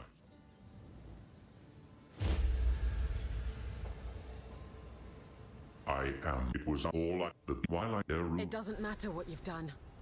Only what you're going to do about it. You're satisfied after 180 hours. Oh my goodness, dude. You went hard on PoE 1. You played a lot. How far did you get on your, I mean, you're not in the league, right? You're just in standard?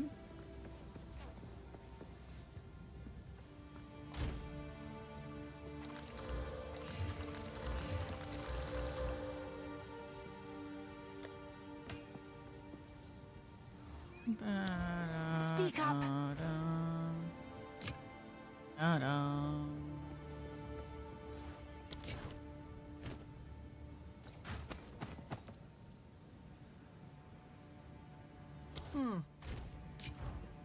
Yeah, just standard. Okay. Yes? Is there anything else we want before we move on? I feel like we should. Let's just go. A level 76 Necro and 83 Deadeye? Man, dude. You really went We now have hard. their trail. That's awesome. Yes, until then. The beast. I'm glad you enjoyed it. Clearly you did. I would assume, since you played so much of it so quickly. Yeah, it's kind of what happened to me when I got into PoE. I just like, I went crazy. First a barren desert, now a festering swamp. Oh, how I miss the forest.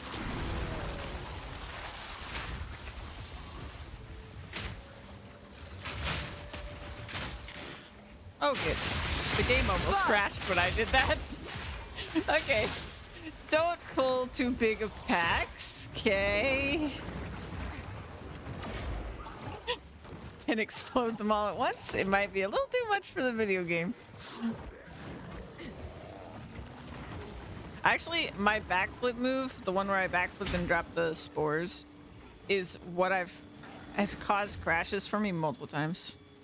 I think that move must have some kind of issue.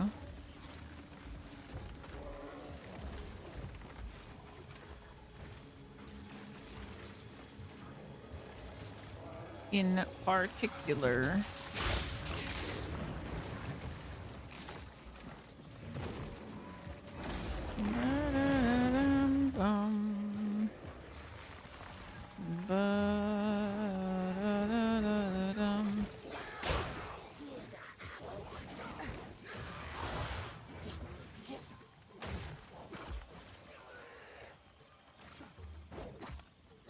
I am so freaking good at this now.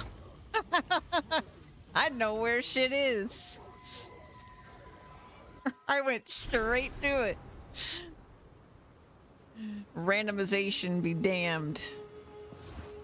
I know my way around these I can pots. smell. In any case, bye. She's friendly. A bit. Thank you.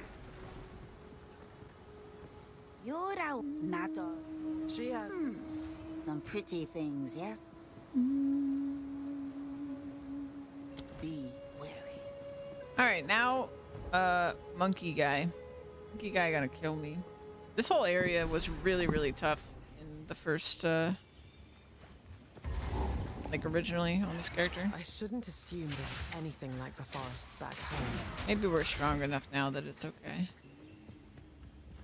Snake guys and the monkey.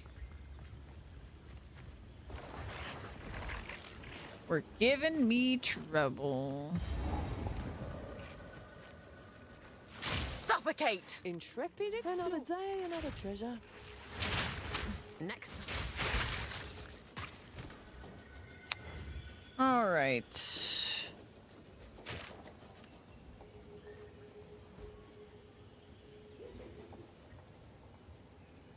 Mind the quadrillas. Oh! No kidding. I found one.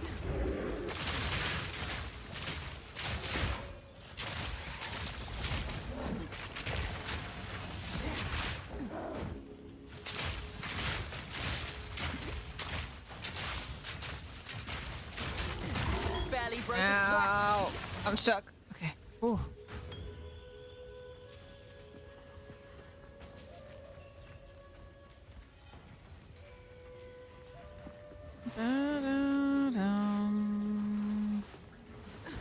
Alright, so we got a couple things we gotta find. We are finding the entrances. We are finding the waypoint right by the venom crypts. Gotta fight the monkey.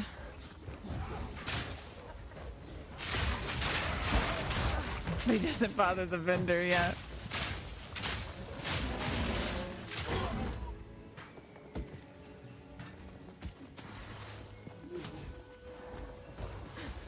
Welcome back, Jub.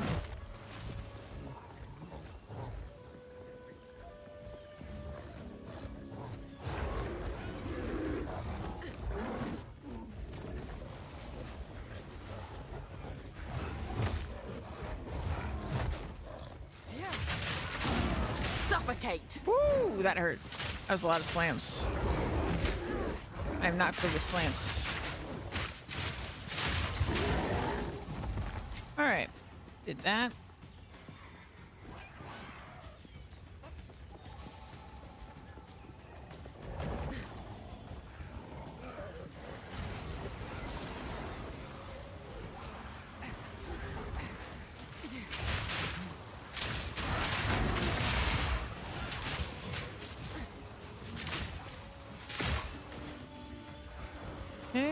before this season had 203 hours in your spirit born. Yeah, that was kind of me last league for. Actually, PoE1, I feel like I put like 400 hours or something in the last league.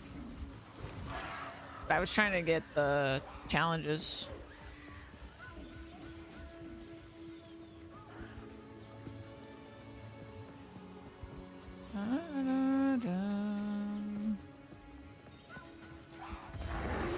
Where did you come Hello.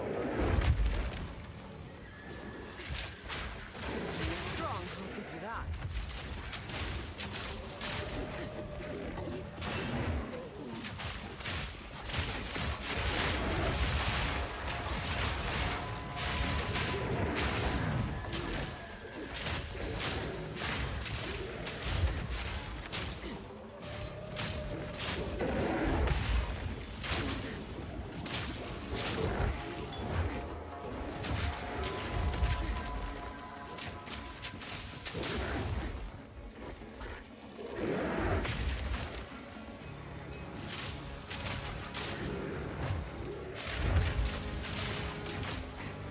Focus, monkey boy, focus.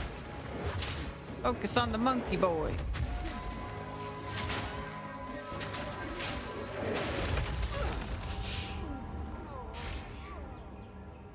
Damn it.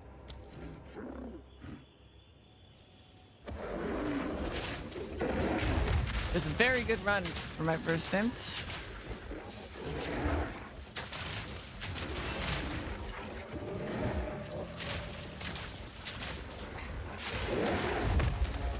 Easy prey.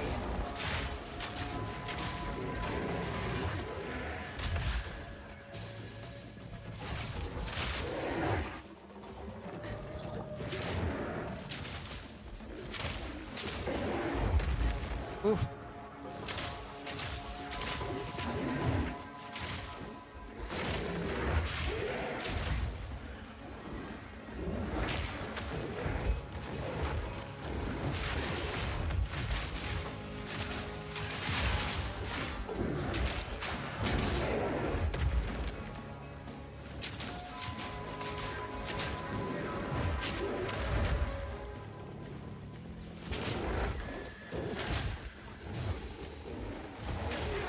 No. Okay. Oh, I've gotten that close.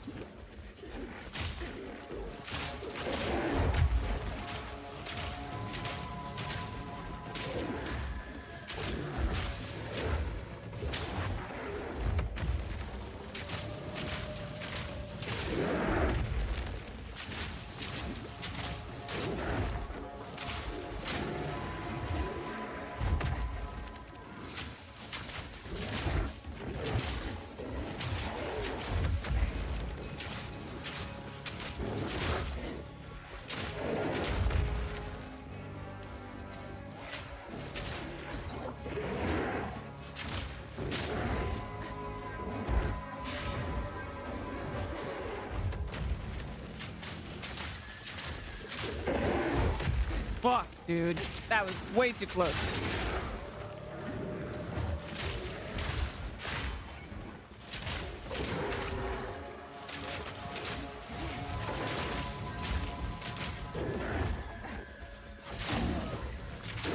There it is. Okay. It's a shame to kill such a creature, but you left me with little choice. All right, let's do duration. Cool. Okay, we still have to find the waypoint. At least they gave us one season to feel godlike.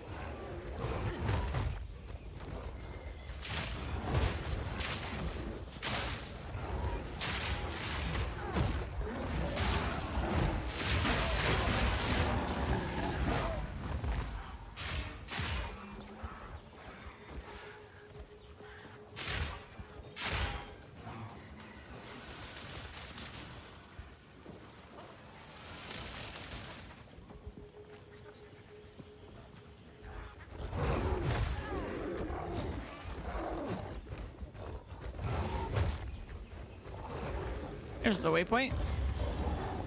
We got that. We'll come back to that later. So now we just need to find Chimera Wastelands. Burst! Freaking slams!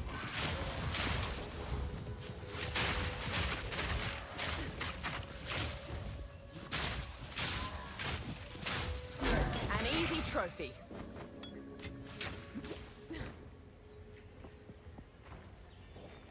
Rough spot with it though. They can't nerf it too much, otherwise people will stop playing the new class. I don't know, but if everybody's playing the new class, that's not really fun either, is it?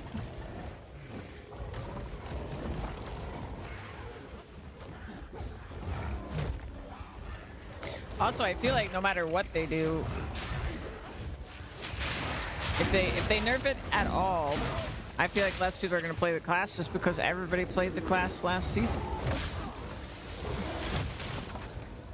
They want to play something different, I imagine.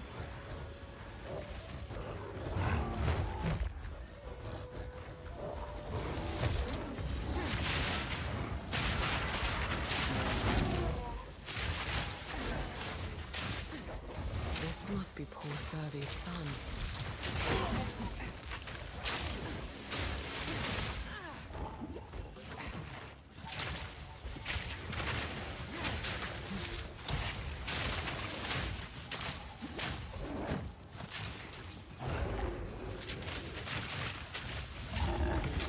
Oh, got our first waystone drop on this character.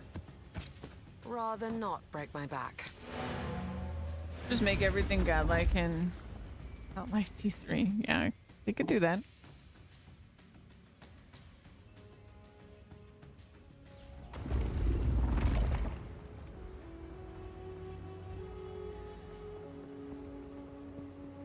Greetings. We've been evil in the...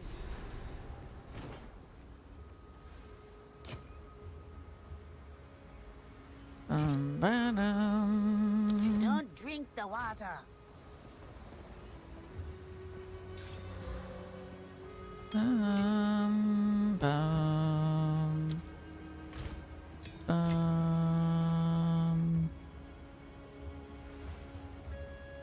They want you in game after a few days anyway. Level fast in D4 round, yeah.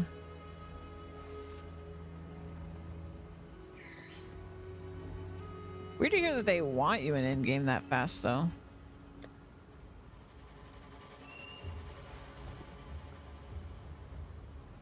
Like in PV1, I mean, you played enough to know, but like, yeah, like 2 days in, all of the actual like people that play the game regularly are already in the end game. It's really fast progression. So it's kind of the same.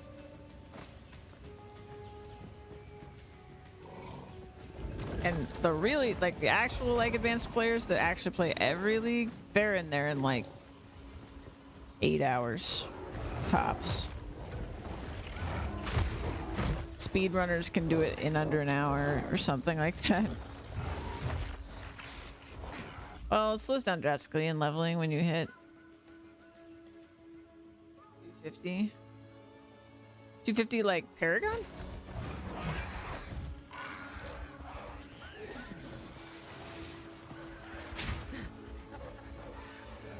Maybe 1 to 60. Yeah, I was meant like the campaign, yeah.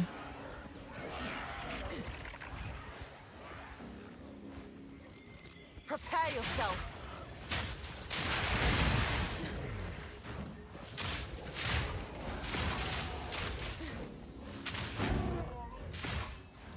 Level cap, yeah.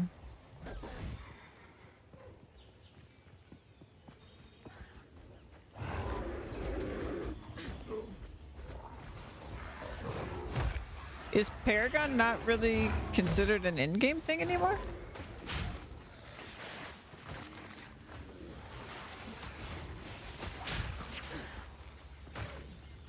Or I guess it's just the game thing.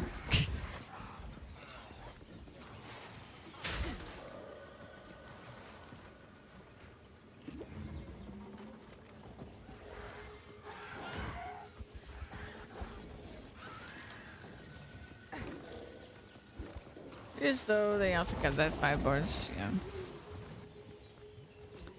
Yeah, you know, with PoE 2, now that I've played on a couple characters, like even just looking how fast I am, I feel like 8 hours to get through the campaign is not going to be a ridiculous figure. Like once people are used to the game, I think like people who have already seen the story and everything and they're just like doing a new character when they've already played it. I think PoE 2's campaign is going to be like 8 hours as well.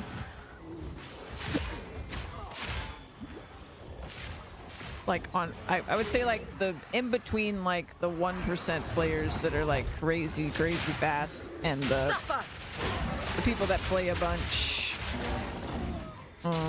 like those people, and then like the people that maybe play once every other league. I think it's going to be about 8 hours.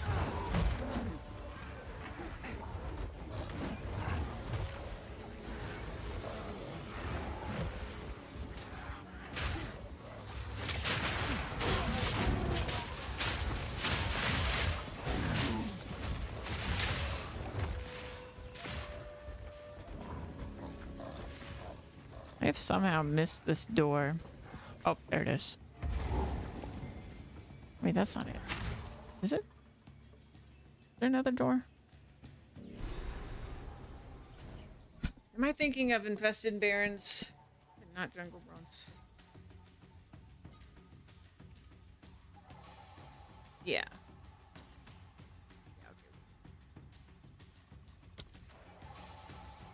Go here. Best give the hives a wide berth.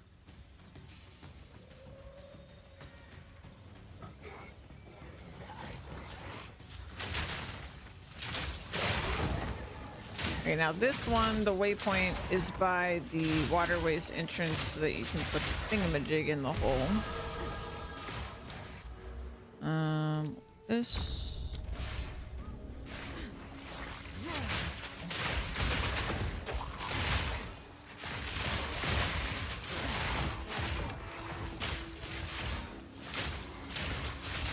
Did I quality my bow? I didn't. Man, I'm missing out on free damage.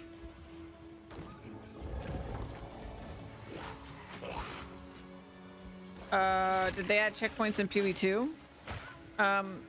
Yeah, the checkpoints were so you could like you can do this. I suppose You can actually use I them should like talk to Alva about TPs. this. But also more checkpoints because if you die, it's like more forgiving, right? The volume. I've never keep up the search.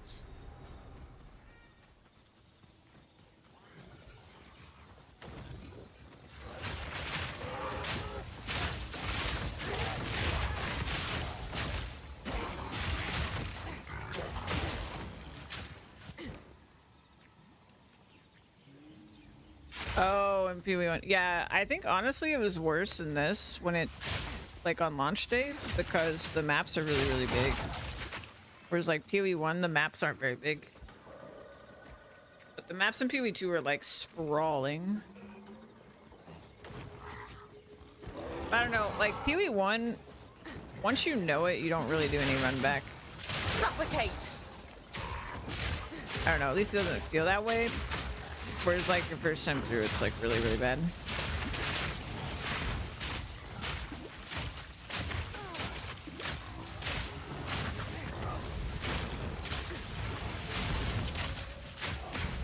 Quick and lethal.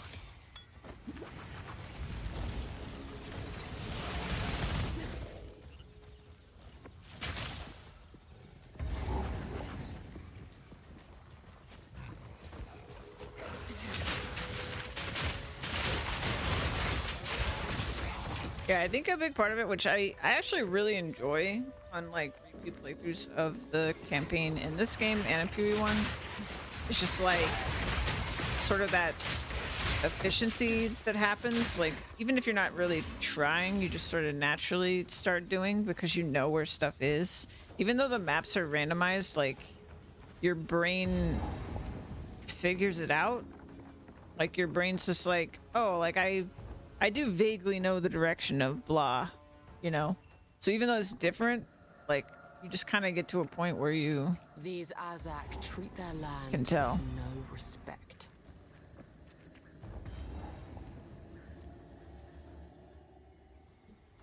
Even with the maps being as big as they are in PoE 2, I think that's the thing that surprises me is like, I almost know this better than I know PoE 1, but I think it's because I basically, because it's early access, I did what like speedrunners do in PoE 1 to like get good, where they like, they'll just do Act 1 over and over and over and over again, and then they'll do Act 1, Act 2 over and over and over and over again, right? I basically did that because it was early access. Like, I just did it like back to back to back. But yeah, I'm just surprised because like the maps are really big, but how much my brain like just knows stuff. And then like you just sort of automatically start, I mean, at least for me, like I automatically just started being like, oh, okay, well, I'm gonna walk around on the edges because I gotta find the doors. It is a funny thing. I think, did I find the waypoint? I think I did. Yeah, okay, we're good. All right, we are here. Everything here looks like it wants to kill me. All right, we gotta fight the Chimera. We don't have to fight Toxic Bloom, but if we run into him, I'll kill him.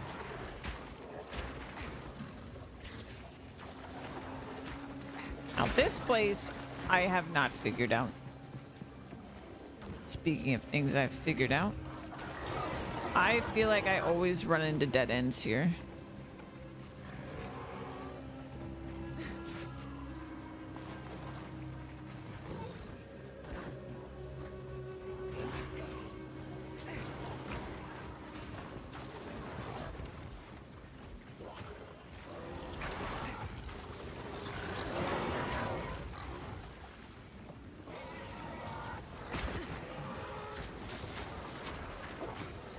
So honestly, I think every time the Chimera place has been definitely been left, but I don't know up or down.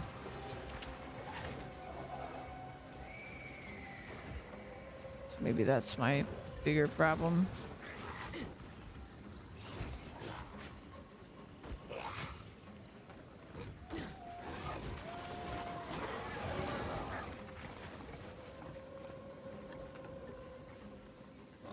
Did I find it? Oh shit, I'm a professional. Never mind, I know this place like the back of my hand. Cultivate. Shit, dude.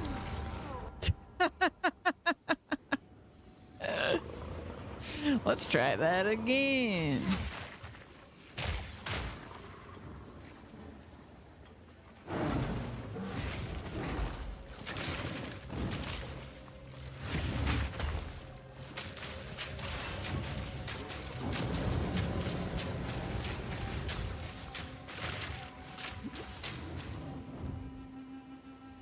Uh-oh.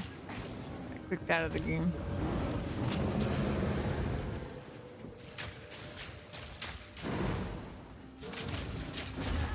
Ow.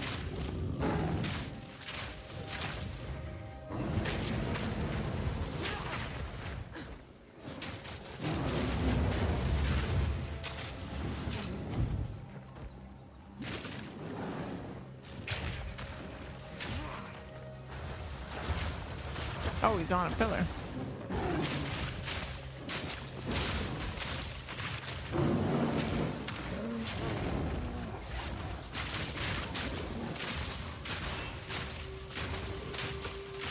My damage is better this time than last time.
Got so much better at that Stay fight, light, and our stay damage alive. was so much better.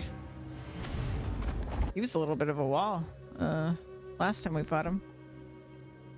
Only on the ranger. He was easy on the other characters, so I don't know. Maybe I was just like having an off day.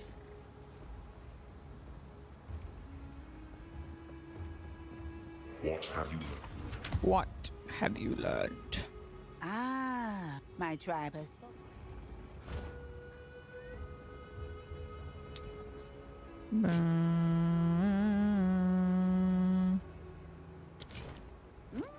Some pretty things, yes? It's a deal.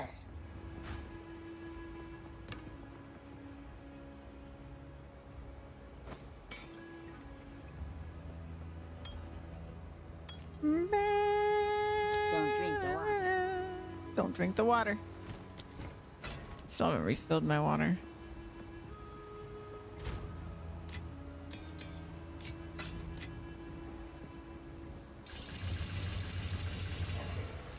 There we go. That helped. Just a little bit.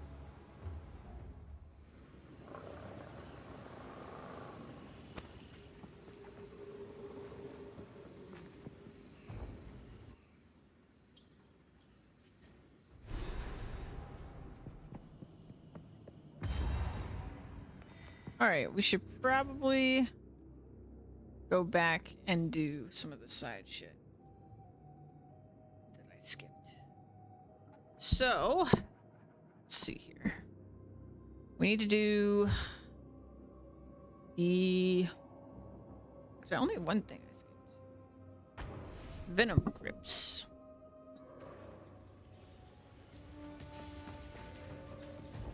Well, no, two. I need to do the Azuk bug as well for spirit. Bones that writhe in the dark. I should keep my weapon at the ready. I'm also finding, like, in PoE1, I would do all the quests because I could never remember, like, which ones were the ones that I needed to do. The rewards are better for doing the side content in this. So I remember those because the rewards are good. But also, the way you get them is usually more fun in this because it's like a boss fight or something. And all the boss fights are fun. Oh. Suffocate!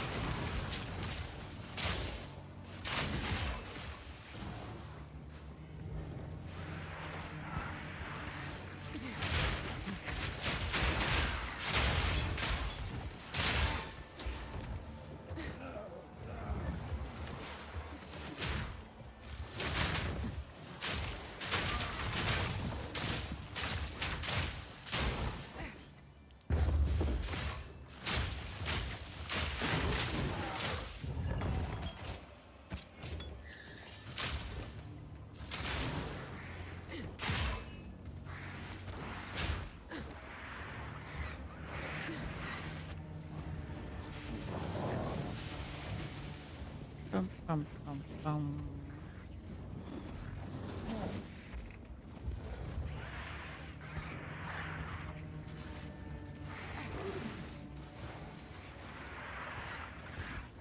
Checkpoint. There we go. What's this?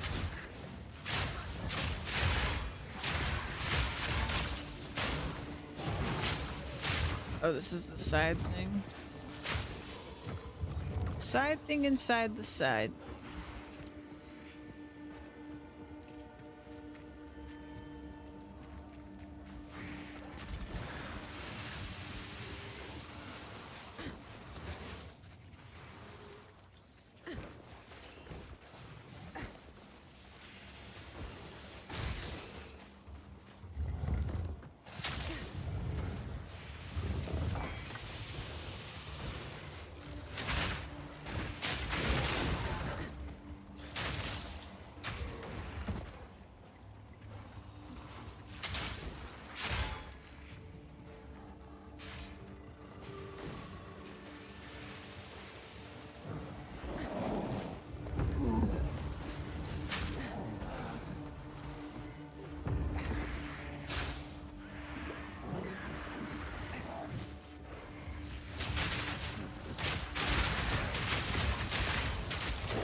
This is another area I don't know if you haven't noticed. Like I just go in circles.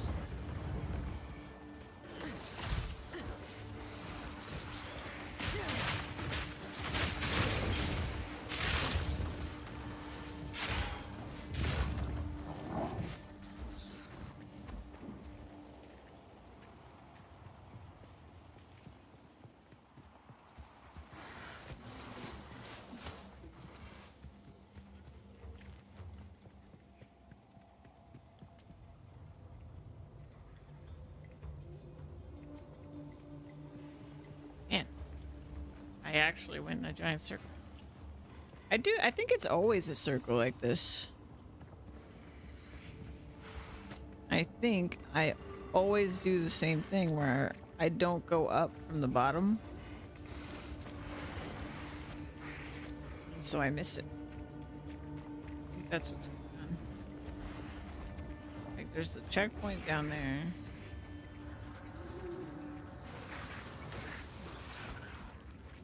Yeah. Okay. Here we go. Corpse.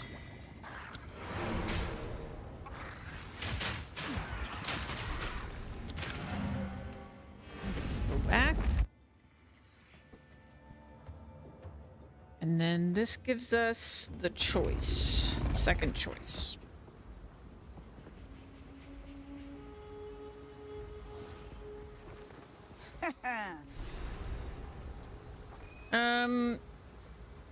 Yeah. I mean, I think Chaos Res is the obvious choice still. Be wary. Be wary.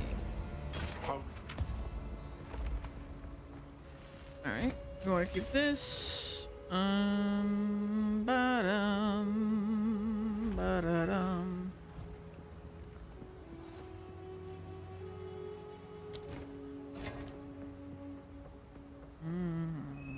Anything catch your eye?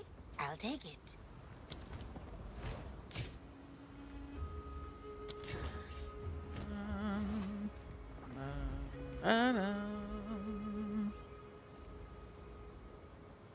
My tribe could use that.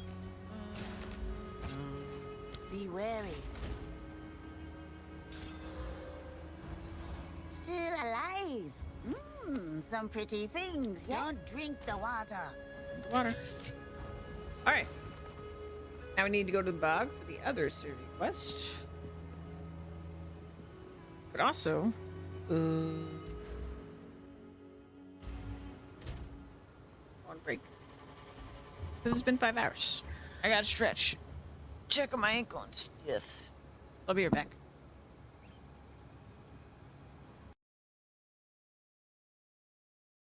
Good health. Maybe. Oh no. You say good health is good for the soul.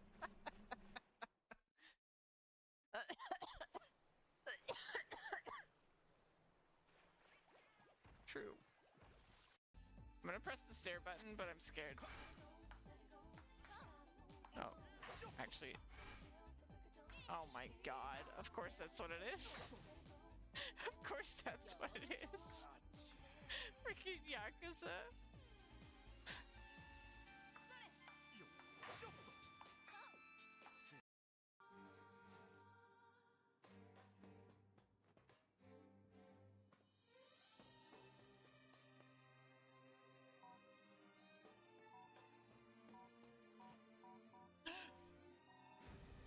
I did it!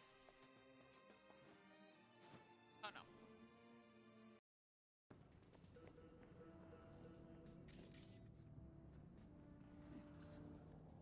What? What? What? Did anyone else see that?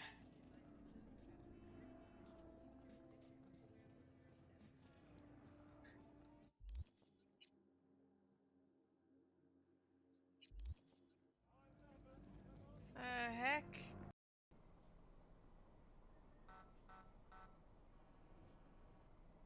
What we doing here, sir? Sir?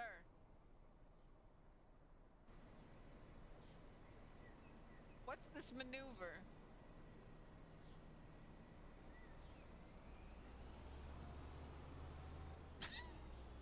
That's not what I expected to happen when I did that. I'll be honest. All right. Oh, now we're going. Oh, sure. All right. Bye-bye.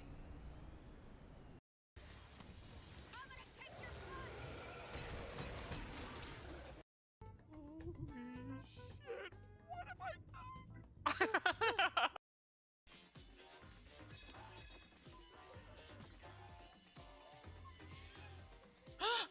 Monster Hunter! Monster Hunter! Monster Hunter!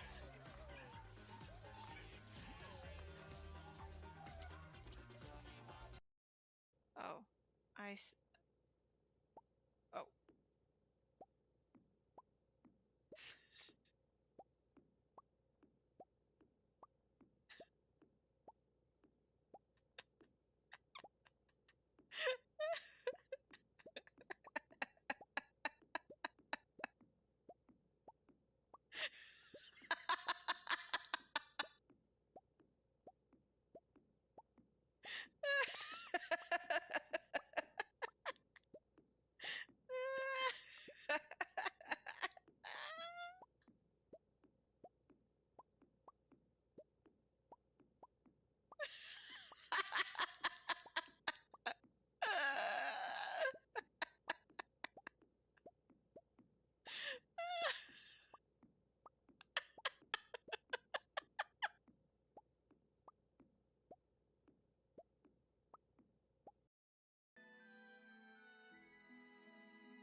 Oh, okay. Let's watch a video real quick. Let's see what we got. Mute POE.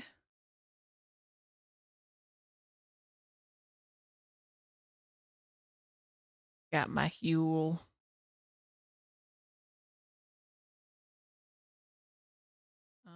Let's see.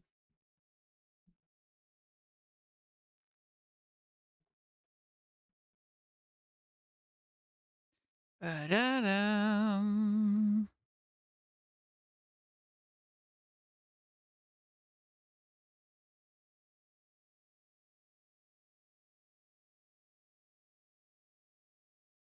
Oh.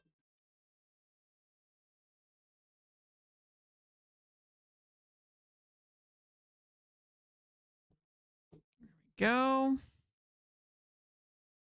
Let's see.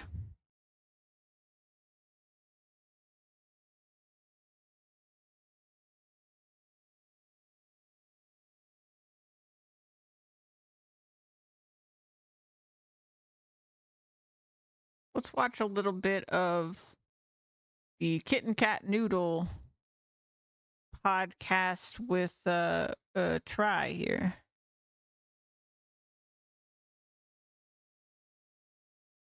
Oh, well, if I can make it work. There we go. And then this, and then that. Boom.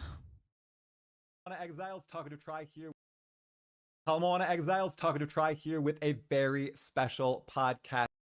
Moana Exile's talking to Try here with a very special podcast guest. It's Kitten Cat Noodle, the lore master of Path of Exile herself. Noodle, how are you doing today? I'm doing good.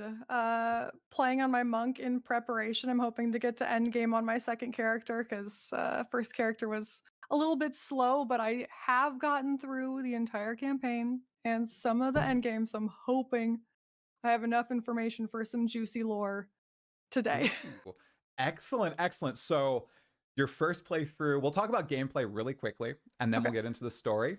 Your first playthrough was on the Ranger, and it was tough a lot of the time, I think.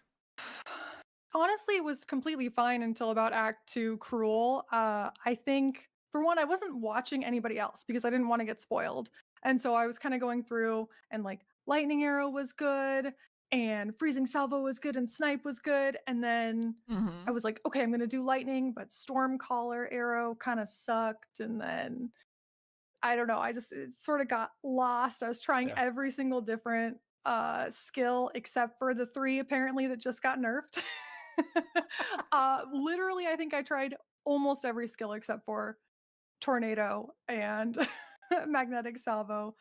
So it was okay, but it was slow. Like it was slow, and I was like, I gotta get the information. Like I can't be taking 15 minutes to do every map. Like that's not gonna work. 100%. Totally get that. Yeah. Especially with the sizes of the maps and everything and going through. Now, were the bosses giving you trouble, or was it like the monster packs were just so overwhelming with your character? It was more the monster packs, but the bosses were taking a really long time. And I would say the first time I was getting really, because most of the bosses I was still able to get down first or second try, but it was taking a long time. And then Act 3 Viper in Cruel showed me what for. Like she absolutely kicked my ass. I was getting so pissed. I was like, I don't know what to do. Like I cannot, I either can't have the offenses or I can't get the defenses, and I have to pick between evasion and resistances. And exalted orbs and regal orbs felt like diamonds that I spent every single one that I found like immediately. And then you get a shit roll and you're like, oh, okay, well, now I've ruined this item. It's rough. So, it's rough. I've had that with boots. I've found almost GG boots, 5 excellent mods, and then I'll slam it with an exalted orb, just hoping it hits movement speed. And every time it's like 1 life regen, and I'm like, oh, yeah, I don't want that. Come on, what's going on? Stun threshold. Oh, please, perfect. No, it's rough. It is. Yeah. It's nice but you when know it what's does weird? hit. But man, I feel like you actually do need stun threshold. Probably not on your gear is not the good place to get it, but because there's so many good mods for gear, but you do actually need it. That is so rare. Oh yeah. But just switching to the monk immediately, like no, just a white staff. I'm one-shotting the mobs at the beginning, and I'm like, wait, I don't even have, like, I'm not even using a skill yet. Right. One-shotting things. And you have the it's bell. night and day. The bell? Yeah. The bell is amazing. Yeah, except for the fact that you can't Thank put you, it Bell where Designer.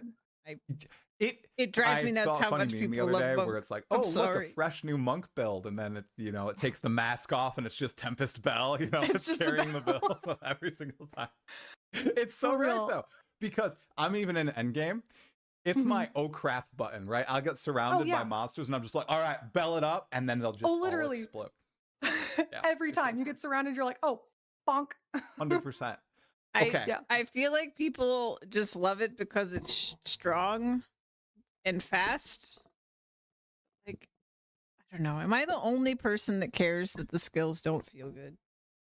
I feel crazy.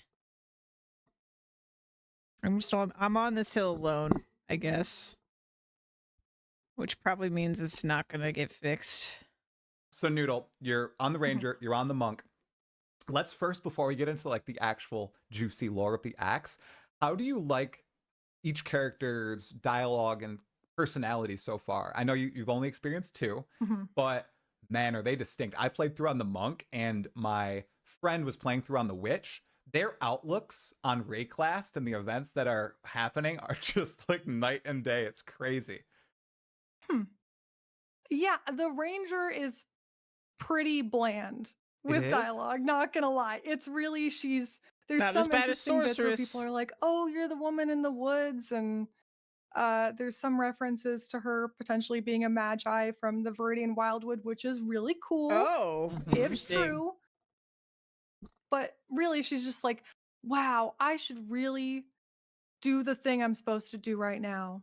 Oh, she's what an interesting place I'm in. And it's just milk toast completely. The monk is super interesting though. Right. That's the one I played through. And his perspective is not very Rayclastian. And from did you look at those posters that came out before the game that were saying, okay, this is why we're looking for X individual? Yes. Yeah. And the monks was like, Yeah, he murdered all of his fellow brethren in the monastery, and I was like, whoa, he's a bad guy. And then you get to know the monk, and he's like the best guy around. What is going on? Well, I don't know if those posters are super trustworthy either, because while the warrior says that he's missing, they're like, oh no, where is he? We need to find his missing son. And it's like, you have him. You're about to hang him. You know where he is. Count. Hey, Yeah. Yeah, now that I'm thinking about that too, I've played through Act 1 on the Warrior, and I was doing full immersive. I don't remember any interest. Man, I must have just totally missed it. Interesting dialogue about that, because you'd think that there's something deeper there between the Count and the blacksmith who's his dad and the crew, because the blacksmith obviously, you know, he found him on the riverbank when he was a baby. Was basically cool. adopted him. There wasn't a lot, you know, between the Count and the warrior, which is weird, but I don't remember. What about between your dad? That was nice. Like, you no, talked to your he was dad. good. He was good. Okay. Renly There's was unique great. dialogue there at least. Yeah, there is unique dialogue with Renly. Yes, Yeah. 100%. Very nice. Very chill. I am eventually going to do that. So but... yeah, it is interesting to see a few of the differences. I think a lot of it appears to be in Act 1 thus far. One of the biggest, let's just skip right to Act 2 really quick. One of the biggest ones that I had to go and see what all the characters said is what happens when you reach the head of the Ardura caravan and seeing what all your characters say. I feel like that's an enlightening moment for all the characters, you know? With the monk, you know, the monk is like, you know, oh, once the dreamer's in charge, oh, this slavery's gone from Ray class, don't you worry. And, you know, I don't know if you remember what the ranger said. Was it another milquetoast thing? Yeah, she was basically like, the Marraketh are a brutal civilization. Wow, I think she actually quoted it exactly, because we just listened to her say that. Good observation. Yeah, slavery is bad. I agree. That's right. That's right. Well, that's the choice, Noodle. If you're like, okay, person wants to get into PoE 2, doesn't want to be making fun of slavery, doesn't want to be saying I'm going to commit genocide to get rid of slavery. Let's just go with the ranger, who's just like, bad slavery. So there you go. Okay. So the actual acts themselves, and just by the way, everybody, anybody watching this video on YouTube sorceress was so bland, I don't remember what she said. I'm not sure if you got the lore book, Noodle, or the art book, Noodle, but it contains heavy spoilers for Acts 4 and 5. I've read it. None of that is going to influence this conversation. We're not going to talk about Acts 4 and 5 at all. Okay, I don't want to spoil this for anybody. We're just going to talk about what's actually in the game. And then at the end, maybe I'll pick Noodle's brain about some speculation and keep my mouth shut entirely. I won't even no smile. Spoilers. And no spoilers. I don't want to ruin that. So, Act 1, Noodle. You sent me a message today saying, Act 1, What are your thoughts on the lore of Act 1 of PoE 2?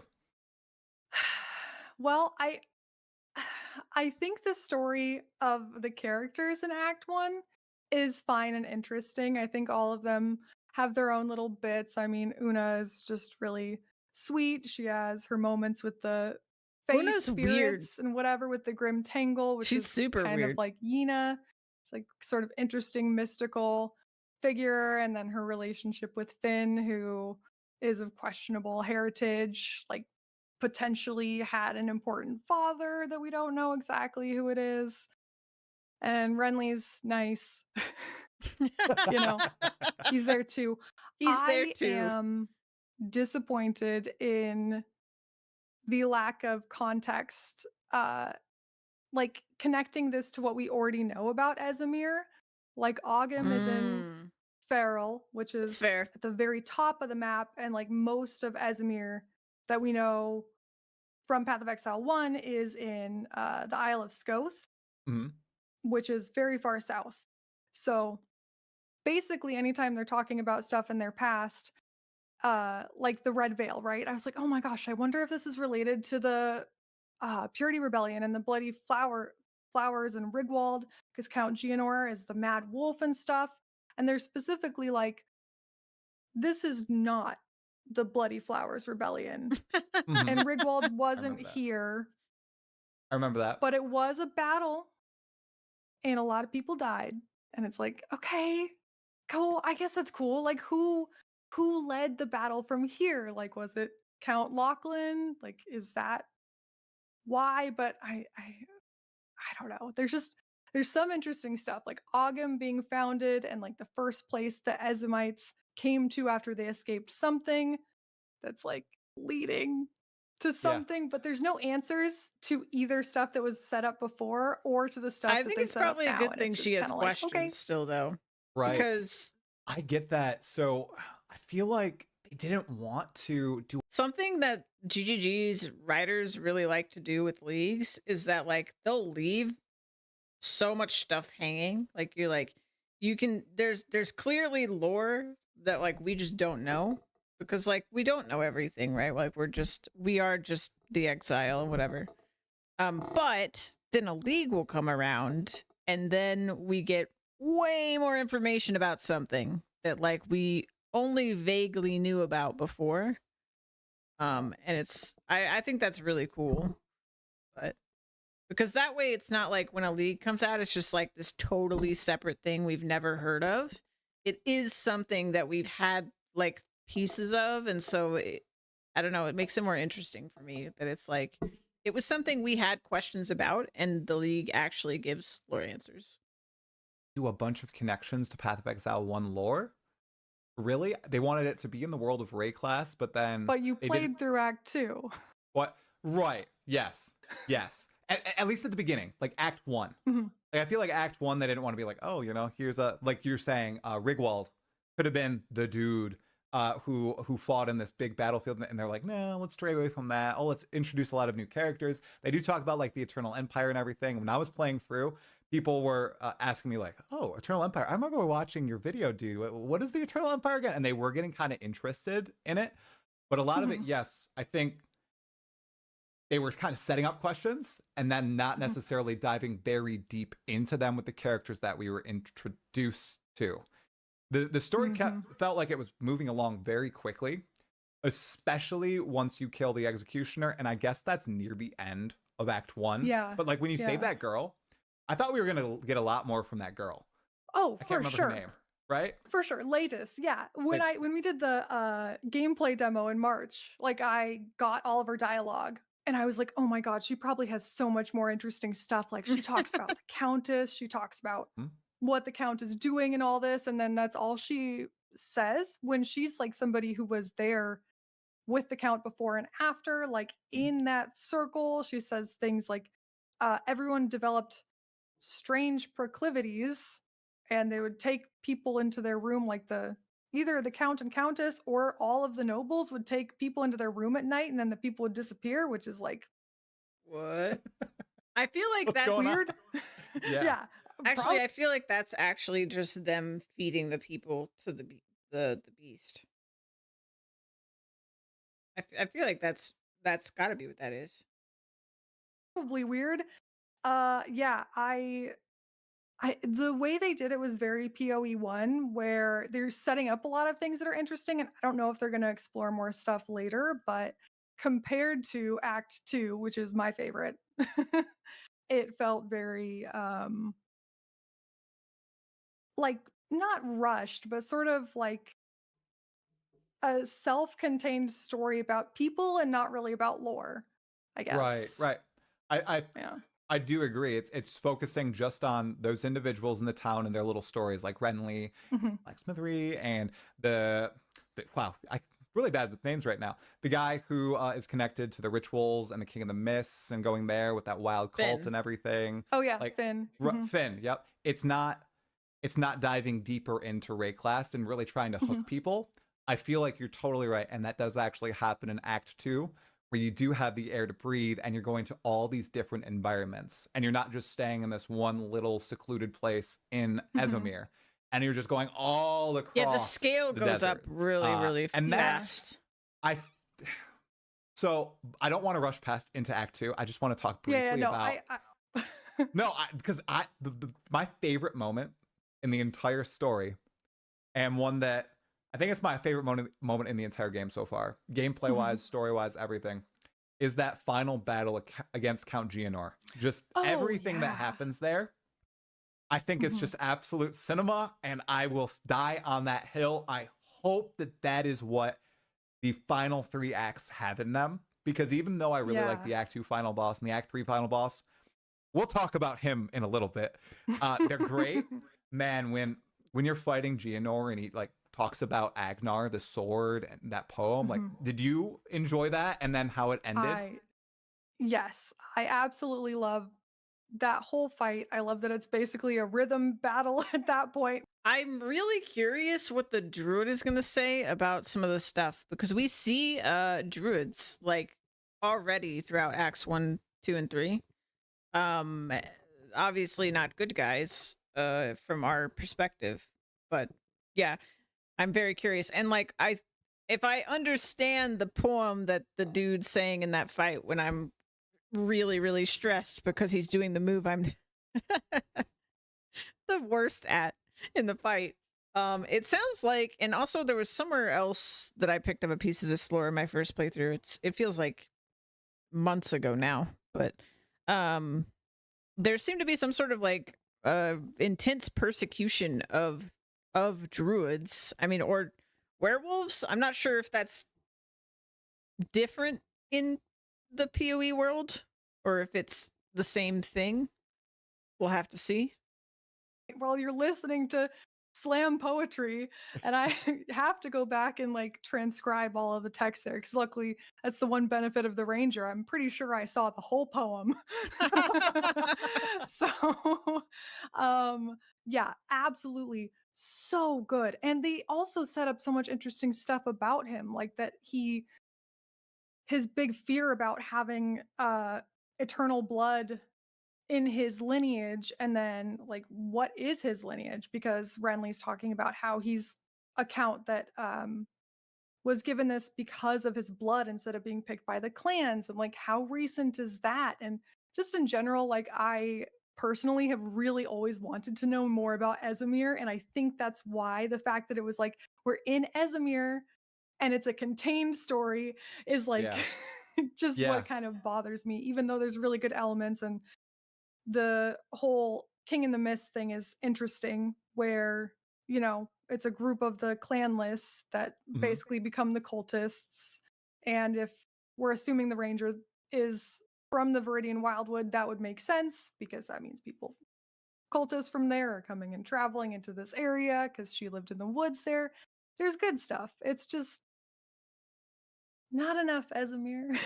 Yeah, it didn't go in. It was surface she level wanted just more for the environments, and then really a lot about the characters and the seed of corruption and freeing the hooded one. And on that sword and Count Geonor. Okay. So it's Agnar might be just semantics, but I really thought that Agnar was going to be a Kalguran weapon because of all the runes like inscribed into it. And I thought there was going to be a tie-in somehow, but then it ends up being an ancient Ezomite weapon that's been passed down and was passed to Count Geonor. Oh, I missed this part of the lore. Do you think there is some sort of Kalguran connection to Esamir? I mean, they're like on totally opposite ends of Rayclass, that was my assumption, so I don't know how well. that would work.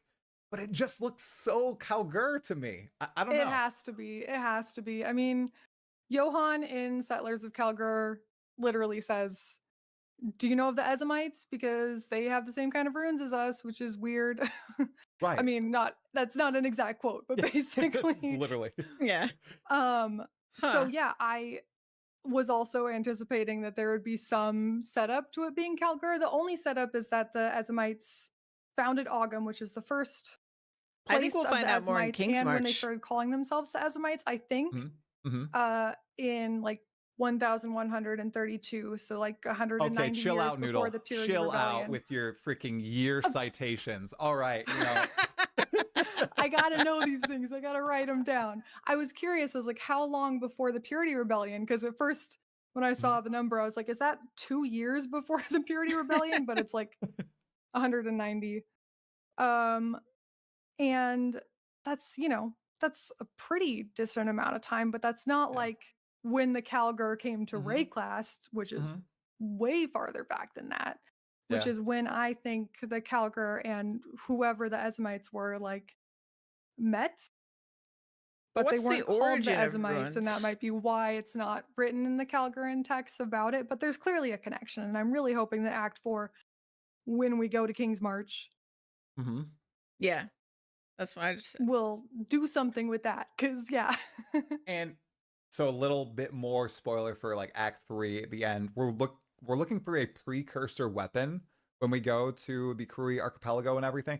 I so thought that Agnar was going to be some sort of precursor, like some powerful artifact. I wonder if that'll play in somehow, like maybe Sin picked up Agnar and we bring it to like King's March and somebody's like, yo, we've been missing. The king has been looking for that forever, guys. You know, the mysterious king who we're totally going to meet. Okay. It's going to happen. Not. Oh, yeah. It better. I really hope it does. Yeah, right. I know. That's one thing that I hope is paid off on in the Act story. Okay, I just wanted to talk about Agnar a little bit. And that moment when the Hooded One drops his ass down on top of Geonor in that like little heartfelt exchange where it's like, oh, Geonor wasn't that bad, you know? I know he killed thousands of people, but man, he was just corrupted. And when Sin literally does the thing that he does in PoE 1, you know, the push, I didn't even put two and two together. Right, dude? Oh, I should have known that. I mean, I was pretty sure. I was like, oh, he has bright blue eyes and he's all in black and he's got smoke powers. The trailer, the cinematic trailer is when I was like, oh, okay. Right. I was like, it was very obvious. I was pretty sure. Like, man, are they going to do a rug pull something? No, they went with the basic one. And finally, Noodle, they're actually addressing the whole Dark Ember thing from Path of Exile 1. You know, you do literally acts 6 through 10. You're making the Dark Ember to make another seed to use it against Kitava, and then you fight Kitava, and you don't see the seed. You don't see the Ember. You don't hear about it. It's because Sin tucked it under his robe and has been carrying it for the past 20 years. Yeah, he was literally like, okay, I'm out. Like, right? Yeah. See you later. Oh, that was their plan all along. Totally. Yeah, definitely. Okay. So Act 2, Noodle, you said was your favorite. Which is crazy, but yeah. Why is Act 2 all about the Ardura and the Fetter Dune and the Vestiri Desert and something with a water goddess? Why is that your favorite act? What's going on? Okay. For one, it's got so many connections to the past lore. I also really enjoy when something I've predicted a long time ago comes true. Like when they removed Nanette from Heist, they removed her specific contracts. They had been shown like they were data mined, and it was the Book of Jaman-Ra and like all this stuff about the Faradayn. And I was like, that's so weird. Why would they remove one person's contract? Maybe this will show up in PoE 2 where we're going to see the Marikath. I just think there's so many cool connections. I'm going to get ahead of myself, but the whole Orbala, Garrican revelation, I literally was like, what the fuck? Like, Zarka, I love her. She's basically just me, but old I love in the Zarka. game. And I could sit there and watch her text for hours. Like, it's so interesting. So many good connections. But basically it was like, have you ever read a heist contract item? Here's some payoff. Yeah. Like, That's Goddess cool. of Water, Orbala. Oh man. Seeing Keth was cool, even though it was pretty long. Yeah. It was long. Lots of Beatles. Okay. Lots of Beatles. The Beatles were not my favorite, to be fair. But, and the Valley of the Titan, like that is crazy. I didn't really get into Crucible for lore stuff, but I know like the Titan. Oh, is that tied to Crucible? Oh, okay, Titan, I didn't play I Crucible. don't know if there's more than one. It's supposedly plural. Valley of the Titans. So maybe. It does say Titans. And there's a lot of bodies in there. Big bodies. Yeah, big boys. So. Lots of big boys in that valley. That's true. And that guy at the bottom, he was pretty big too. So yeah. I mean, it's so cool to run through. Like just visually running through. Yeah. Especially the Titan Grotto, just like all of the very dramatic statues or people or I don't know exactly what happened. Oh, the clay shaper, there's like the Achilles sarcophagus. Jeez. There's so much. It's stacked. It's absolutely stacked. I love the Faradayn. I love Asala. She's a badass. Oh, she is. Everything's so cool. I love that you can show Asala and Zarka the letter that Shambrin asks you to find, and they're like, what are you doing? You Wait, you can stupid do dum that? dum. Like, don't show me this. Oh, People that's get killed for cool. less. I'm like, Yeah. that's just good. Everything about it is good. I like that it's somewhat linear, but you get a little bit of choice of where to go in the order that you're gonna do it in, Yeah, I'm really excited. gameplay I wise. don't But know just all of which act it was that we saw like way early on, like long time ago. One of the earliest demos that people played. I think it was at Exile Con or something. That people played an act where like you got to pick between all these different islands, like which ones you would travel to. I'm so looking forward to that act. I don't know which one it was. I assume it was 4. But like, oh, there was some really like visually stunning stuff in that, and like it was just diverse. Just like I'm already super impressed with acts 1 through 3 of like how diverse it feels. Like it feels so full. Yeah, I don't know. I'm so excited. I'm so excited for the rest of the acts. It's gonna be so good. the connections. Like, there was so much setup for things that get paid off, and I think that that might be less interesting for people who don't read the lore. They're probably like, Mhm. this old lady talking so long, So so long, long. and I don't care. I love Zarka But though. I loved it. I loved it. Ate it up. Yeah, I loved all of Zarka's dialogue, and I think Asala might be my favorite from Act 2 because some people were pissed off that she took Jamanra from us, the kill, but I was like, oh yes, this is so deserved. Just go in. Yeah. Oh, And then they're talking about how that she did that to give him an honorable death, right? So that he could be put among their honored dead in Dashar. I got chills. I was like, oh, that's crazy. This look at is that. super progressive Sekima. Yeah, there you go. You know, cool. I'm down with it. And bringing together the Faradun and everything, and man, It was good. It was really good. I feel like they cooked that act for quite a while and have been building on it for quite some time. I think around the time they were writing Heist, they were probably doing that in PoE 2 concurrently, right? 100%. Yeah, and they're like, 100%. we know what we're doing. We're dropping breadcrumbs for Noodle to find in 5 love years' when time. writers That's what do we're this. doing. Okay. And I was really there do. like, what is this? What's all this stuff about the Marikath? And it Like, truly it paid off. It When feels writers are patient, that's like my favorite thing. Like, I mean, I won't go into spoilers for the show or whatever, but like one of the reasons I love Fringe is because those writers were patient. Like they planted seeds from the very beginning for like where they were gonna go, and I love that about the show. And like, I feel like all my favorite like, my favorite writing stuff is like that, where it's just like they were willing to put some seeds and take the time to get there, and then when they got there, like the payoff just feels so good. fully baked. It's iced. It's decorated.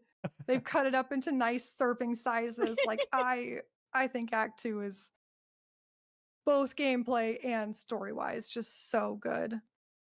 I think the environments of Act 2 are my favorite too. I love the deserts, the red deserts especially. I think those are just pristine. They're very good.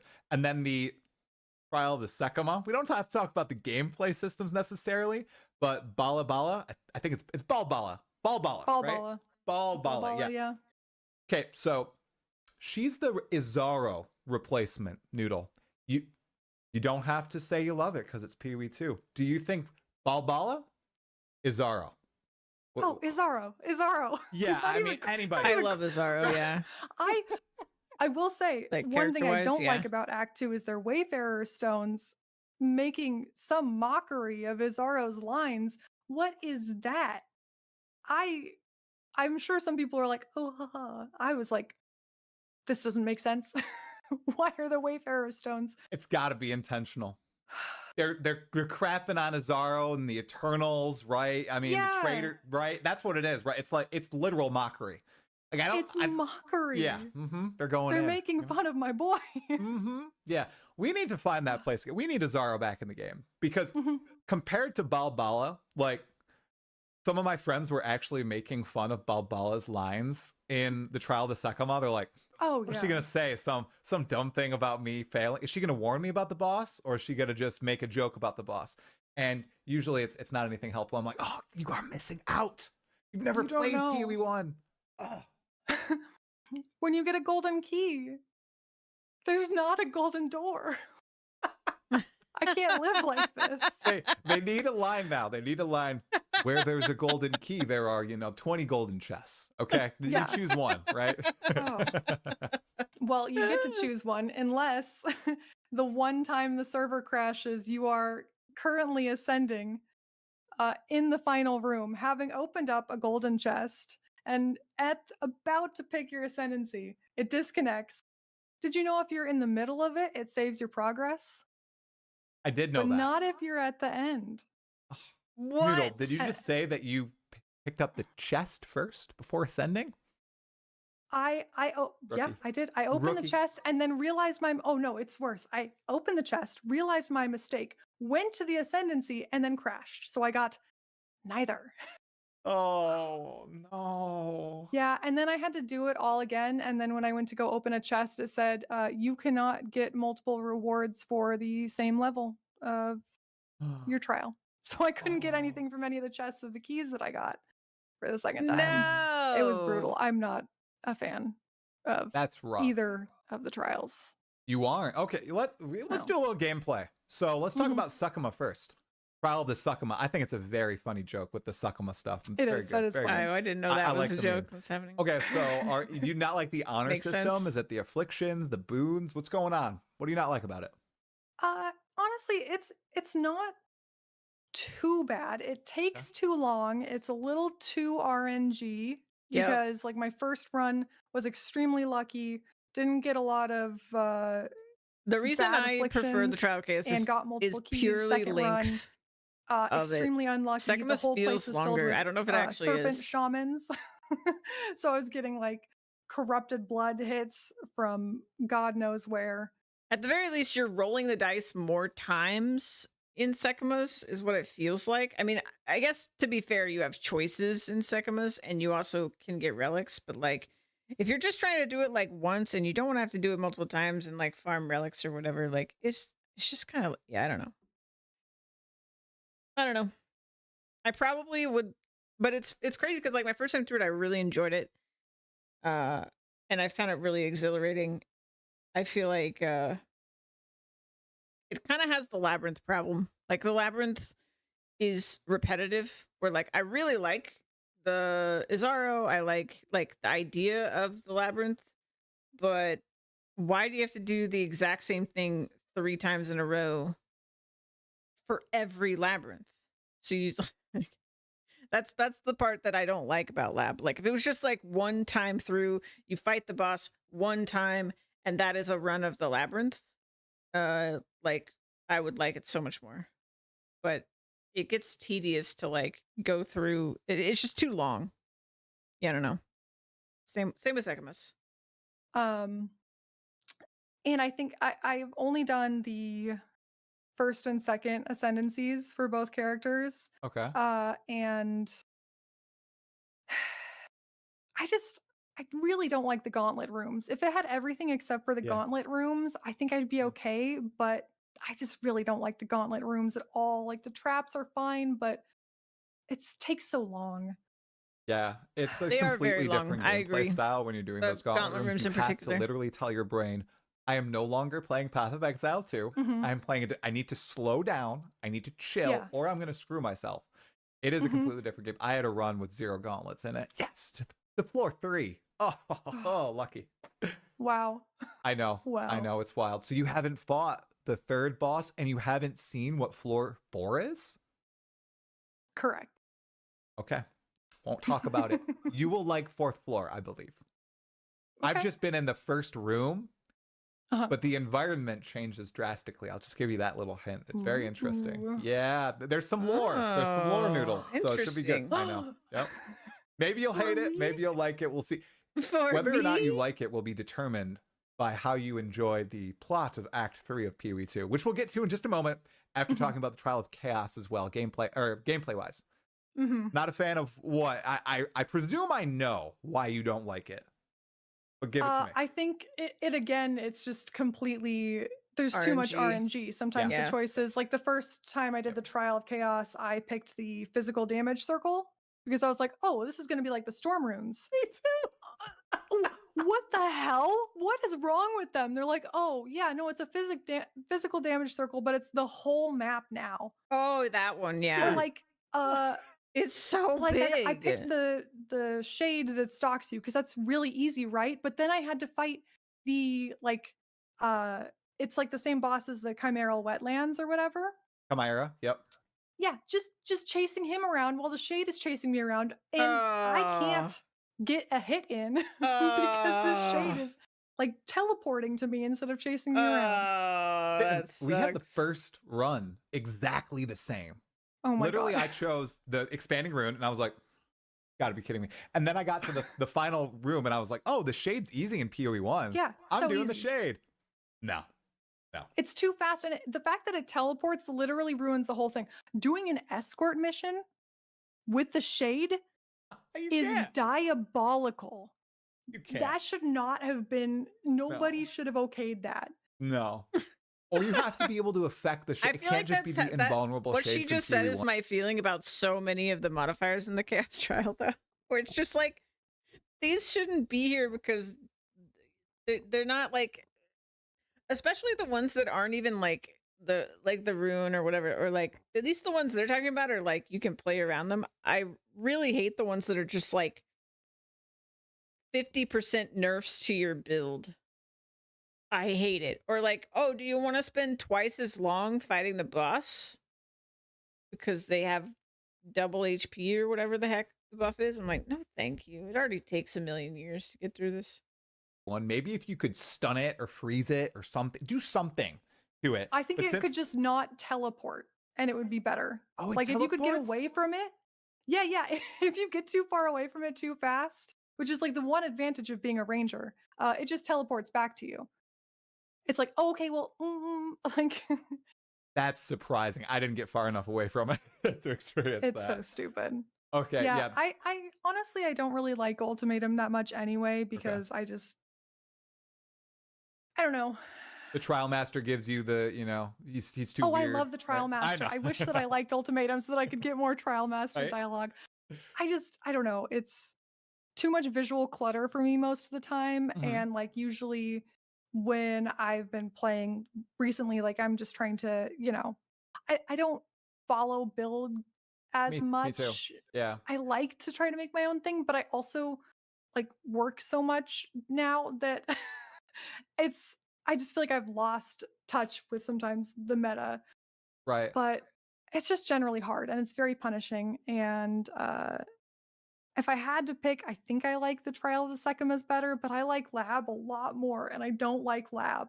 See, that's the sentiment I'm hearing from many people. Bring Azaro and Lab back, which will probably. I think Trial of Sekimas and Trial of Chaos have more potential than Lab ever did. That's what I think. And like, we're in early access, and a lot of what makes it really, really like people don't like it is just balancing stuff. So I don't know. We'll see what happens. And like changing the modifiers and stuff like that. And I was saying this in another stream, but like if you could just re-roll one time for every round you complete in the Ultimatum one, it would already be so much better. Even if it had all the same modifiers. But like, I don't think they should have all the same modifiers. I think they should tweak them. But yeah, if they did that and like you could earn rerolls or something. I feel like it needs something like relics that Trial of Sekimas has, but not as strong. It's like it needs to be its own thing, obviously, but they're both round-based things. And I just feel like it should have like something. I don't know. They'll figure it out, I'm sure. Probably never happen, but I'm not sure how many changes they're going to make to these systems. I've been saying it a lot, Noodle. It's going to be a Also, I'm really, really pumped because I'm pretty sure that the third one is going to be Trial of the Ancestors, because it makes sense, because it's another round-based mechanic. Like, dude, I really hope that that's the third one. It's probably going to come out overtuned as well, but like, I don't care. I'm so excited for that to come back. Like, it's just like, that's the league that I came into PoE1 with, and so I just have a fondness for it, even though I didn't even really get that far in it when I played the league, because I was new to PoE1. But like, and I also just really, really like when a league mechanic feels like you're playing like almost a different game, but somehow like your PoE character stuff still applies. Like Blight, I really want Blight to come back, because I just love the idea of there being a tower defense game, and then like, you know, we basically have a, I don't know what you would call Total League. It's like auto battler mixed with something. I don't know. It's great. It's great. I love it. And yeah, I just, any of the ones where it's like it's this whole other system, or like Heist, where it's like it's a whole nother thing. I really, really like it. Or Delve, where they're like separate. So like having Trial of the Ancestors back would be really, really nice. And honestly, like Sanctum appeals to me. I just I look at it and I'm like, I don't know like what character I would make if I was like, yeah, this league I'm gonna farm Trial of Sekhmet. I don't know what character I would make. I mean, I guess like my witch went through it the easiest, so like minion build, because you don't have to get into the fray like at all. Or I mean, maybe it'll be like PoE1, where once we have traps, like traps will be king in Trial of Sekhmet. I don't know. A very interesting 2025, because they wanted feedback, they wanted a lot of it, and oh my goodness, are they getting a lot of it for Ascension especially. And I know you just got to endgame and then you re-rolled to your ranger, but I've been in endgame for about like 10 hours, 15 hours on my monk. I'm not the illuminated eyes. Lots of changes I think needs to happen with endgame as well, because as someone, you've been working a lot more, you have less time, you know, but you still want to try your own builds. Yeah, I don't see how people who do that will ever get to experience all the cool stuff that it has to offer. No, and that's why my ranger, like, because I wasn't looking at people, like if I had looked at what other people were doing, I would have apparently had a broken build. Although I was doing gas arrow flame wall before that got nerfed, because I just love flame wall. I'm like, if any excuse to use flame wall, I'll do that. But like, it just feels extremely punishing, and especially, sorry to get away from lore more, but the death removes all portals to map is one of the worst decisions I think they've ever made. I do not understand, and I think potentially it's to artificially inflate how long you spend in endgame, because they knew that people wouldn't necessarily want to replay the campaign over and over, so they pivoted to endgame, right? Because that's where most PoE1 players spend their time. But I think because they pivoted, it wasn't done. Yep. And I hope that this is a decision to artificially inflate how long endgame takes people, because otherwise, what are they doing? Why would you do that? You finally get to a pinnacle boss and you go in blind and you get one chance? It's rough. So crazy. We talked about this when they announced this, and I actually don't think that it was like just an artificially inflate the time thing. I think it was more of a like, especially when it comes to the pinnacle bosses, it was like stopping people from just making them not feel pinnacle anymore. Like they wanted them to feel earned, right? They wanted there to be a fail state way more than in PoE1 is the impression I get from like Jonathan's interviews. And I can respect that, but like again, we talked about it on another stream. But I feel like after talking with everybody and like us talking about it, I think if you go back to 6 portals, but when you die, the monsters respawn and the loot that dropped before is gone, it would be better. Like maybe the monsters respawning would result in some sort of abuse or something. So maybe, you know, don't respawn the ones you already killed. But I think the loot that dropped when you died or something being gone would make sense. Like, I don't know, some form of punishment, but like, yeah, just don't have such harsh a punishment, especially when you have these on death effects and you have, and like, I feel like the bosses in the maps need to be harder. And maybe the reason they're not is because they went for this like one death, it's over thing. But I honestly, the bigger problem than the portals is just the system of the end game. I was very surprised after the presentation as well, because they said it in the presentation how like they believe what made PoE 1 successful was player choice in the end game, and then they took away like all of your choice in the end game is what it feels like. So I feel like it was rushed. It was not really their intention for it to play out the way it did. But we'll just have to see when they get back from break. Even on a map boss, Noodle, like it. Yeah. That was the one thing I was really fearful about when I heard that in the initial presentation. I was like, oh God, this is going to feel really bad for a bad player like myself. Totally does. I actually didn't realize you lose the boss 2 on these maps, because you find bosses 1 in 4 maps on average, and bosses are special encounters. So if you die in the map, you don't reset the map entirely. You also lose the boss encounter. So it turns into a regular map. And I was like, when I first realized that, I didn't know it was a thing. So I was running around looking for the boss the first time it happened. And I was like, chat, where's the boss? And they're like, boss is gone, dude. He left, bro. Yeah, he's gone. See, that's the bigger thing for me, is that like it already feels like in the end game that like you constantly have to do maps that have nothing in them to get to the ones that have something in them, and for them to literally take the fun out of the map as a punishment seems like the wrong solution. I would much rather that, like, yeah, it's one death, it's over, but and like you lose the waystone or something, but the map is still got fun stuff in it.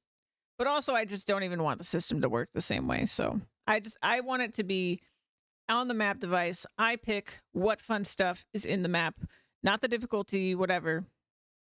You know, I have to juice that by earning the juice, whatever, using items, all that good stuff. But in terms of it just being like, is there a breach? That's just my choice. Is there ritual? That's just my choice. Like, I want to like choose what's in there just because it's just more fun.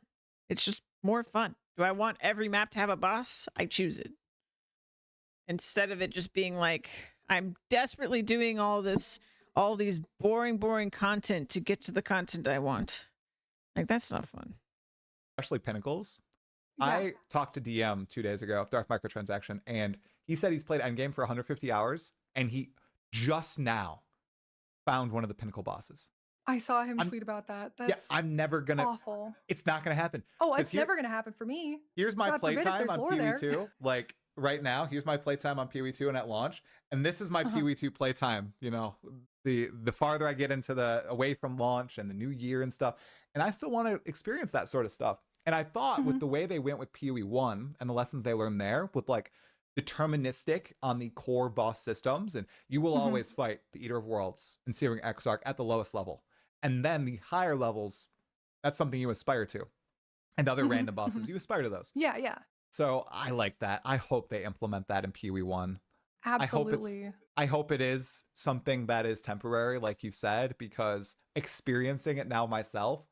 I think the worst part about it for me is that it feels like it's not just even the bosses. It's like, to even get to like the breach boss, for example, it's crazy. Like, because you have to hunt down breaches in the world. So that's already like tons and tons and tons of maps to even find enough breaches to get tablets to maybe get a few more breaches via towers, which you also have to run all the towers, which have nothing in them. And then you finally run enough breaches, you'll get one breach stone, and then you get one shot at that thing. And then what if you like don't do it fast enough? Oops.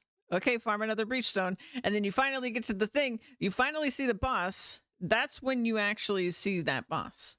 It's like just getting to the boss is like a whole nother thing. Like getting to the content should not be what playing the game is. It should just be you are playing the content. Like, I understand if the boss, I honestly wouldn't even mind too much if the bosses were more earned things, like with the breachstone and whatever. But why can't I just do breaches? Why can't I just do expeditions? Like, why'd I have to do so many maps that are just completely empty? It sucks. I have so much feedback for Endgame, and I think acts 1 through 3 are excellent. Best time in the game so far, hands down. Oh, like, absolutely. They're so fun. And it feels really like every time you get an upgrade, it feels meaningful. I mean, vendors have good stuff. So you actually look for the vendors because God forbid you can't craft anything yourself. But, you know, but still there is good stuff and there's good meaningful and just everything about it is so much fun to play. And then I got to maps and I was kind of like, ooh.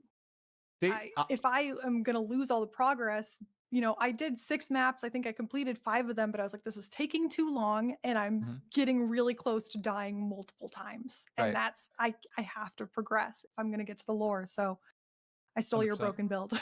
There you go. Yeah, I lucked out too. So I lucked into the best class in the game, the monk, and then invoker. So hopefully you'll have a better time at endgame because he's pretty strong. He's good. Oh, so yeah, I'm killing bosses before they can do anything. It's silly. I gotta play a ranger noodle. I gotta try my own build on a ranger and see what happens. Yeah. Because then I'll get all the boss dialogue. That's cool. Yeah, no, for sure. I definitely have the full poem recorded. I can send it to you. Okay, good. Okay, so Act 2 obviously ends with Jumanra dying, Sekhmet Sala helping us out there, and the Hooded One reveals himself to be Sin. Okay. It obviously was confirmed to me when I'm playing through, and it says, oh, you just killed Jumanra. You're at the Shrine of Garricon. And I'm like, all right, here we go. Was that beautiful? It almost felt like have you played Baldur's Gate like 1 or 2 or even 3? I don't know why. I've played 3. You've played 3. Okay. I haven't played 3, but in Baldur's Gate 1 and 2, this is going to sound so weird. I'm so sorry, chat and Noodle. They're like romance scenes in 1 and 2. It's not, explicit, but it's like, nice music begins to play and it's like really calming and everything. And you're like, oh, this is going to be a really emotional moment. As soon as I read like Shrine of Garricon and it's like, go talk to the Hooded One, and that music started playing, I was like, oh my God, I'm going to get one of these moments in Path of Exile 2. This is so good. What was your first reaction to that whole entire scene? Well, I had already figured out that he was Sin. It was pretty clear. And also then realizing that we're following Orbala's path to basically becoming Garricon, right? Which is really, really cool. But like their relationship, it always felt a little silly in PoE 1, just in the fact that he's like, gosh, I really loved her. Gotta kill her though. I had to create the beast to stop my wife and my daughter from fighting each other and breaking humanity. But yeah, I mean, it's a beautiful shrine. His dialogue is really interesting to hear him talk about like divine love versus mortal love and like how she lost herself because she became the god that people saw her as. And it was just really, it was interesting in the story. It was also interesting in the implications of like divinity and how that works. Like him talking about when perception becomes reality. And then I was kind of thinking about the King and the Mists and the Nameless and how that works and like the parallels of the Viridian Wildwood and divinity. And I was like, man, it was like a dense nugget of, it's so good. I love Act 2. Yeah. But we should probably talk about Act 3. What? Say again? I said we should probably talk about Act 3. Okay, we should. I know. If we can go a tad, are you okay with going a tad longer? Oh yeah. An hour? You're okay. Cool. When you were like an hour, I was like, I was an idiot. I'll try my best. No, totally wasn't thinking. I can't even make one video in an hour. We can go longer. Okay, so Act 2 ends. We go into Act 3. From the initial early access trailer, we all know who's awaiting us in Act 3. I mean, when I first saw the snippet and I saw the gloves, I was like, yo, I know. I know who that is. So, Act 3, do we just skip straight to him, you think? Anything interesting leading up? Uh, not really. I don't. I guess. Oh, anything I would interesting? okay. Here, I'll say this. Maybe Okay. maybe you agree, maybe you don't agree. Elva? I don't know about Elva in Act 3. I feel like she was almost maybe not too jokey. Maybe that. Too lighthearted. I think they were trying to insert a little bit of that into the story and then have the explorer guy be her kind of counterpart, you know? Mm-hmm. But I don't know. Elva didn't have the charm for me as she does in PoE 1. Well, it's because she's still a baby. She's the youngest we've ever met her. Okay. This is the Reliquarians. She's founding the Reliquarians. Is that what it she tells is? us about She's in younger than when we know her in PoE. Okay, so That's can you explain this to me? Kitten. I didn't realize. Doriani, the Doriani fight. I'm just an idiot, okay? Because I'm trying to piece together what the hell he's telling us.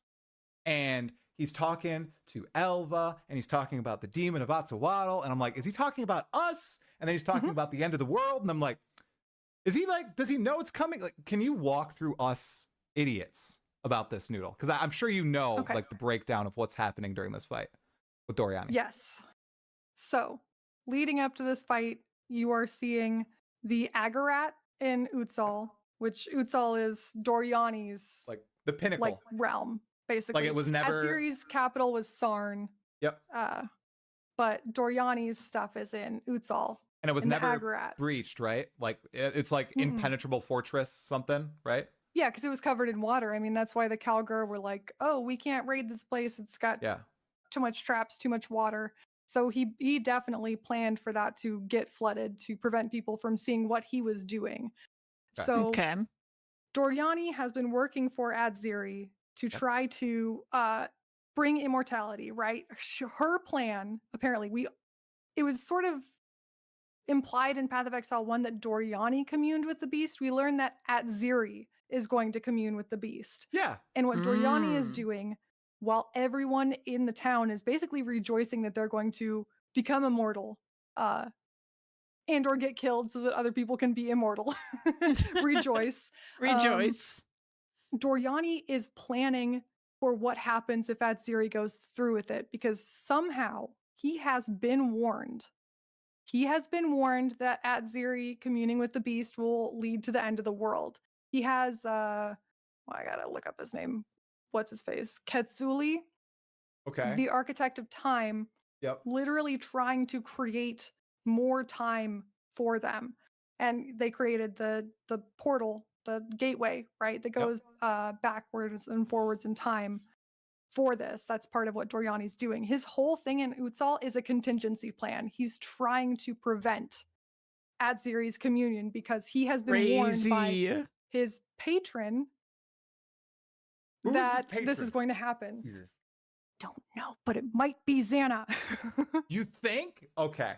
People gonna be real excited about that. I do think. Because it's somebody who has knowledge of the Atlas. It's somebody who has knowledge of Alva. It's somebody who has knowledge of us. I gotta cover my face. I'm sorry. Okay, so Doriani's creating the gateway he knows to stop this happening. He has been warned by someone who knows about Alva and knows about us, the demon of Atzawaddle. We're the demon of Atzawaddle? We are the demon of Atzawaddle. Why are we the demon of Atzawaddle? Wouldn't that be Elva? Because does he know about her raiding Alva the hasn't temple? gone back yet. Wait, Elva has so Elva wait, okay. People are arguing about this in the chat. Elva in PoE 2 is young Elva, and Elva in PoE 1 is older Elva, who is okay, so post creating her little society, post raiding the Temple of Atzawaddle, or like in transit of raiding the Temple of Atzawaddle. And PoE 2 Xana is past Elva, so no Temple of Atzawaddle or anything like that. Yeah, she has not been to the Temple of Atzawaddle. Why That's how she learns demon? we witness her using her blood magic. Right. What was your question? Why are we the demon of Atzawaddle? Why is he calling us that? Because I think that either we will go there or he's talking to the player. Okay, right. That's what confused me. Because I'm like, are we like the fact that she thinks Doriani is talking to the player This got me so curious what she thinks about the end game stuff, because I feel like there's some like wall breaking stuff where they're just like, yeah, this is the worst timeline because this is early access and it's going to get better and we'll only be here for a year because that's how long early access will be. Like there's so many like weird lines in the end that like seem like wall breaking stuff. And a lot of them are said by Doriani, and then the rest are said by the expedition crew that I saw, at least. Exile from is he referencing the Exile from PoE1? Is he talking about Alva? He can't be if it's young Alva. That was one thing that was throwing me out. Yeah, and also he's not facing Alva when he says that. He's facing us. He's like, finally, the demon of Atsuatl. Like, yeah. Me. What is going on? Yeah. I feel like, okay, no, keep the rundown. I had to ask that question to make sure I wasn't crazy. But there's no Atsuatl in this story. That's the only time it's really mentioned. And I was like, Doriani, dude, what are you talking about, man? And Alva hasn't been there yet because she doesn't go there until PoE 1, which is in the past future. But like if he's like looking through time, he could have just already seen that. So he's or, like, trying to prevent this event from happening. I'm sure in a way he was warned that whoever is quote unquote the demon of Atsuatl or whoever is doing this time travel stuff is the one that is going to come and like bring this about, you know, the downfall or stop him. Yeah, that's what I was trying to say. From being able to stop Atziri. I'm not super sure because it is really inevitable, right? Like he's doing is contingency. He's not actively stopping Atziri. He's just trying to buy more time, whatever that means. But yeah, his whole fight against us is because he was warned that if we came, that is the sign that it is the end time. So interesting. And it's too late. That's so interesting. And if it is Zana, timey-wimey. I wonder, is she perhaps warning him about the exile of PoE1? No, that doesn't make sense. I don't know. Like, I'm trying to think why the Atsuatl thing is playing into here. I feel like it has to do somehow with PoE1, and I don't know. The story obviously is very unfinished. We have half of it unfinished, and we've heard from the devs that Act 6 especially is crazy, and it's just a roller coaster beginning to end, like just no stops. It's just going wild. I don't know what that's going to be because obviously it ends right now with us going into the end game and the cataclysm happening. Right? Atziri communes with him. Doriani fails, but Doriani survives. And we're dealing with the aftermath.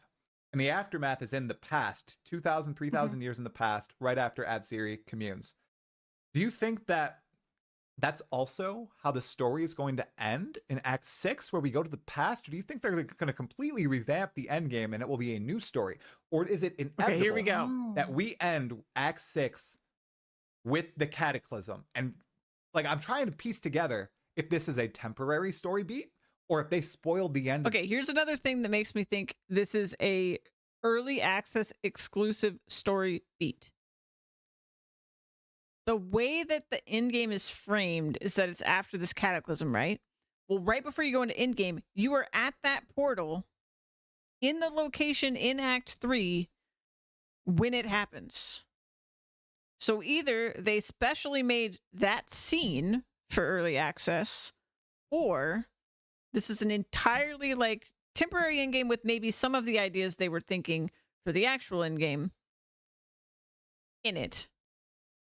And like that scene is injected because it doesn't happen the first time.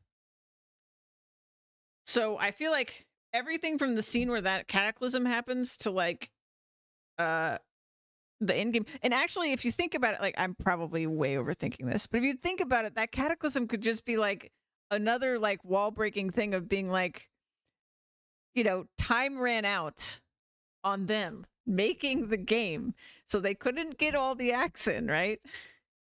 That's the cataclysm in real life. And then they just put the cataclysm. And I'm probably way overthinking this, but like the cataclysm happened because it was like, you know, like what happened in real life with the development of this and of early access. And that's just, it's all just a play on that. Because because here's the other thing that like is crazy about the expedition people, right?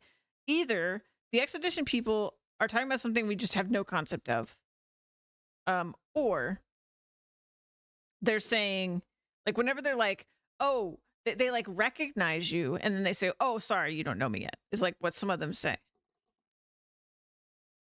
So they either recognize you, I don't know. I actually can't think of a way that it's not what I think it is, but I feel like I'm maybe just trapped in my own thoughts here. But like, it's like they're saying, you don't know me yet because, you know, I'm going to be in a later act. You know, we're going to meet in King's March. But I guess they could just be saying, like, because they know that they're clearly aware that they're in the past. Maybe they don't recognize it. They really sound like they recognize us, though. I was like, maybe they think they don't recognize us, and they're like, you just don't know me yet. But like, I think the way they phrase it, it wouldn't make sense. If they think we don't know them yet, then the events of the current endgame have to be before Acts 4, 5, and 6. They have to be.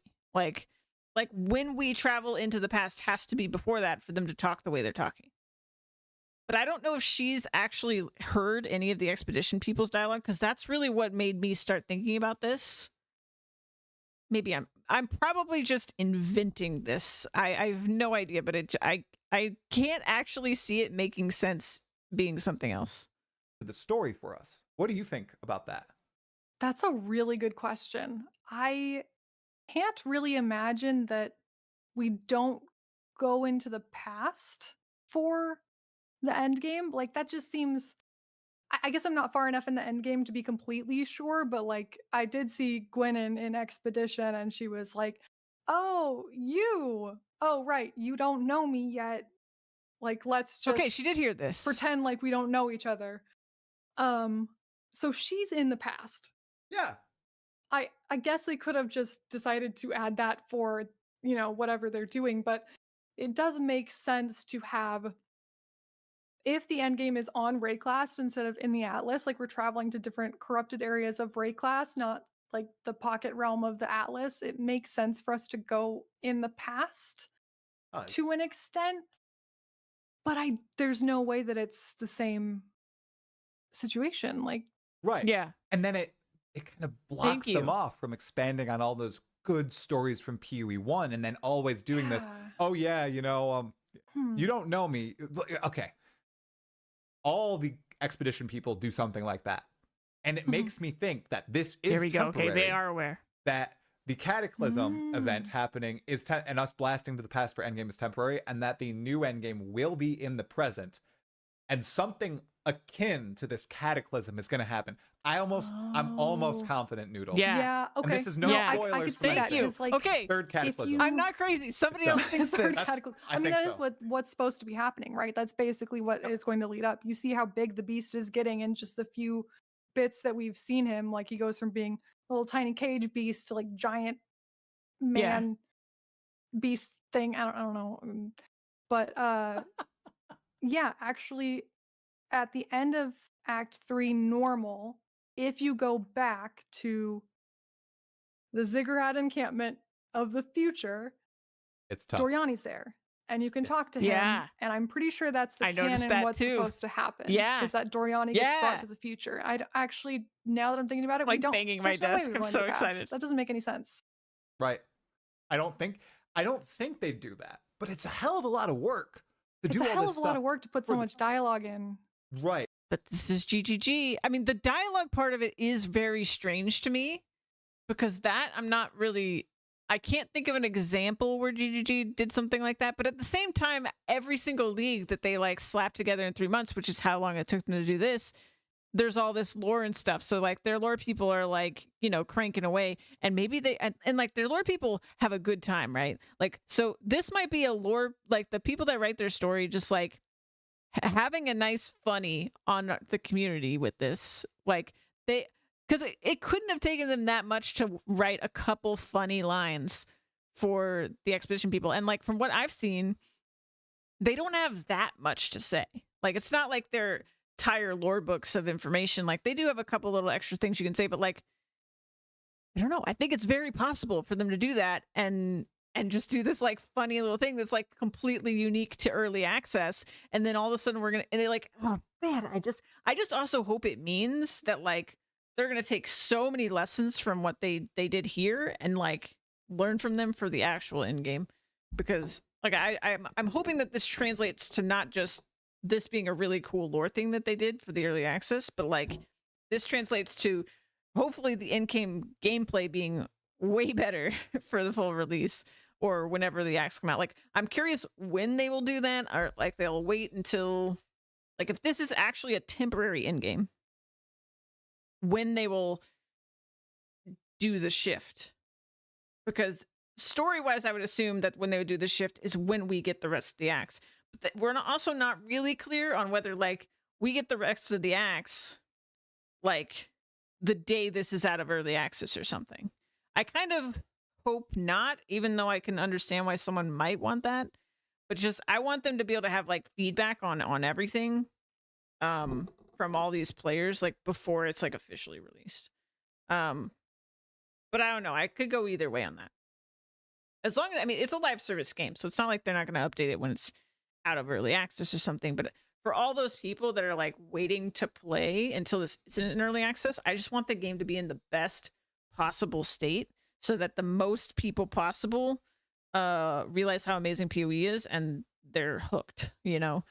I don't want any weird hiccups that could have easily been spotted by the, you know, million whatever players that have early access right now before it came out of early access. Because like that's the other thing. It's like, how big is this game going to be when it's free? I just don't even know. Right. So it's like, really, are you guys Or trying like to double cross us? What's going on? I mean, they do put a lot of dialogue in sometimes for like a 1-year end game cycle and then remove it, rip all that awesome dialogue that I missed about Shaper and Zana and the Elder. Oh, I That's listened true. to all that on Oriath they have done that and everything just so I could experience it. So maybe that's what they're pulling. But you're so right, because Doriani in okay, what kind of weird move is that? I'm so Doriani's in the present. What? Like, holy I'm crap. just still so shocked that they're showing him. Like the first time we go through the portal, that's what I expected, because we all go through the portal together at the end of normal Act 3. And the whole talking with Alva and Doriana was like, come back with us, and he said okay. So like that was what I was expecting to happen. And then like, you know, you go through the portal and then you're like, oh, I'm on the beach, like, you know. So and then at the end of Cruel, it's like Cataclysm and stuff. So I don't know, it just makes more and more sense. The more I talk about it, the more I think about it, the more it makes sense, and I'm excited. I thought about just making a compilation of every video in which I guessed that it was Doriani and was scorned by it not being Doriani. Like I think I could make probably a 5-minute compilation of just me speculating that maybe this means Doriani is gonna show up in PoE 1 and it never happened. Yeah. Even with the Trial of the Ancestors, I was like, they're saying Doriani's missing, but I'm not gonna fall for that again. Okay. Yes, please. I was just gonna ask you about Hinakora's dialogue and Doriani. Is that the only reference? Hinakora says, Doriani's missing, right? Randomly in one of her little spiels. Is that the only reference to him explicitly? She says it twice, but yes, yeah. Okay, so is he missing from where? The past? Because from the past, locked him up and put what the what? Because we need the whole story. I don't. That's crazy. Matt dude. has been cooking for 6 years. He's just been like, all right, you know, you're delaying because of this WASD stuff. All right, we're just gonna go all in on this final part of we're putting in Doriani. You know, Noodle's guessing Zana. Zana is the one, the patron. Oh. That's what I'm thinking. I just don't know who else would have that knowledge.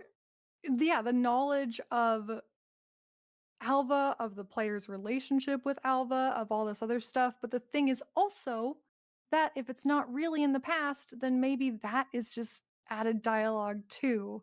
Maybe. Oh. Maybe. But then very how is possible. are they gonna just take out the Atalui and Ketsuli, like the two architects that are there? Maybe. They have so much dialogue. You know what, Noodle? I actually haven't listened to their dialogue. Is it good? I haven't. Yeah. It's Oh, it's good. Yeah, you should listen to it. It's pretty I haven't listened to it yet important. either, actually. Okay. After this, I will listen to their dialogue. Especially okay? the Blood Priestess. Sorry. She has a lot of stuff to say about every single civilization, basically, on Oh. Rayclast. Oh, Wow. really? I didn't know Yeah. that. Oh, that's exciting. Okay, I'll definitely it's check good it out. stuff. Noodle, do you think that this guy has anything to do with the PoE2 story in the slightest? Is there a chance that Valdo somehow makes it back? Probably not. No, but it could be a hint that Santa's in it. But okay. Well, what if he's somehow in the past too, and you know we drag him from the past to the present before he dies. I don't know. I don't like timeline stuff because my mind is too small, and it sounds like the one that they've gone with for PoE 2 or for Rayclast. For now, obviously there was some stuff going on with the last one to die and everything, but it sounds like that was multiverse. See? You mean Small brain. Alva? Alva. Yes, it was Alva, right? Last to die, Alva. Yep. Is it everything that has happened in the present? You can't change the past, right? Is that what they're going for? Like the past has already been written, even if you're time traveling. Everything that's already happened in the future has happened because someone time traveled into the past and already done that. Is that the one they're going with? Because I know there's a lot of different time travel theories. Theories of time travel, Alva yeah. seems to view it, at least youngest Alva. She's like, well, you can't stop us because it already happened. Okay. That's the best one, I feel like, because then otherwise there's constant butterfly effects, I feel like. Yeah, absolutely. Although I wouldn't really put it past them to sort of challenge Alva's opinion on the time travel. I think in general, time travel should be reduced to a silly mechanic and not part of your story because you're going to have some serious problems. I mean, I'm fine with Alva doing it. I don't think that we should do it. Yeah, no. In fact, yeah. It's crazy. Don't I do wonder time if we're going to travel, do any kids. more. Or if this is, it was just the Act 3 stuff, and then we're staying in the present for 4, 5, 6.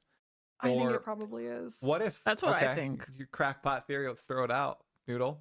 Act 6, you know how Fall of Oriath was like retreading all of Acts 1 through 4 of PoE 1, right?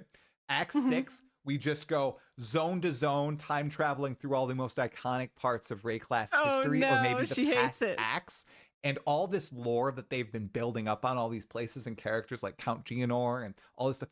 We're just going to go through the most iconic moments for some reason to collect all this shit to stop the beast, who's going to be full power, destroying everything across Rayclast. And we got to do some major time travel. You want a time travel montage? That's your Act 6 pitch? Maybe it's a time travel montage. I feel like they're going to double dip into the time travel. If they've done it once, I feel like it's going to happen again. It might bite them, though. I think the multiverse for One League was good. And it didn't really, like, sure, it's in the broader PoE lore now, but it's not something you can go in game and find, right? Yeah. I feel like time travel's the same way. You know, like Alva did in Incursion, right? I can dig it. Yeah. Yeah. For sure. Okay. Okay, I have a question for you. Oh, you do? Oh, shoot. Crap. So, Oriana, the Countess, they mention when she's in Esamir, they're like, oh, she's from the Vastiri Plains. But when you're in the Vastiri Plains, they say she came to us from the south. Where do you think Oriana's from? Or do you know something? You have a look like you know something. He knows something. I know where she's from. I can't answer no. it. You said there were spoilers. Don't tell me then. Don't tell me then. I don't want to lie. I can tell from your face. I know. You have a face. That's why so easy to read. His face. Okay, I get the lore book. I get the art book. I'm calling it a lore book. I get the art book. I open it up to the table of contents, and it's like Acts 1 through 5, and it names each of them. And I'm like, oh, immediately just like spoilers. Oh. Yeah, because I only know about a little of Act 4 because I played it at Exile. Well, they were originally planning to release all the acts. They haven't really mentioned it so I'm sure it was just like footage or any proof or anything. Nope. But and man, they spoiled Act 5 right there. I couldn't hold back. Yikes. I had to look. You were like, oh no. Anyway. Yeah. I held it in for about half an hour, Noodle, and then I opened it back up and was like, Did you all just right, like run downstairs with the book like, everybody look? They have lore in there, you know, they have character art, and that's all I'll That's say. so I don't want to tempting. spoil anything. But I don't know. But I don't okay, know if I will say this too. should. Okay. Act 6, not in there. Which Not in there. feeds into the what the hell is Act 6? What is it? Okay. Yeah. Because if they're willing to lay it all out, right? Yeah, all Literally the rest of it. Right. And then they're like, but Act 6, you know, we're not doing that. That's a you know? secret. Right. That's a big secret. It So could have just I'm been very that excited. it wasn't I'm done or excited for all the something, acts, I but guess. Yeah. When Act they made 6 the is art very book. curious. Okay, now I want to ask you, where do you think Oriana is from? Well, they say that she's from the south of the Vastiri, which is basically everywhere. Good. Could Good. be anywhere. If I had to guess based on her accent, I'd say she's from Oriath. But I feel Try like not to reveal it with is a this different face. place. I feel like it is a place that maybe we don't know as much about, that might have motivations that we don't know as much about. But I go back to her in the, I don't remember if it was the first teaser trailer for gameplay of Path of Exile 2. It was one of the trailers where they have her basically looking at an image of innocence in like a room with a bunch of flowers and almost like a looks like a funeral. It's very interesting. And Innocence says he is going to the farthest south regions, which makes me think there's some connection between that south that Innocence is going to, which I don't think is Oriath, but I also don't know what it is, and where Oriana is from. Interesting. Very interesting. I did a great job, chat. Stop scolding me, okay? I held my face in. That's a very interesting theory, and that leads me to someone I'm very curious to think if you believe will appear. Innocence. Is he gonna appear? Come on, his brother's in the story. He's got is Innocence to. gonna come back? He's got to. We have to know what he was doing. Why would they just be like, I'm gonna go south? Like, that's such a weird thing to say. You could just be like, I'm gonna go away, but he's specifically like, I'm going to go to the southernmost region. I'm gonna go to the southest south that one can go. Yeah, and like honestly, the more I learn about the lore and like the way the more things they've dropped on us, and like the hints that this writer has left on us, you know that there's never just something that doesn't mean anything. It means something. There's always a meaning. To the south place where I'm going to be south and I'm going to go far away and think about things while I'm south. You know, like it was just very pointed Right. for him to so specifically mention a region, and not to mention what it is, to give kind of the intrigue of like, okay, where is he going? What's he going to do? And then, you know, obviously Innocence has been laying low, but he wanted to work with, or sorry, Sin has been laying low, but he wanted to work with Innocence. He wanted them to come back together. Clearly that didn't happen. So Innocence has been doing something weird south.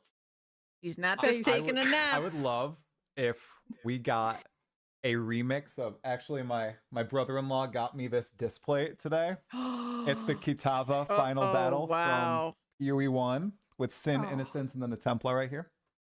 Yeah, need me some Path of Exile final display. battle of PoE 2 ended up being us versus Sin and Innocence somehow. I don't know how it would happen, but that would just be, because I've always, my brother-in-law, he's played PoE 1 through once, and he's loving PoE 2 right now. He's played for a long time. He's only on Cruel, but he's really loved it. He likes the story. He listened to all your videos on Noodle. Didn't listen to mine. He listened to yours. He loved them. He thought they were great. And he's like of the mind, I want to fight Sin.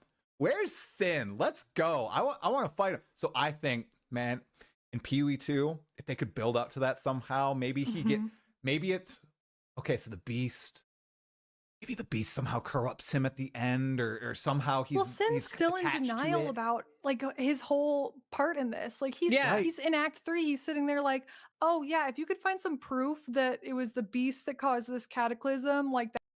The fact that he squirreled away this seed in the first place says so much. Like it's like he was protecting his baby, right? He he couldn't actually fully destroy it. And so, like, in that sense, I could actually see us having a conflict with him, because is he really going to be okay with completely destroying it? Because I don't think he is. He wasn't the first time. It's his baby, right? Like, he made it. So I think there is actually space for a conflict there. That might make me feel better. And it's like, duh, dude, you've seen it happen twice. Well, no, you didn't see it happen twice. You were asleep both times. But like, Sure. it's pretty clear Oh yeah. that the beast is the cause of the cataclysm, and you're now chasing it to prevent a cataclysm. So like, you know that. He has this weird denial of, well, it was supposed to be good, and we just have to keep it away from ambitious men. So innocent. Yeah. Yeah. Like, it's And your women. pet. Oriana, you know? Okay, now we've That's got true, Oriana in yeah. on this. No, I wonder what her motivations are, because everyone that has been promised the beast has had specific motivations. Count Geonor wants to have power so that people can't question his lineage, because he's afraid that everybody thinks that he's not really a pureblood Esmite, because he's not. Jamonra, like the Faradun want everyone to be united. They want to be accepted by the Mariketh. Jamonra was supposed to do that for them so many years ago. So she says, okay, the beast can resurrect Jamonra, and this will unite the Faradun, and we'll take over the Mariketh. Yeah. Well, I think initially it's supposed to be like that we'll all become together. And then, that kind of gets corrupted into fighting the Mariketh. But like, what is her motivation to do it? Yeah, because she seems a lot more... This is a tough podcast to do. She seems a lot more aware.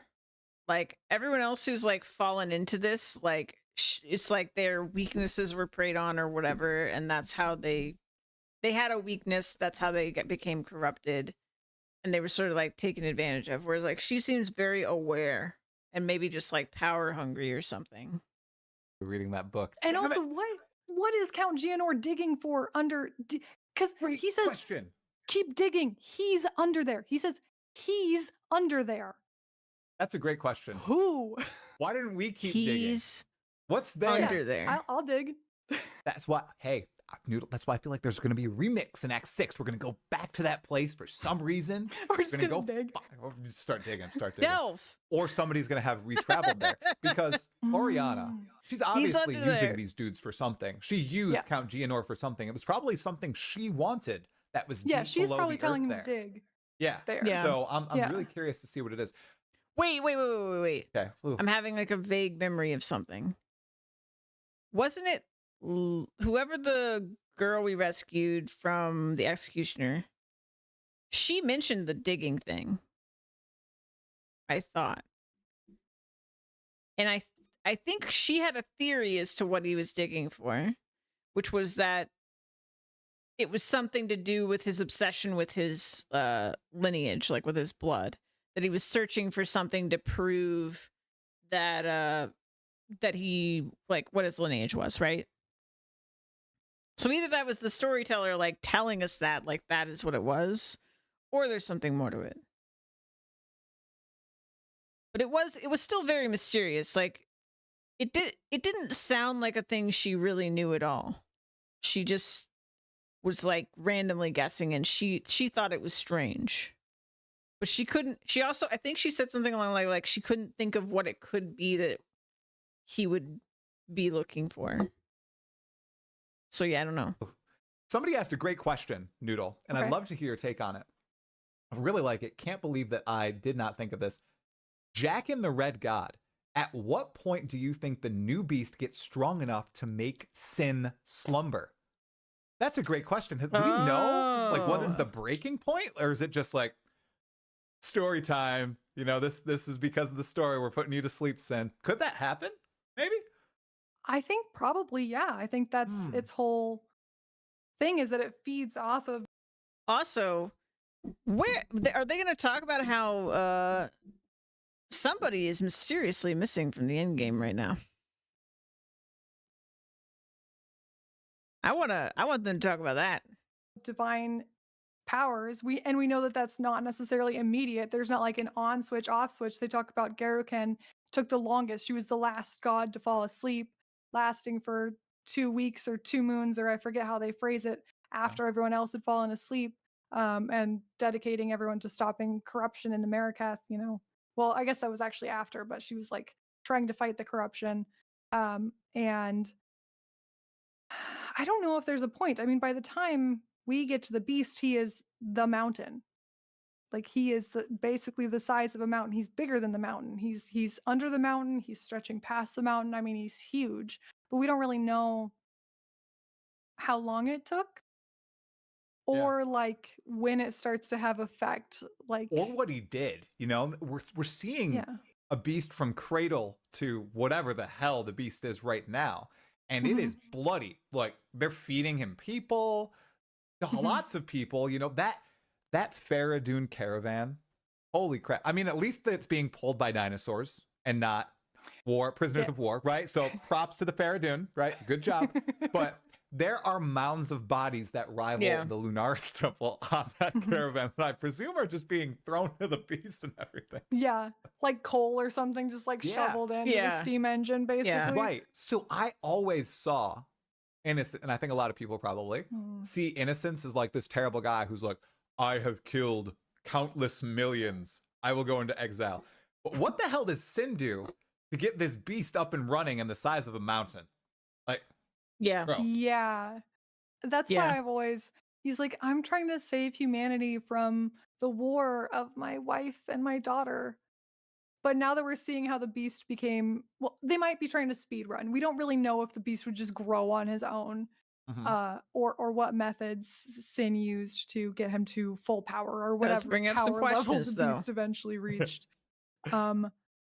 But like, I think that Sin is kind of up his own ass a little bit and sort of just thinks he's really, really good. He's the good guy. He's so much better than all the other gods. And he's talking about Risu defecting and he's like, yeah, I know what it's like to just, you know, have to go against your people. It's so hard. Oh, such a rebel. Yeah. Such a rebel, Sin. Great work, He's just a martyr. Yeah. Sin. Yeah, I would love if we end up taking out Sin at the end of the story and just having a big battle with the dude after PoE 1 doing that big build up to him sucking up all the power of the gods and then piecing out at the end of the story, which also now makes sense because he was hiding from everybody. And then in PoE 2, we're reunited with them. No way he makes it to endgame. Bro, you're done. Yeah, I don't think so either. And I don't think the current endgame is what's going to be happening, but obviously the hooded one isn't there. He's not there. And I would probably think that he might comment on the effects that the beast is having on him. I do not think it's going to put him to sleep. I don't know. I think it would be more interesting to sort of see the effects and then maybe have the final battle with the beast or, you know, whoever is trying to control it, probably Oriana in the beast or whatever's happening. Yeah, the beast has to be a big battle, I presume, in the story. Gosh, there's no way they're just gonna throw it out. That model's been in use for so long. They've been doing so much evolution work on it. And the moment when Jamanra chops the caravan in two. Oh my god. Oh my god. And it's the dichotomy between him and Geonor, where Geonor calls her like Oriana, like, you whore, you leaving me? And Jamanra's like, get the hell out of here, sweetie. Like, let's go. It's so good. I loved it. It was so funny. Yeah. That's a good point. Somebody just had a great call out. Absence of squirrel. Wait, if it eats divine power, that being the beast, and they have the beast there when they dig in Act 1, maybe there's a god buried deep beneath the earth in Ezomir. He's under there. It's got to be somebody that they want to get for the beast, either to feed it or to control it or something. There's some Who could entity. he be? You know, too bad Ezomir is in the far, far north. Unfortunately, and not in the farthest regions of South, because then, you know, Innocence could just be piecing out. It's not Innocence. Innocence is like, when he said South, he just meant underground. Maybe Hinakura put Kitava back in a different stone. There you go. There you go. Yeah, I have no idea, and especially because it's farther north. Right. Like, we don't really. Also, Sin talking about the first ones being like, children have imaginary friends. I was like, Okay. Dude, don't say that too loudly. We're literally in Ezimir right now, man. Could you like, like keep it down? That's so rude. Where is Well, Einar? there's the fight with the Crowbell that says the trial of the Beastmaster or whatever. Yeah. But no Einar. Where's Einar? Wait, he should show up because he was at the first Exile Con. He was? But why wouldn't he show up in Ezimir? I mean, okay, so he's an old man now, right? Maybe he's moved on. Einar is as old as the Viridian Wildwood. True, he's like immortal, right? Right, we He's did learn immortal. that. He's that's definitely true. not a human Okay, being. good. That's true. See, I'm missing get your Einar affliction back lore then. video, Noodle. I know, it's a tough I know. one. I need to put it together. It's I'm just sorry like, for bringing my it up. brain Are exploded. you ready, Exile? And now, when I Wait. saw that because we did Act 1. We did Act 1 in March. And then I was like, oh, they put the King in the Mists in Act 1. Good. Great. Now I have to go back to it anyway. I just have to kind of throw away my desire to tell a coherent story and just kind of put out all the things that happen and say, doesn't really make sense, but don't worry about it. It's so just deal with it. And in the lore book, there is a minor spoiler, not really a spoiler. The druid is what is it? Draenei? What's the word? Like the people of the Viridian Wildwood, what are they called again? The Magi. Not the Magi. It's like it starts with a D, like Draethir or something. I don't know. It's the special. Droct? Is it Droct? Is that how you say it? I thought it was like Dryoct. Dryoct? Dryoct? I don't know. Yeah. I listened to it so many times. Also, that was the other thing. Having to record, I'm bad at pronouncing things. This Affliction League was specifically made to torment me. It's like, let's be philosophical. Let's have characters contradict each other, unclear timelines, and words like Dryoct. Yes. See, it's tough. Yeah, that's the word. He's apparently also a member of the Wildwood in some way, which is cool, right? So there's the druid guy. I'm very excited for him. Come on, druids, come out, please. ASAP. I really want to turn into a bear. I don't care about anything else. Let me be a bear. Yeah, for druid, I'm most interested in bear form as well. I really want to be a bear. And hear his voice But we lines. don't know what the other he's form got that is, thick but- Scottish accent too. So it's gonna fill a hole in my heart right now in Path of Exile because the merc, he's like a Cockney dude, you know, doing my typical Dungeons and Dragons random NPC accent, right? And he does it pretty well, so it's fine. I wonder then, because that's like Thane Jorgen, like is sort of has a similar. Yep. Very possible. He's from Isles of Scoth, though, so that's like southern Ezimir, where all the Ezimite stuff in Ezimir happens. Apparently, not going to be more of it, Noodles. I'm sorry. This was it. This was it.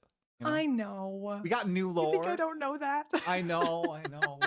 I really like the Rust Vale. I thought that was one of the coolest thematic areas. Like it and they made it feel with the monster density in that place like it was a battleground. Like when you raise the dead, there's actually a crap load of dead people, and you're like, oh yeah, you know, this feels like it was an ancient battlefield. That was good. I know you don't like you weren't a fan of like the surface level of Act 1, and you're a big fan of Act 2.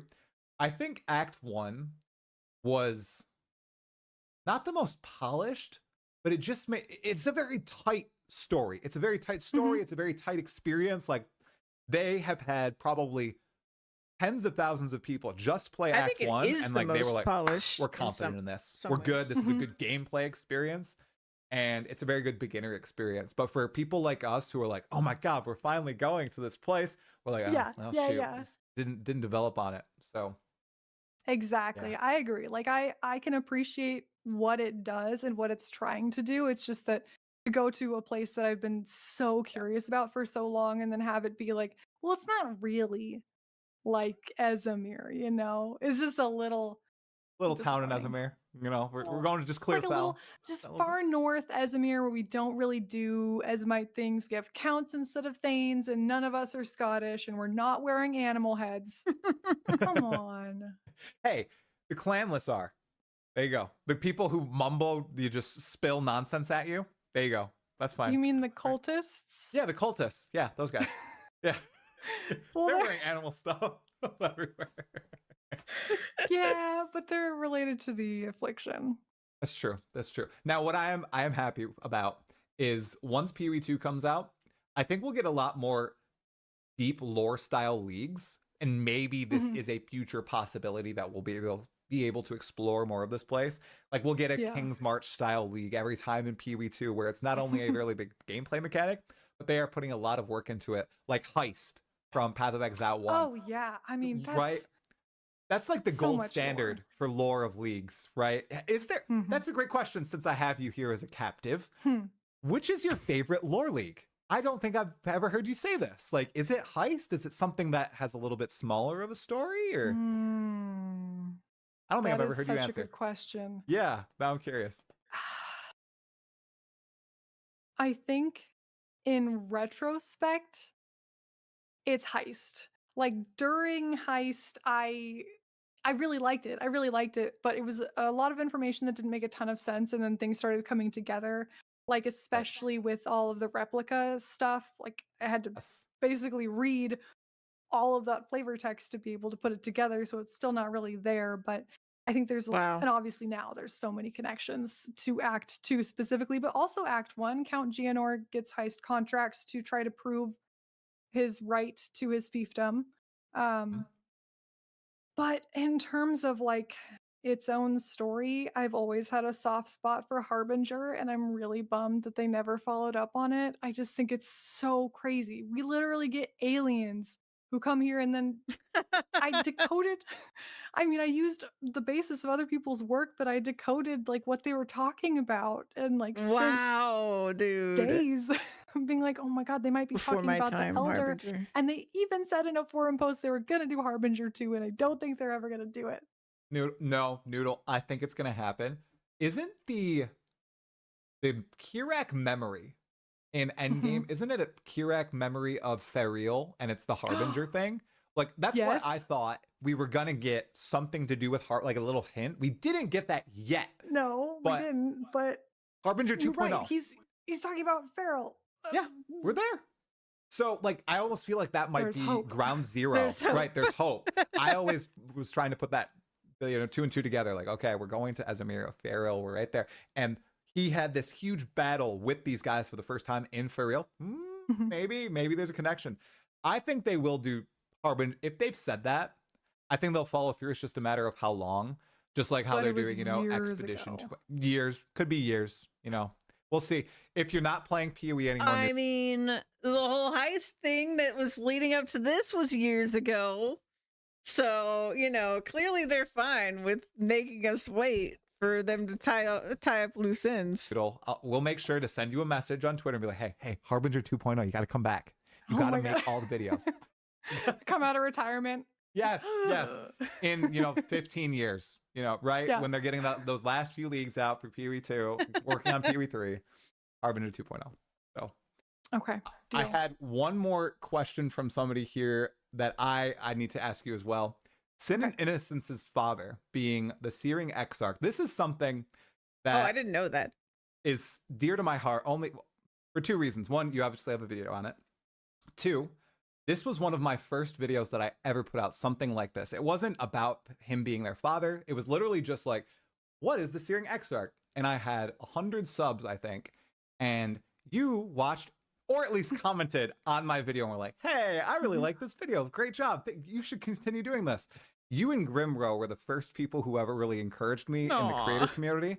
And I thank you so much for it. Aw. I really appreciate it. Oh, this is so Then, cute. now, forevermore. Thank you so much. With all that being said, Searing Exarch, the dad of Sin and Innocence, or someone just, you know, from a different world?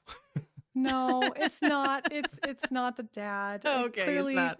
cleansing fire in some form. So the Eldritch Force in some form, which I've seen some speculation that there might be an endgame boss that might be the form that was here, which I'm not going to say because I know some people, spoilers, whatever, but if you know, you know. Yep. But I know now. I don't think it was exactly the Searing Exarch. However, clearly that iconography is associated with the force, the cleansing fire. And Innocence just saw whatever he saw that was related to the cleansing fire and was like, I'm gonna take that. I'm gonna take that. And he started using it everywhere. And it stayed forevermore. And I wonder if we'll see more of it. I know you said the endgame boss. I learned the name thanks to Elon. Thank you so much, Elon. Really appreciate seeing that at the top of my Twitter feed. Unfollowed him, blocked him, everything, and it still appeared there. Dang it, man. So I know the name, and after hearing that you get one chance and it will take a really long time, I might watch the fight because I just want to know it. Hopefully somebody does like a commentary less lore playthrough, because I presume that he has dialogue and some cool info. Like, I haven't seen the battlefield. I think if it takes you long enough to do the fight that you see the dialogue, you're not gonna beat him. Right. See, I've heard there's a lot of powerful one shots. Maybe it sounds like there might be some timers going on where if there's a DPS check. So yeah, I'll probably have to just listen to it because I'm very interested. I know. I'm at the same point. I'm like, I really didn't want to get any spoilers, but I'm like, this is taking me too long. And right. I've been seeing some comments and I'm like, what? I need to see that. I want to know. But I also want to get there. I know. Maybe I really hope with all the feedback coming their way that they will change a little bit on this front. I was an avid defender and still am, to the chagrin of many, of the experience you have in Acts 1 through 3. I think that's peak. I think that's great. I actually think that more of the game should be like that. I hope Acts 4 through 6 are like that. I think that the end game genie is already out of the bottle, and it's already so fast, and if it changes, I feel like we'll have arch nemesis on steroids, which sucks, but gotta accept it. Maybe they'll flatten the curve out a little bit there. But I feel like a lot of these end game things, these shots in the dark that they took with the one portal, with the grind for 200 hours to fight a pinnacle once, I feel like they're gonna change that. I really do. It's gotta be. I really think it's gotta be a patch that they just put in to get it out, because obviously the I don't end game know. is I going think I to be- have a little bit more hope than even Try does on this particular thing, because like we were just theorizing, if this really is just like a thing they slammed together, basically a league in the form of an end game for early access, specifically with its own like alternate timeline, shenanigans, everything, then that gives them the opportunity to completely change things up when they make the real end game. And I don't know. I'm still just the thing I'm holding out hope for, that like I hope they will shift to, but I'm not. There's nothing that tells me that they will, I guess, other than like one thing Jonathan said before this came out, where he was like acknowledging that the strength of Path of Exile 1's endgame is player choice. I really, really hope that mindset changes how the endgame works to be more like, I actually could focus on something and I don't have to like farm a bunch of empty maps in order to do the content I want to do. I just think that part of it, I really, really, really hope changes. Like that's my number one thing that I want changed about endgame. Like I could live with everything else if I had that. And then it comes down to like what they're saying, where it's like, yeah, there's definitely a situation here where like you're especially with finding the bosses, like getting to the point where you find the boss and stuff. But I think it's exacerbated by the fact that you have to do these empty maps. If you were just happily grinding away at your favorite piece of content, first of all, like in the breach example, you'd get breaches faster. You would do, all your maps would be breach maps, so you would farm breach faster. Like it's just in less time, in more time doing what you wanted to do, and it would be faster. And then grinding back up to fight the boss again wouldn't be as much work. So who knows how much that one step would go towards making it better. And I can't really speak to it because I haven't grinded to a boss yet, so I don't really know truly what the experience is. But I mean, what he just said, if it's 200 hours to get one attempt, that does sound absolutely insane. Like that's what a PoE enjoyer would, like a really heavy PoE enjoyer would spend in a league, on the entire league, not just on getting access to one boss. Like that's crazy. So yeah, that does sound like it needs to change if that's not an exaggeration. Yeah, but for me, I'm just like, I just want the choice. I was like, I don't mind the big maps. I don't mind the concept of the towers if it was shifted to be juice only. Like, I don't mind if I can't run like the actually really efficient version of the content unless I go to the towers or whatever. But yeah, the towers are also really boring. I feel like that needs to change. Honestly, I just think you shouldn't have to run the tower, or the tower is just like a boss gauntlet or a boss or something, and it's not like just the most boring repetitive map that you do over and over again every time you want to juice any of the maps, like something like that.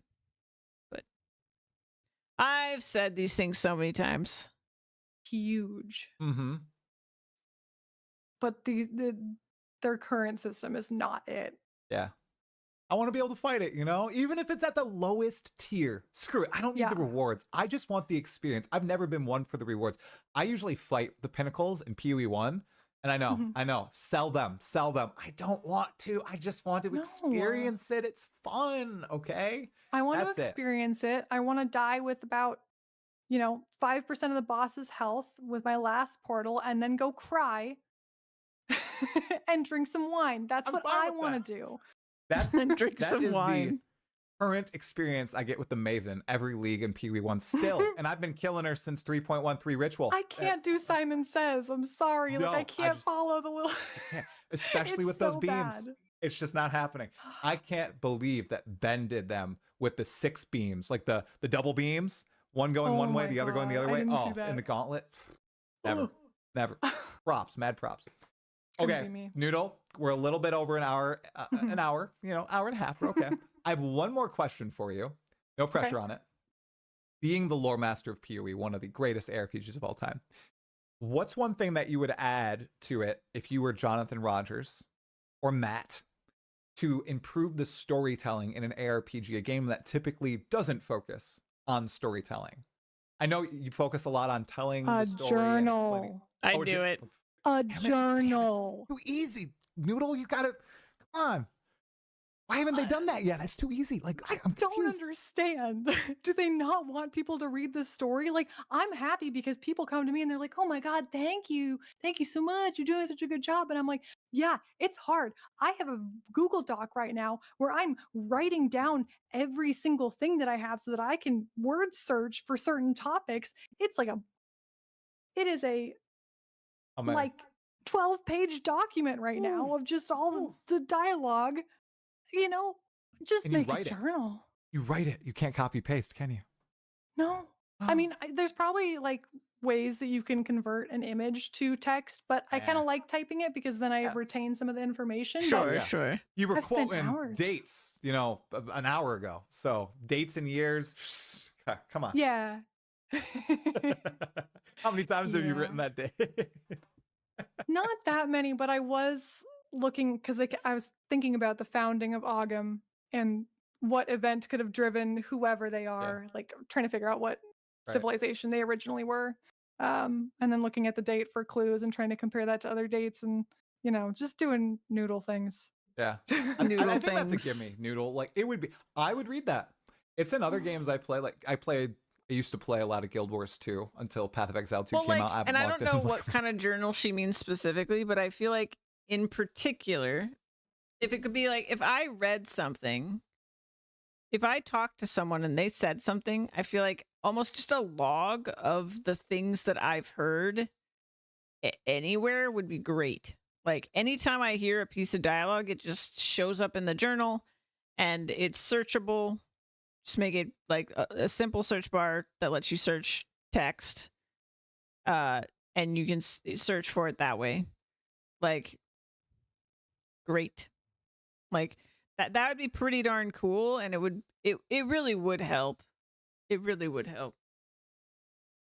I am surprised though, after the way Jonathan was talking, that we didn't get. So first of all, I didn't even get a single cutscene, unless you include like the colorless parts between the acts, which is probably what Jonathan was talking about. But I didn't even get the first one that apparently, like Lola said she saw on console. Like I never even saw that in the game.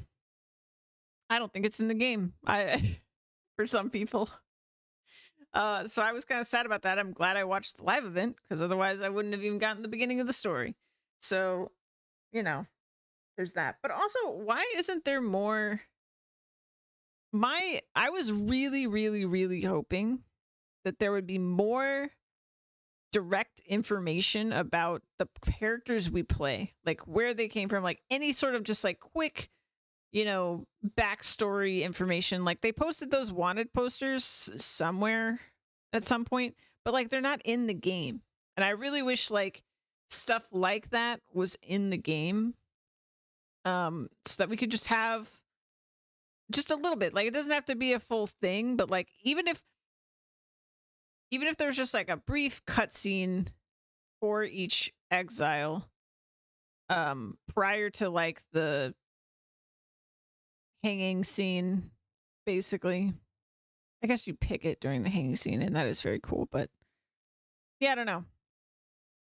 Or like maybe in the hanging scene you could like click on something to watch a little cutscene about them, and like it could literally be like 2 minutes to 5 minutes long, and like it could include the thing like the wanted poster and like just who they are and where they come from, and like why don't we know who we are, you know? Like I feel like that's basic the storytelling stuff. I should know, unless I have amnesia, which I'm pretty sure we don't because all the characters talk like they don't.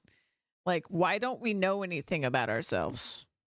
Like that part bothers me a lot in both PoE 1 and now in PoE 2. It's like I want to know who I am. Like tell me who I am. Like don't force it, I guess, because not everyone wants that, but like just let me watch it if I want to watch it. I don't get it. The app. And they have the personal story and they have a journal that it doesn't even do what I think they could do in PoE 2, which is lay out the dialogue and everything. It tells the story in a new way. Like they rewrite what happens and they summarize it. That's really cool. I would love that in PoE 2 as well. But even just just an index. Right. Like you open it up and it says, this act, this person. Here's the dialogues that you saw. It doesn't even have to say all of them. Maybe it just shows the ones that you decided to open. I don't know. Yeah. Please help me. Like big fan.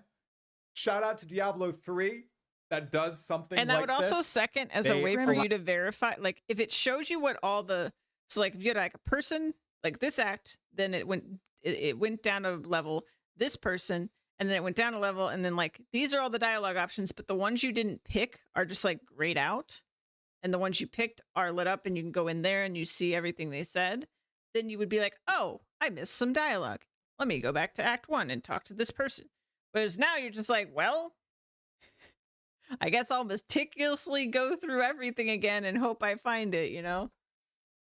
Allow you to listen to journals and everything, and they like you can listen to Deckard Cain as you're moving through an area, and you have physical items that are journals. I would love that in PoE 2. Let me listen to the lore. It would be such a simple fix that, because the thing is, most people just don't want to stand still for that long, and that's fine. But let's say you're sitting in your hideout and you are trying to trade for something and you're stuck there for minutes. You could like open your journal and read, like listen to the dialogue while you're trading. Win-win. What? I just had a, oh no. I can see it now, Noodle. Next year's core supporter pack, $480 tier. Your character journal, hideout decoration. No. That would be just a decoration, like it doesn't do anything.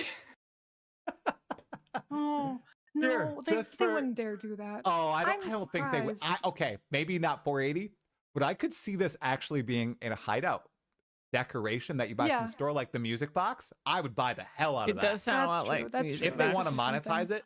Hey, GGG, if you're listening.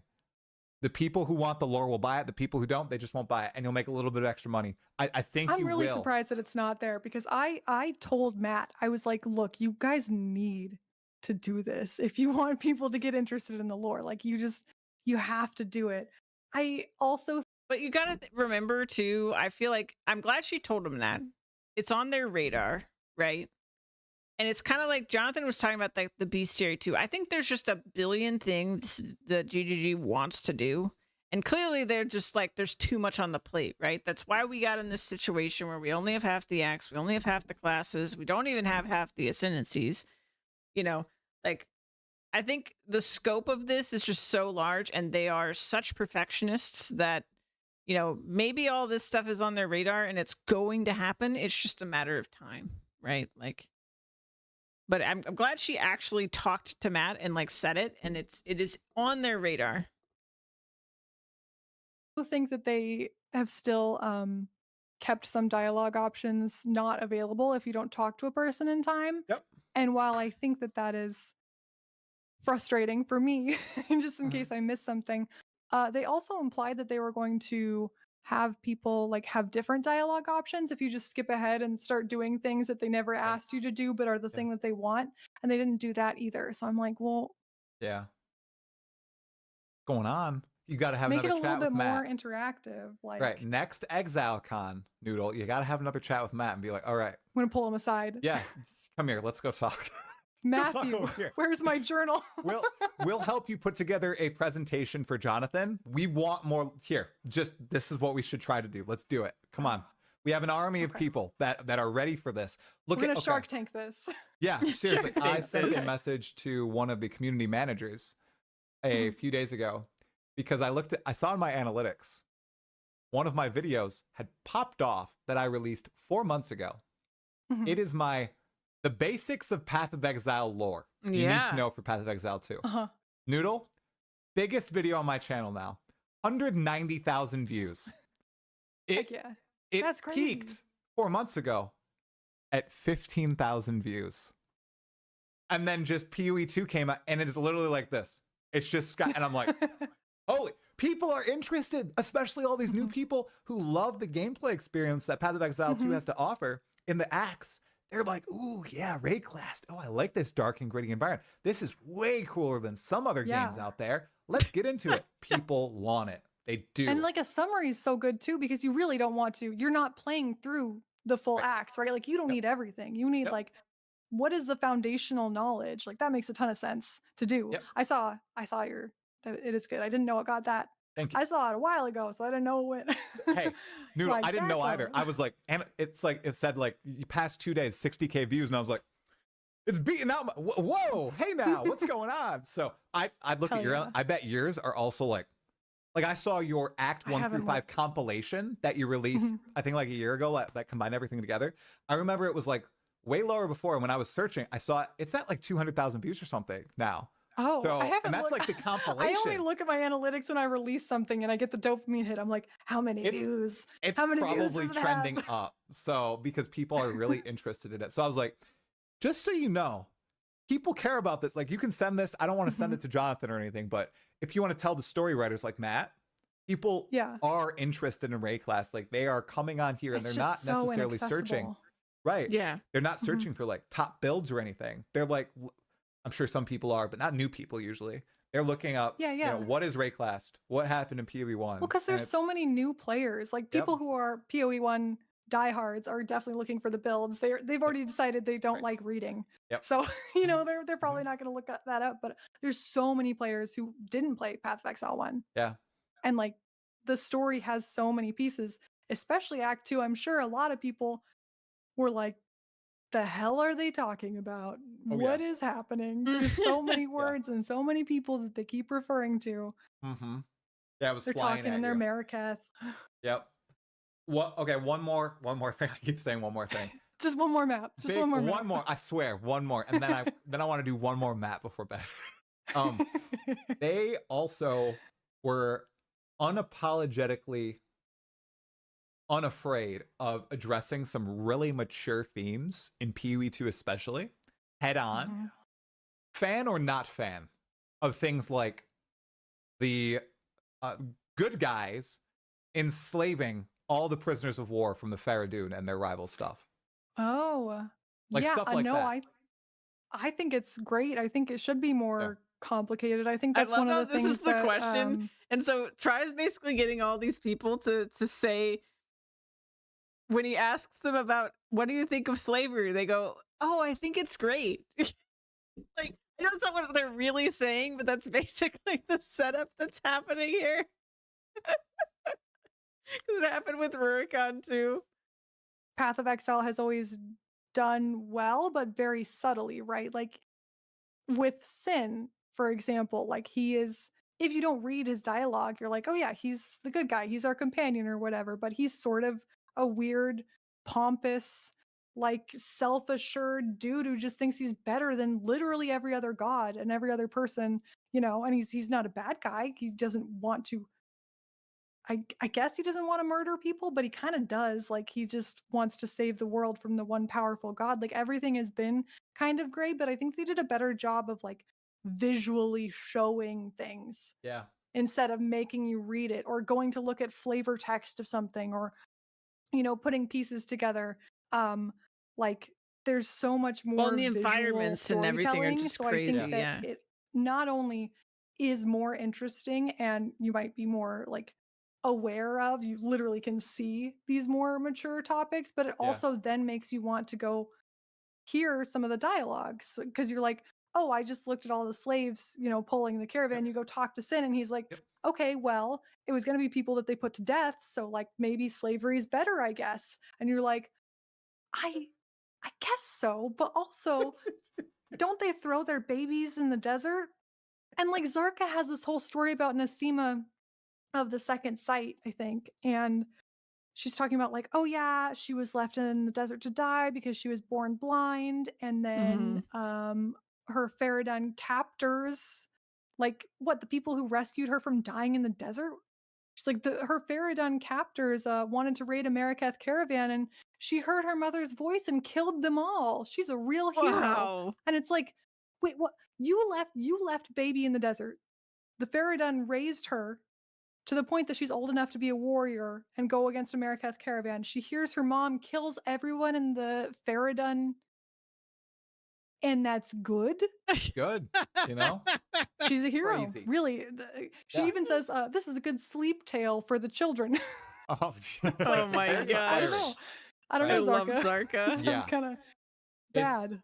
I'm personally a fan of it too. It just Yeah. further shows that they really respect their audience and they're like, this is a rated mature game. We believe Mhm. you are mature and can understand these topics that we're not saying. When we have people who are like, yeah, we're using slaves, that you're instantly like, oh, it must be good, right? No, not at Yeah. all. It's freaking terrible.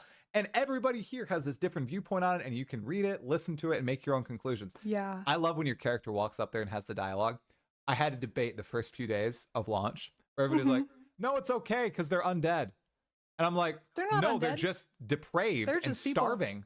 They're not undead. And the witch even says, They're this would be a prisoners. lot easier if they were all dead, like undead. I'm like, That's great. so she walks up Witch there, it's lines, like, man. yeah, like, thank you for proving everybody wrong, witch. I really appreciate that. So. Yeah, no, they're just starving and they're going to be worked until they die. Yeah, they're emaciated. And then they're going to And be left in the sands. Mhm. Yeah. And then the Faradun have giant dinosaurs pulling their caravans, by the way. It's just- yeah, which is really sick.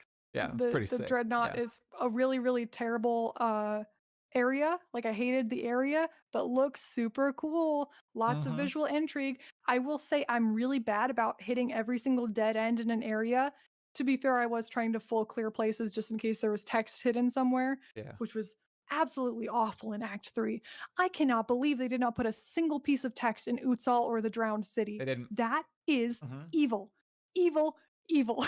Yeah, but in the Temple of Rot, there's that random good girl that talks to you about mushrooms Yeah, a little bit. the crone. She's like, put some mushrooms in my cauldron. I'll give you a flask. But she doesn't say that. You can just go up and she's like, ah. Yeah. It's so weird.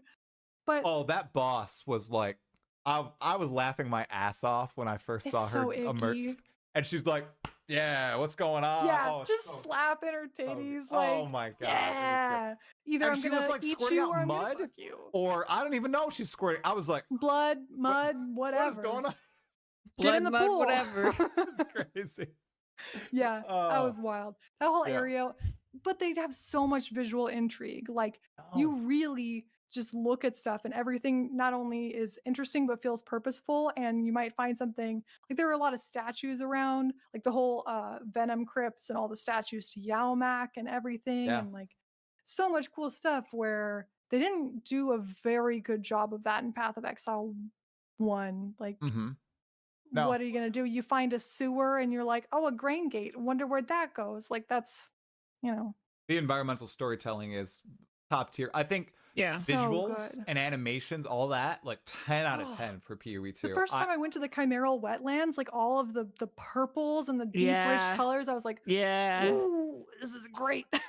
Noodle, you haven't played it yet, but the end game legit has the best maps in all of PoE2. Like the tile sets, they aren't either they aren't seen yet in PoE2 and they're in different acts, or I think there's that some of them are definitely PoE2 early on tile sets. They're beautiful. There's a wetlands map that is a forest mixed with a bog and a river cuts through it. On my granted, I have like a 4090 and everything. Oh my god, it's so good. Like I die because I'm like, oh my gosh, that looks pretty cool. Like, oh, that's ooh. pretty. That's very pretty. Oh, there's a little frog there jumping. You're into like staring at a the river. waterfall, like Yeah. And there's this map called Hive or something, and it's obviously like a giant ant hive or something. Oh, it looks so good. The terrain. Oh, yeah. That's crazy. They The did ones I did like Step, which didn't look great. It was fine, you know. I did Sump, which what is it? The map I don't even know. names? I don't know, but the name What it's called is a Sump. sump?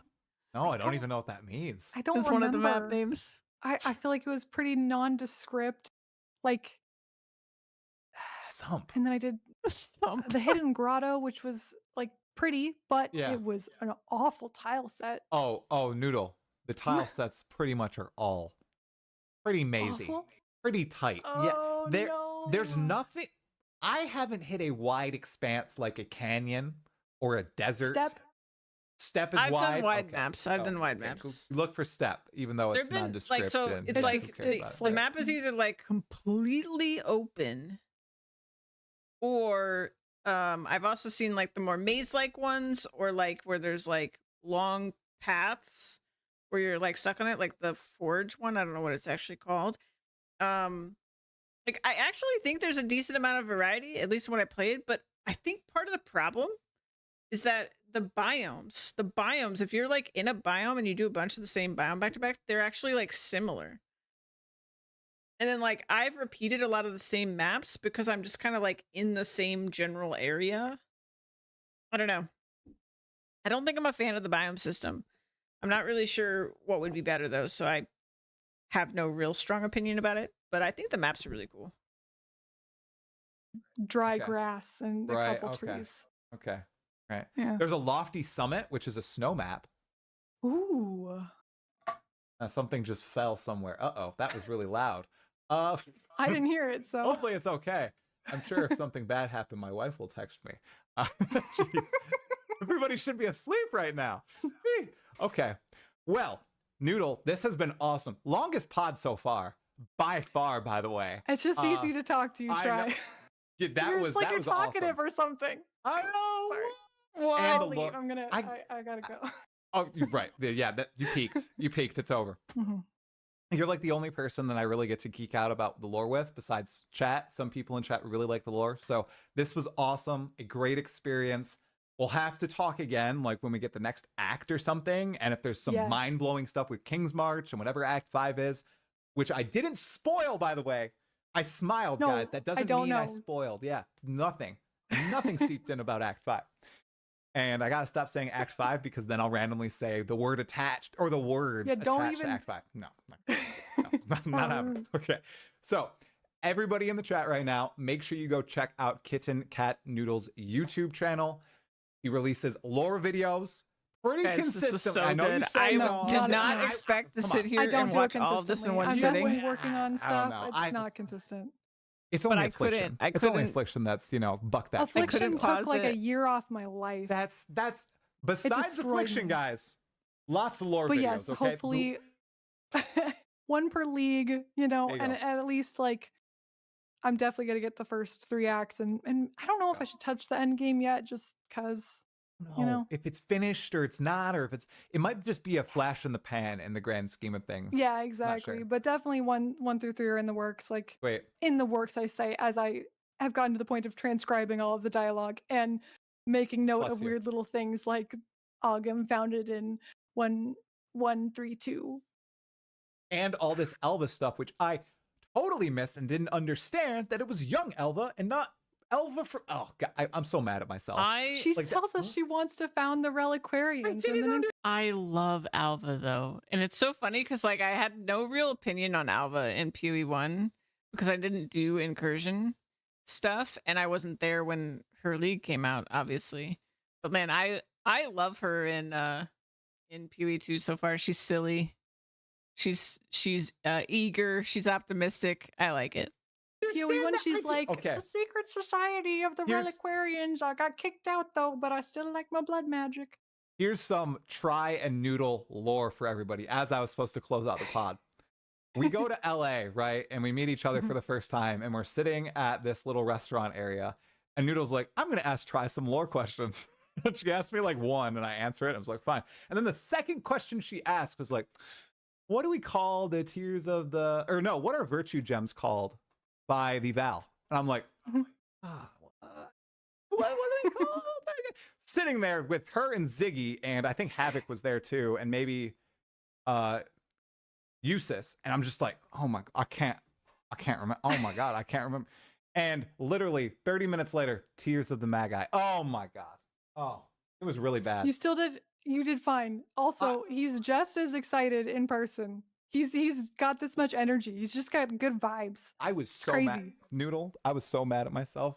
I went and I cried in my hotel room after. No. I was like, I called my wife and I'm like, you won't believe what happened. Oh my God. It was my moment. He's like, and I'm not even a real fan. That was a nerve-wracking experience. I don't know, when you first went and met like all the PoE people, were you really like I felt like I was in a shell and I couldn't like talk to anybody, and you were so nice and welcoming. So was Gazzy and a lot of other people, but like I felt so off that first time.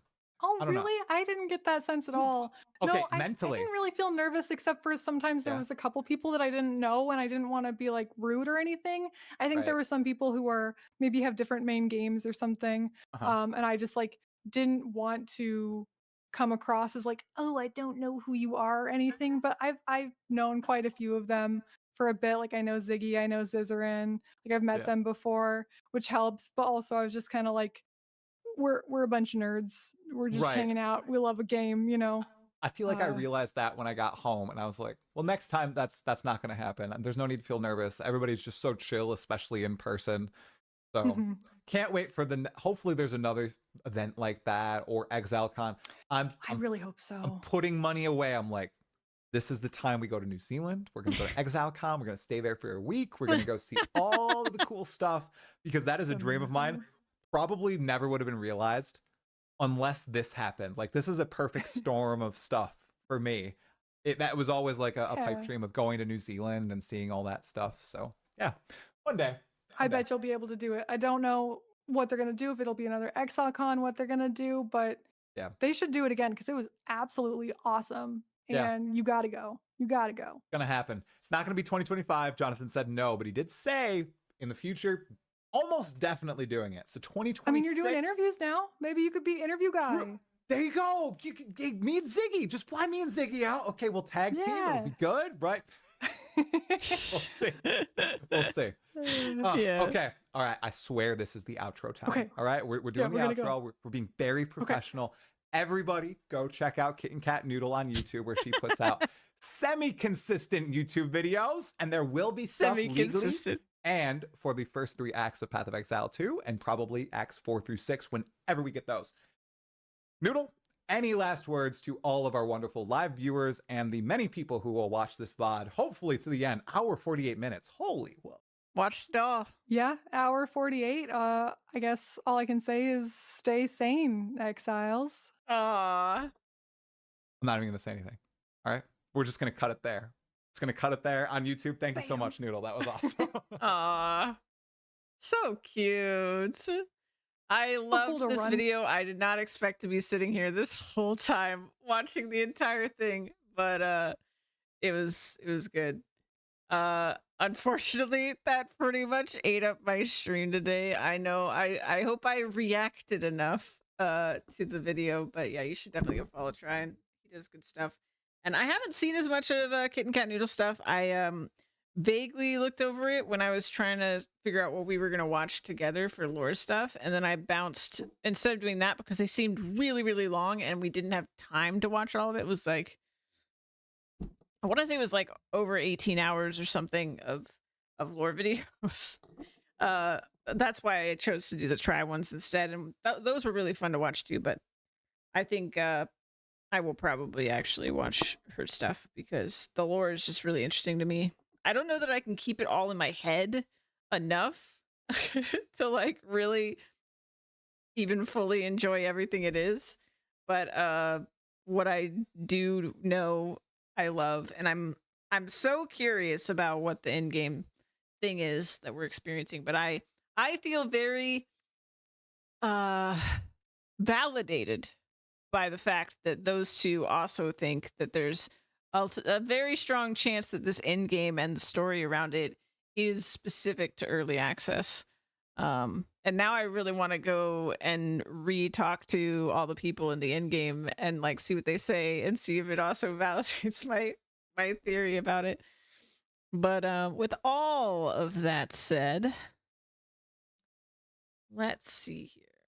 We're gonna swing on over to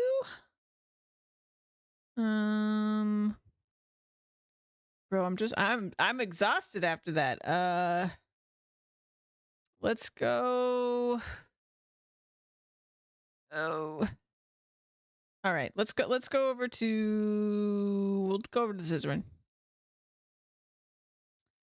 I don't know what he's up to today. Is that even Scissorin? Doesn't look like him from this tiny picture. Oh, it's not him. It's Karn. Hold on. It's one I actually know. Now, you know what? I'm gonna rate animals because I just don't want to hear too much about like in-game stuff and like everybody's blasting besides me. So we're just gonna rate animals. We'll go over there. I will be back tomorrow for Christmas Day. We'll have another stream. I'll probably play more of the Ranger and hopefully get to end game because we're already in Act 3 Cruel. So I feel like I can do it as long as I don't watch a 5-hour lore video or something. Instead of progressing. I probably would have gotten to end game today if I had spent that time. Well, maybe not, probably not. It probably would take me a little bit longer. We would have gotten close, but I don't think we would have finished. Anyway, like I said, back tomorrow. And then after tomorrow, I will be taking my first break in I don't know how long. I've streamed every day since like Farming Sim came out, I think. So I will take my first break after Christmas. And when I come back, I'm gonna try to have more of a schedule that isn't just streaming all the time. Probably something like 4 days a week, and also keeping with the starting at 2 p.m. Eastern time. So that's my plan. And at some point, I don't know when, we will be going to play Satisfactory again and Farming Sim again. And then Monster Hunter will be here before we know it. So see you guys there.